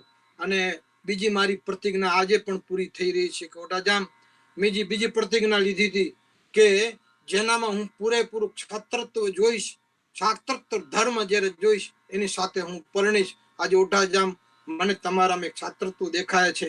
અને પછી બે એમ કહેવાય છે ગાંધર્વ વિવાહ કરે છે. એ ઝાડવાની સાક્ષીએ, એ આકાશમાં સૂર્યની સાક્ષીએ અને એ વન વગડાના એ બધા પશુ પક્ષીઓની સાક્ષીમાં હોથલ ને પદમણી 4 ફેરા ફર્યા, ગાંધર્વ વિવાહ કર્યા. અને પછી તો એ ત્યાં ભોયરામાં રહે છે. અને એમ સમય જતા એમ કહેવાય 12 વર્ષના વાણા વાઈ ગયા. અને એમને સરસ મજાના રૂપના અંબાર જેવા બે કુંવર થયા. એકનું નામ જેસલ, એકનું નામ જખરો. આવા બે સરસ મજાના કુંવરા થયા છે. અને પછી એમ કહેવાય છે કે ઓઢાજામને એક વખત એને કચ્છનું વતન યાદ આવ્યું છે અને કચ્છના વતન બાજુ જવા નીકળવાની વાત કરે છે. અને કચ્છ એને યાદ આવ્યું, આખી ચીપર ભીની થઈ ગઈ. અને કુંવરો આવી અને હોથલ પદમણીએ કહ્યું કે માં, આજે તો બાપુ મને ખોળામાં લેતા નથી. અને એ વખતે હોથલ પદમણી આવીને જોયું તો રોઈ રોઈ અને જેને આખી ચીપર ભીંજવી છે. અને એ વખતે ઓઢાજામને કહે છે, ઓઢાજામ આજ કેમ? ત્યારે ઓઢોજામ કહે છે, ઉત્તર દિશામાં વાદળી આવી છે, આજ મને મારો કચ્છ સાંભળ્યો છે, મને મારો વતન સાંભળ્યો છે. અને આ મોરલો કેહુકા કરે છે, ટોકાર કરે છે. અને ત્યારે હોથલ પદમણીને થયું કે એક તો મારો ઓઢોજામ અણલો અને એને આ મોર યાદ કરાવે છે, એને કચ્છમાં એને રોવે. એટલે ઓઢાજામના હાથમાંથી બાણ લઈ અને મોરને મારવાની તૈયારી કરે છે. આમ જ્યાં બાણ ચડાયું છે એ જ વખતે ઓઢાજામે કહ્યું કે હોથલ, રેવા દે, આમ તું કેટલા મોરને મારીશ? આનો તો ધર્મ છે ગહેકવાનો, આ તો ડુંગરે ડુંગરે ગહક છે, કેટલાય ડુંગર તું કેટલા મોરને મારીશ, માટે રેવા દે ગાડી થામા. અને તે પછી તો મોરલો પણ કહે છે હોથલને, મોરલો પણ કહે છે કે જ્યારે સર્જન હારે મેઘનું જ્યારે સર્જન કર્યું અને અમારું સર્જન કર્યું ત્યારે મેઘને અમને તો વર્ષો જૂની પ્રીત થઈ છે. અને આજે જ્યારે મેઘ ગરજવા લાગ્યો છે અને ધીમો ધીમો વરહે અને જો આજે અમે ન બોલીએ તો અમારા હૃદય ફાટી જાય. મોરલો એમ કહે છે કે અસી ગીરી વરજા મોરલા, કંકર પેટ ભરા, અને ઋતુ આવે જો ન બોલિયા તો હૈડા ફાટ મરા. અને આજે જો આ મેઘની આવી રૂડી સવારી આવીને જો ન બોલીએ તો અમારા હૈડા ફાટ મરી જાય, અમે મરી જઈએ. અને પછી હોથલ ને પદમણી, ઓઢોજામ એ બધાને લઈ, બાળકોને લઈને એમ કહેવાય છે કચ્છની ધરતીમાં આવ્યા છે. અને કચ્છની ધરતીમાં આવ્યા પછી એને વિચાર કરે છે હોથલ પદમણી કે જાઓ તમે, આપણું સન્માન છે, તમારું વેર છે, તમારો જે તમને જે દશવટો આપ્યો એ બધા નગરના માણસો ભૂલી ગયા છે કે નહીં. આવી રીતે એક વખત જીયાઓ પણ એમ કહેવાય છે કે એને ચારણ મળ્યો, જે ચારણને જેને ભેંસ આપી હતી એની વંશજની પાડીઓ હતી. એને દોતા દોતા એ દૂધ નથી આપતી ત્યારે ચારણે એને આ ગઢવણને ચારણબાઈને કહે છે, જો આ હોથલ, હે હોથલ, આમ કરીને બોલાવે. પણ આ હોથલે કે એના ધણી જેવી એવી જ કે અડણી રહી કે જો પગ નથી માનતી, પણ ધણીનું નામ પડ્યું ત્યાં તો સ્થિર થઈ ગઈ. અને એ વખતે ઓઢાજામ એમ કહેવાય છે ચારણની ડેલીએ આ કાન સાંભળ્યો, ચારણ પાસે રહ્યા, ચારણે બધી વાત કરી કે બાપ, તારા ગયા પછી તો રાજની અંદર બધું ખૂબ, કારણ કે સ્ત્રીનું ચરિત્ર ને સ્ત્રીના હાથમાં રાજ આવ્યું અને બધું ધણત પણત કરી નાખ્યું છે. અને હવે એ રેવાણ જેવું રાજ નથી. અને એમ કહેવાય છે કે પછી ઓઢોજામ ત્યાંથી ચારણને ભૈત્રતા કરીને ત્યાંથી વિદાય લીધી છે. હોથલ પદમણીને કહે છે કે હવે જવા જેવું નથી. ક્યાં જઈ? તો હવે તો એક જ આરો છે, આપણા મારા મામા વિહળદના રાજધાનીમાં, એમ કહેવાય છે વિહળદેની રાજધાનીમાં એ હોથલ પદમણીને આવ્યા છે. જંગલમાં એક જે ઝાડવું છે જ્યાં સરોવરની પાળે એમને રાખ્યા કુંવરને. હોથલ પદમણીને કહ્યું કે હું જાઉં. અને જતા જતા, ટૂંકમાં વાત કરું છું પૂરી, જતા જતા એમણે એમના કુંવરોને કહ્યું કે હે કુંવરો, જો આ સામે જે ઝાડવાનું ઝુંડ છે ને એ બાજુ જાતા ની બેટાઓ, દીકરાઓ, કુંવરો, એ બાજુ એક સિંહ રહે છે, એક હાવજ રહે છે. અને સિંહને મારી નાખ્યો. સિંહ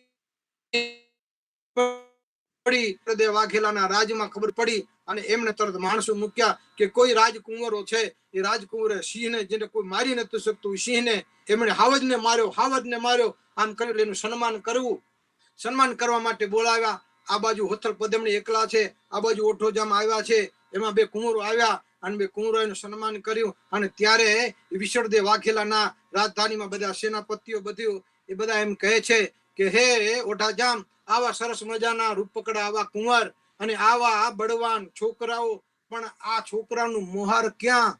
આની માં કોણ? આ જયારે ક્યારે ત્યારે ઓઢોજામ ગેંગે ફેફે કરે ત્યારે એમ કહેવાય સભાના બધા માણસો એની ઠઠ્ઠા મસ્કરી કરે છે કે શું તું રખાતમાંથી લઈને આવ્યો છો?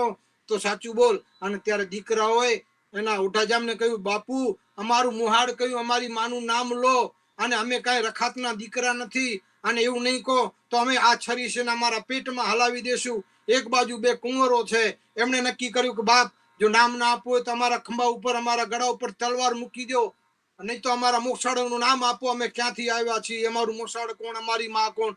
ઓઢા જામને યાદ આવ્યું, હોથલ પદમણીને વચન આપ્યું હતું કે જો હું તમારું નામ લઈશ તો હું તમારાથી વિદાય કરી જઈશ. અને એ વખતે જ્યારે છોકરાઓ હાથમાં તલવાર લીધી અને પોતાના ગરદન પર મૂકવાની તૈયારી કરી, જે છોકરાને પોતાના હાથમાં લઈને કીધું કે હે રાજાઓ, હે રાજનના રજવાડાઓ, સાંભળો, આ મારા બે દીકરા છે અને એની માં, એનું સ્વર્ગ તો અમરાપરમાં છે, પણ એની માં છે સ્વર્ગની અપ્સરા હોથલ પદમણી. આમ હોથલ પદમણી જ્યાં નામ પડ્યું તો બધા આગા પાછા થઈ ગયા. અને એમ કહેવાય છે એ જ સમયે હોથલ પદમણી કહ્યું અને કહ્યું કોઢા વચન ભંગ કર્યો, મેં તમને ના પાડી હતી મારું નામ જાહેર ન કરજો.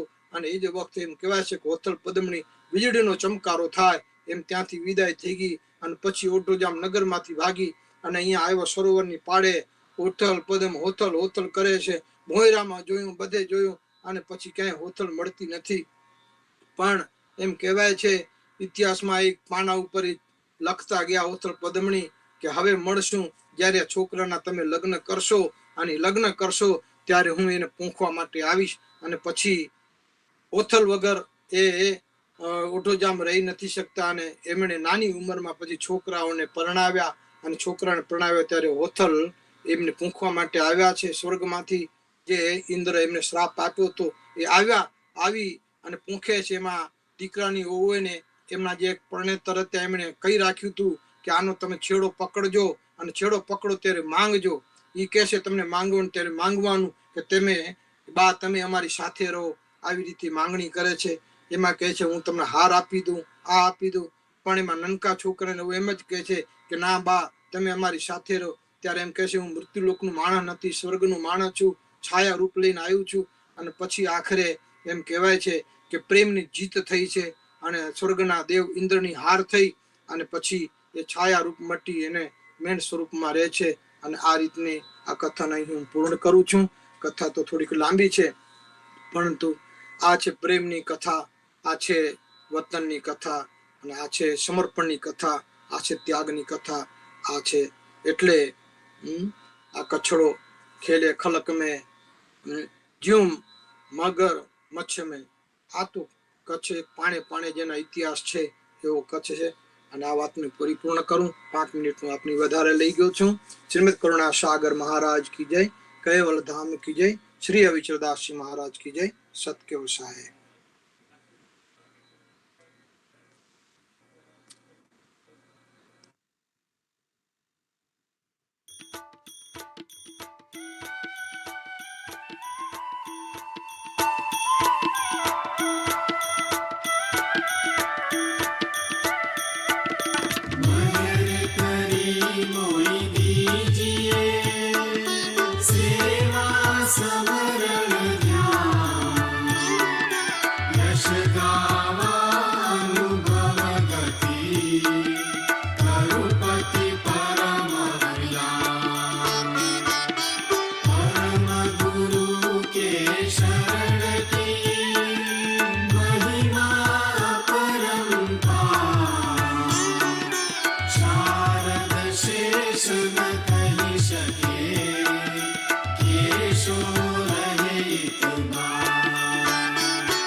सुरत मूरत धरि लगन लगावे तीन लोक पद पासी हो संतो मैं अविनाशी उपासी गति अगम अगाध लखासी हो संतो मैं अविनाशी उपासी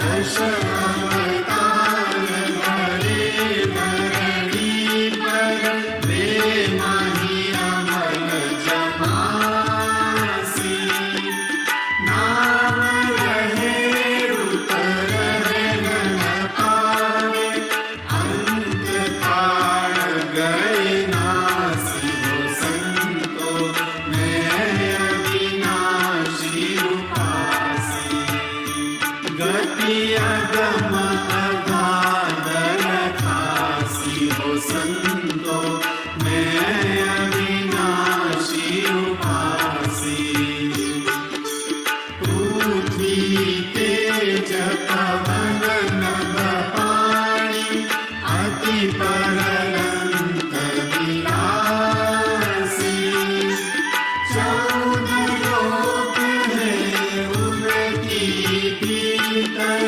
उनकी है झूठी आसी हो संतो मैं अविनाशी उपासी गति अगम अगाध लखासी हो संतो मैं अविनाशी उपासी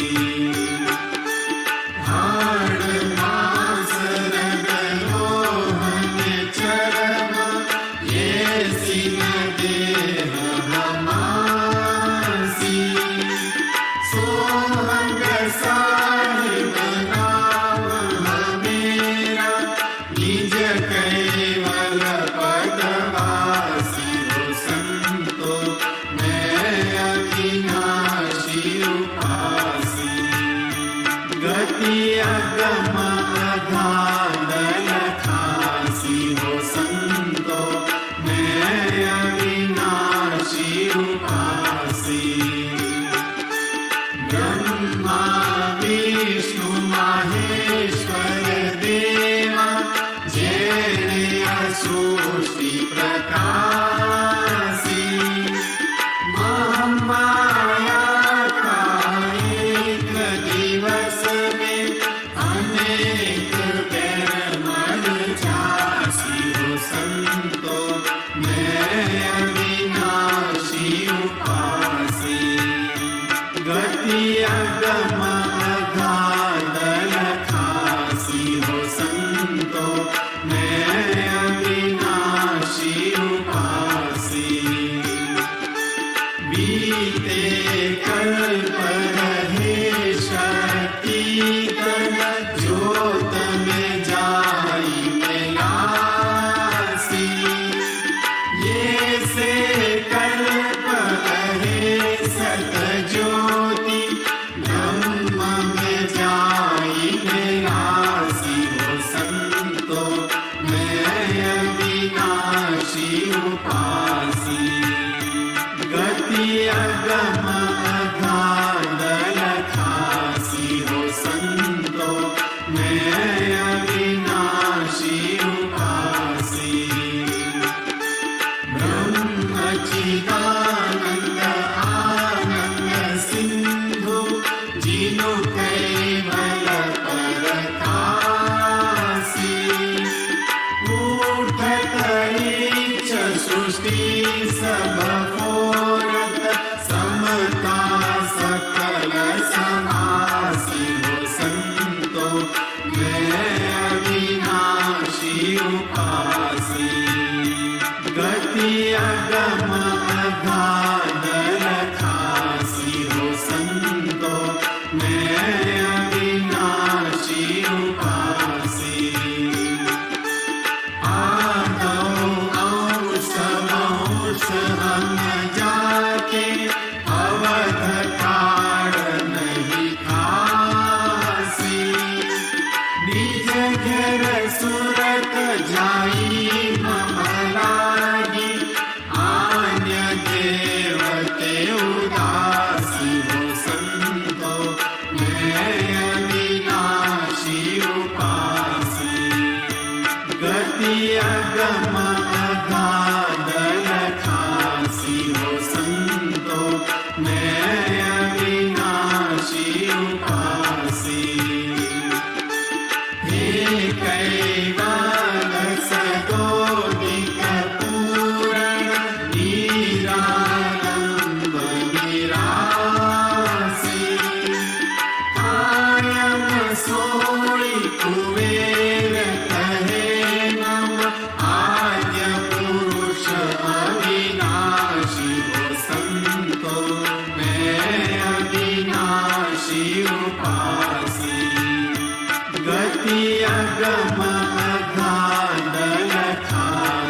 संतो मैं अविनाशी उपासी।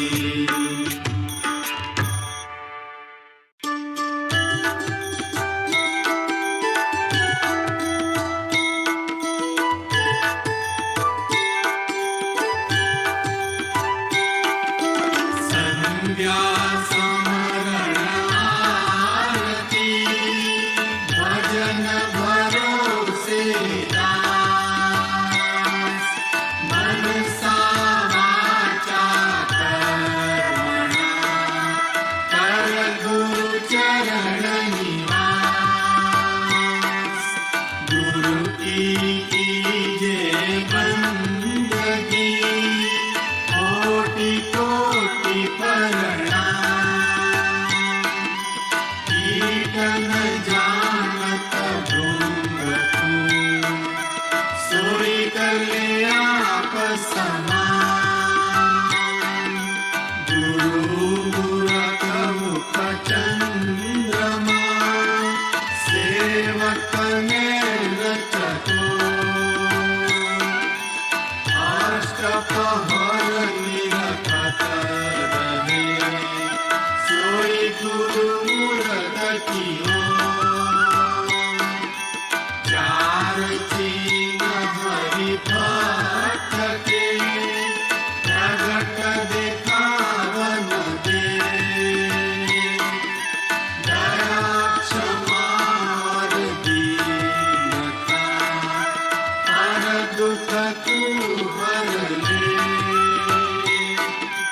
धनवंता जुग में गणा रूप रंग मन मोह।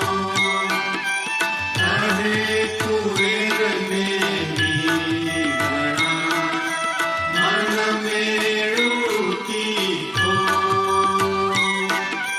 मन मेरु जब ही मिले आत्म तत्व विचार।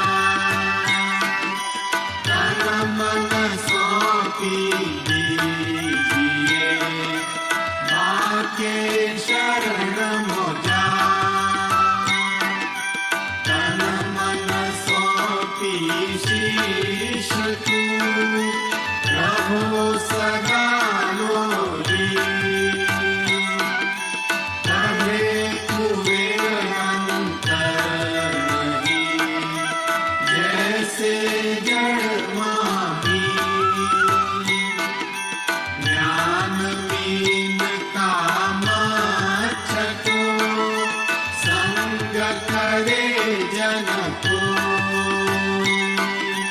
कहे कुबेरा को मिले फिर जीवन की को।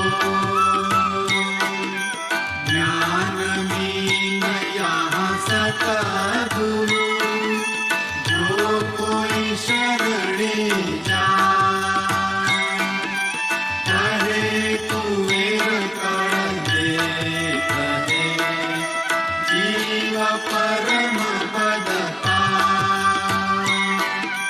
शुद्धि को समझे नहीं कथे बादलू ज्ञान। हर तो चढ़े ना अंगने कुबेर तक्र निपान। सूरि नर मुनि जन देवता ब्रह्मा विष्णु महेश। कहे कुबेर को लोकयो जेठी तक्र आवेश। खट नवने दशाष्टल्यो चारु वेद चरास। व्यास वयोवन चाशनु पीवत जगत उपास। रामचंद्र वसिष्ठ को करता पड़ गुरु की।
सकल अंश के जीव ईश्वर नमता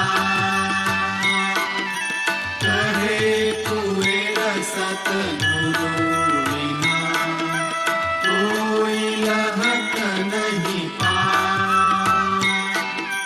14 तबक जिनु शिवा पर और 14 उपचार मध्यम हेल कैवल कुल सुगढ़ सभोम सदा ते कैवल तुद खावन अखिल जीवन कीरता कहे कुबेर दर्शावहु जो जन होय हमार।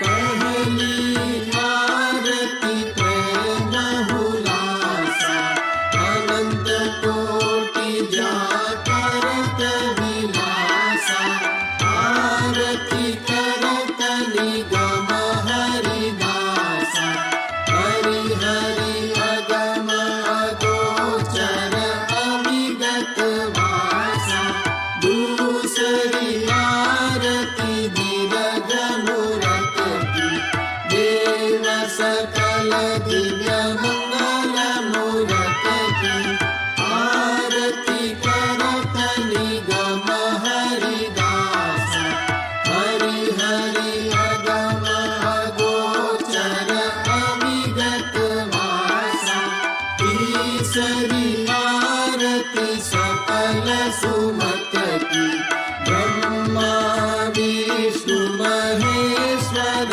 पट की आरती करत निगम हरिदासा हरि हरि अगम अगोचर अविगत वासा चौथी आरती सकल चराचर प्रणव पेच जेहि रही बराबर आरती करत निगम हरिदासा हरि हरि अगम अगोचर अविगत वासा पंचमी आरती परम पुरुष की सकल साज कर करन दुरस की आरती करत निगम हरिदासा हरि हरि अगम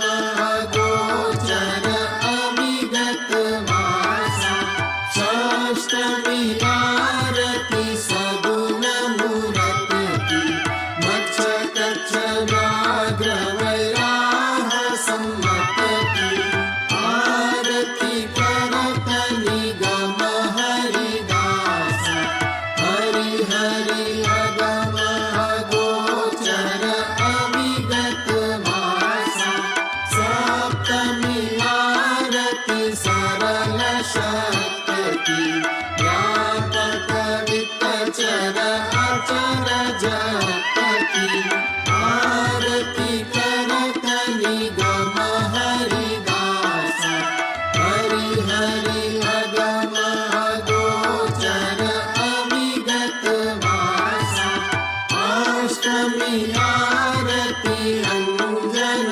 आरती परम पुरुष विकास रस की आरती करत निगम हरिदासा हरि हरि अगम अगोचर अविगत वासा नवमी आरती नवनिध सिद्ध की सकल सृष्ट रग पूरित सनिध की आरती करत निगम हरिदासा हरि हरि अगम अगोचर अविगत वासा दशमी आरती आद्य पुरुष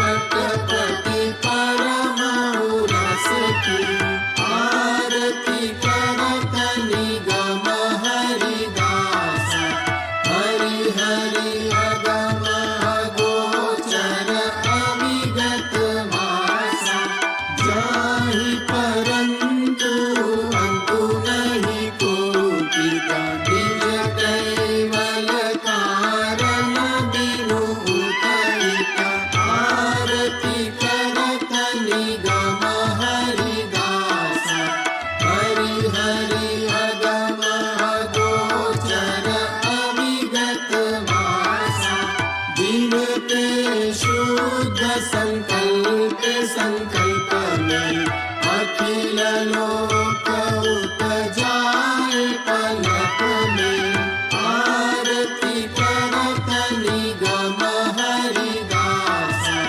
हरि हरि अगम अगोचर अविगत मासा कहे कुबेर अनेर आरत की भव उत्पन्न बलगन सारत की आरती करत निगम हरिदास हरि हरि अगम अगोचर अविगत मासा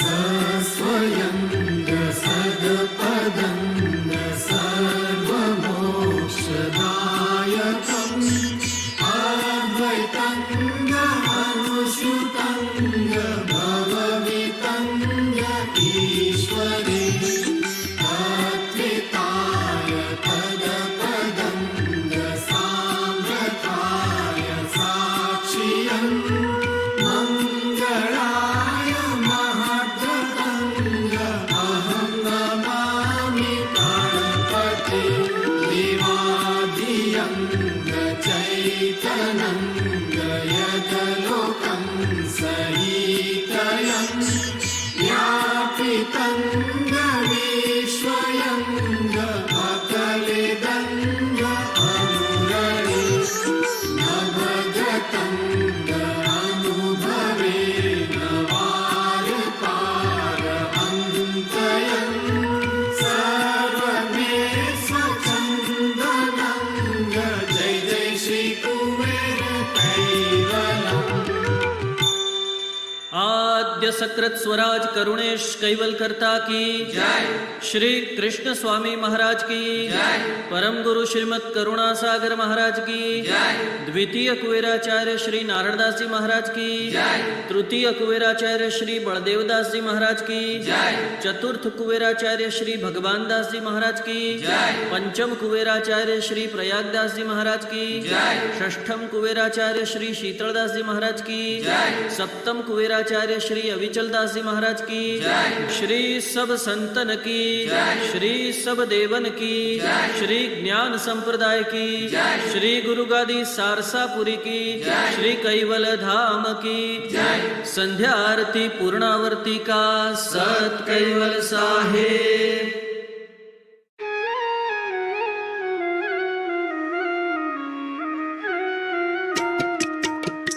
कोटे सुख सेज श्री महाराज करुणा सागर राज कोटे सुख सेज श्री महाराज संतन के सुख दायक लायक नायक सजन श्रीराज शोभा सुंदर अति अनुपम षोडश चिन्ह धरे साज कोटे सुख सेज श्री महाराज करुणा सागर राज कोटे सुख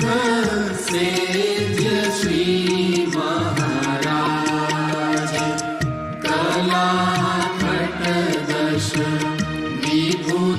पूरण परम गुरु जग काज लाए लक्ष्य अलौकिक अनुभव सुरगति नाही समाज ओढ़े सुख सेज श्री महाराज करुणा सागर राज ओढ़े सुख सेज श्री महाराज नवघन श्याम स्वरूप स्वामी दामी कहत दलदाज तेज पुंज प्रकाश पावन